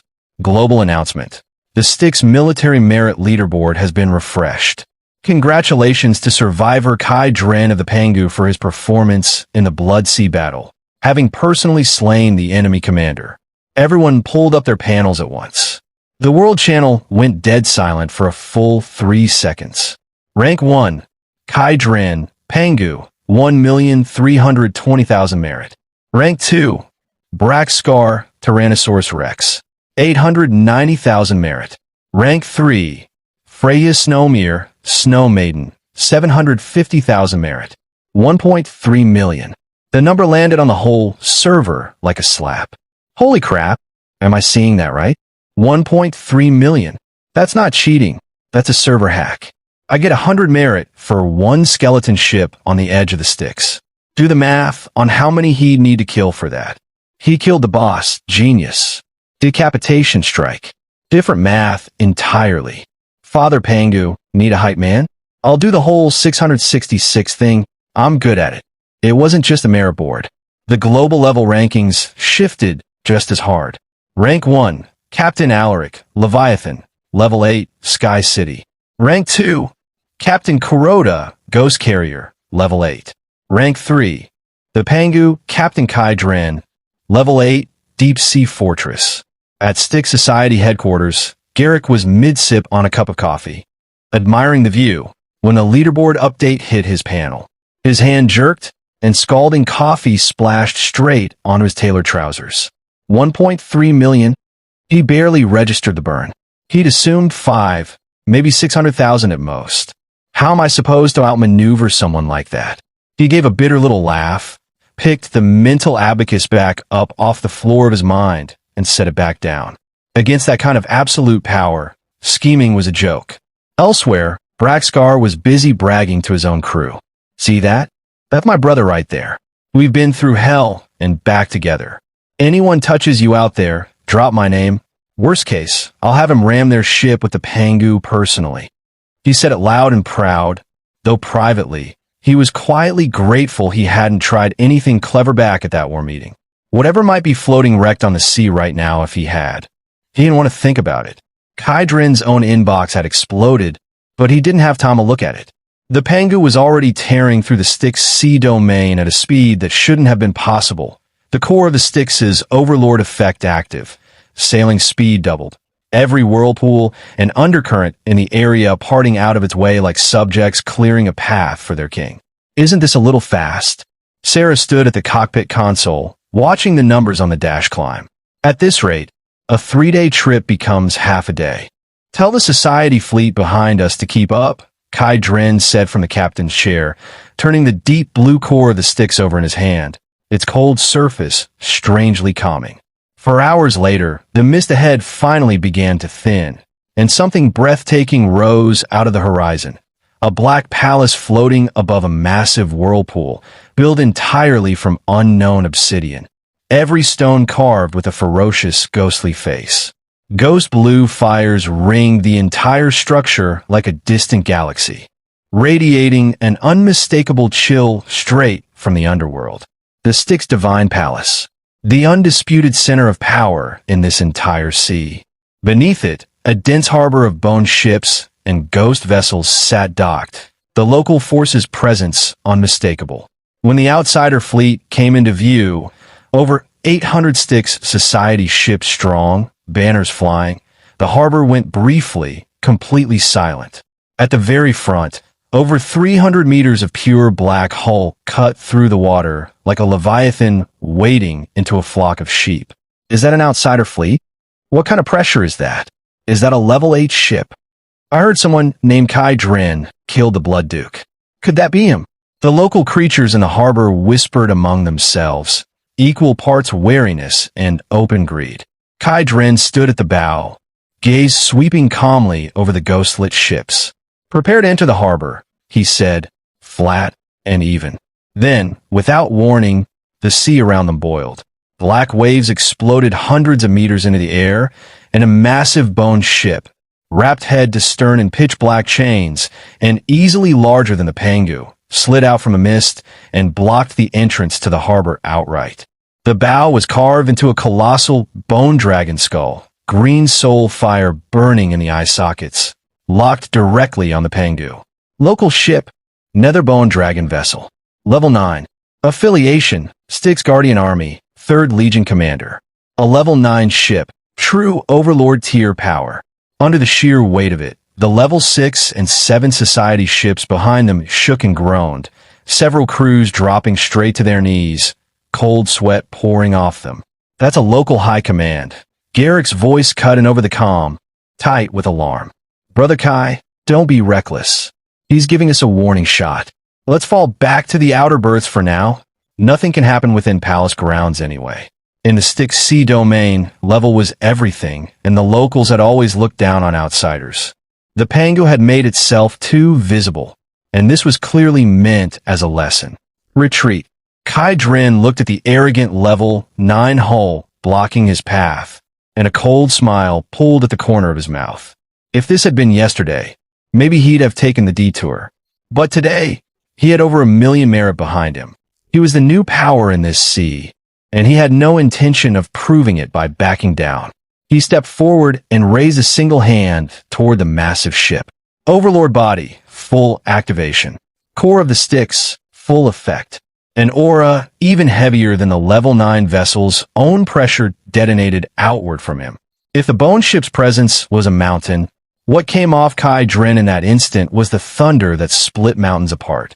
Behind him, the air itself seemed to bend, and the faint phantom of a towering Styx king rose silently into view, gaze fixed on the bone dragon ship. Get out of the way. His voice wasn't loud. With iron will behind it, it didn't need to be. It landed like a thunderclap in the depths of every soul present. The proud level 9 vessel actually flinched back, the soul fire in its skull-shaped bow flickering wildly, as if it had glimpsed something it feared. Dual pressure, bloodline and law both bearing down at once. Under the stunned silence of the entire harbor, the ship that represented the peak of Styx military power slowly, humbly, turned aside and opened a clear channel through. Garrick's jaw nearly hit the floor over the comm Braxcar, actually slapped himself to check he wasn't dreaming. Kai Dren lowered his hand, straightened his collar, and let his expression settle back into its usual calm. Enter the harbor. The Pangu sailed forward, head held high, straight into the core berth of the Divine Palace's harbor, under the reverent stares of every local creature and the fanatical cheers of every player watching. The Bone Dragon ship stayed silent the entire time. Standing at the bow, looking at the Divine Palace up close for the first time, Kai Dren felt a sharp light settle in his eyes. A million merit. He wondered exactly what that could buy him. The harbor beneath the Divine Palace was pure chaos. The proud local Bone Dragon captains who usually carried themselves like royalty were now huddled quietly on their own ships, watching the colossal newcomer settle into port with something close to awe. The moment the Pangu came to a stop, a pressure wave rolled off its hull and rocked a nearby level 5 ghost ship hard enough to nearly capsize it. That's the weight of a level 8 ship, Braxcar muttered from his own deck, staring at the steel island in the distance with open envy. His own level 7 Tyrannosaurus Rex looked like a family car parked next to an aircraft carrier by comparison. Stop staring. They earned it, Garrick said, adjusting his glasses, tone equal parts envy and quiet relief that he'd bet on the right side. He straightened his coat and regained his usual composed bearing. Let's go. Our brother's waiting. Today, the Styx Society officially puts down real roots in this sea. Kai Dren descended by elevator with his crew trailing behind him, a procession that drew more stares than any celebrity red carpet. Sarah walked at his side with her usual composed elegance, Zara close behind in her dragon scale gear, expression fierce even at rest, the twins following after, and Petra trailing along at the back, absently nibbling on a small potted plant she refused to put down.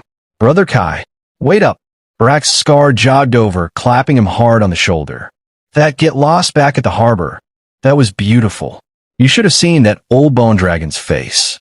Thought his soul fire was going to go out on the spot. Just luck, Kai Dren said with a faint smile, gaze already fixed on the black palace ahead. Up close, the sense of scale was overwhelming.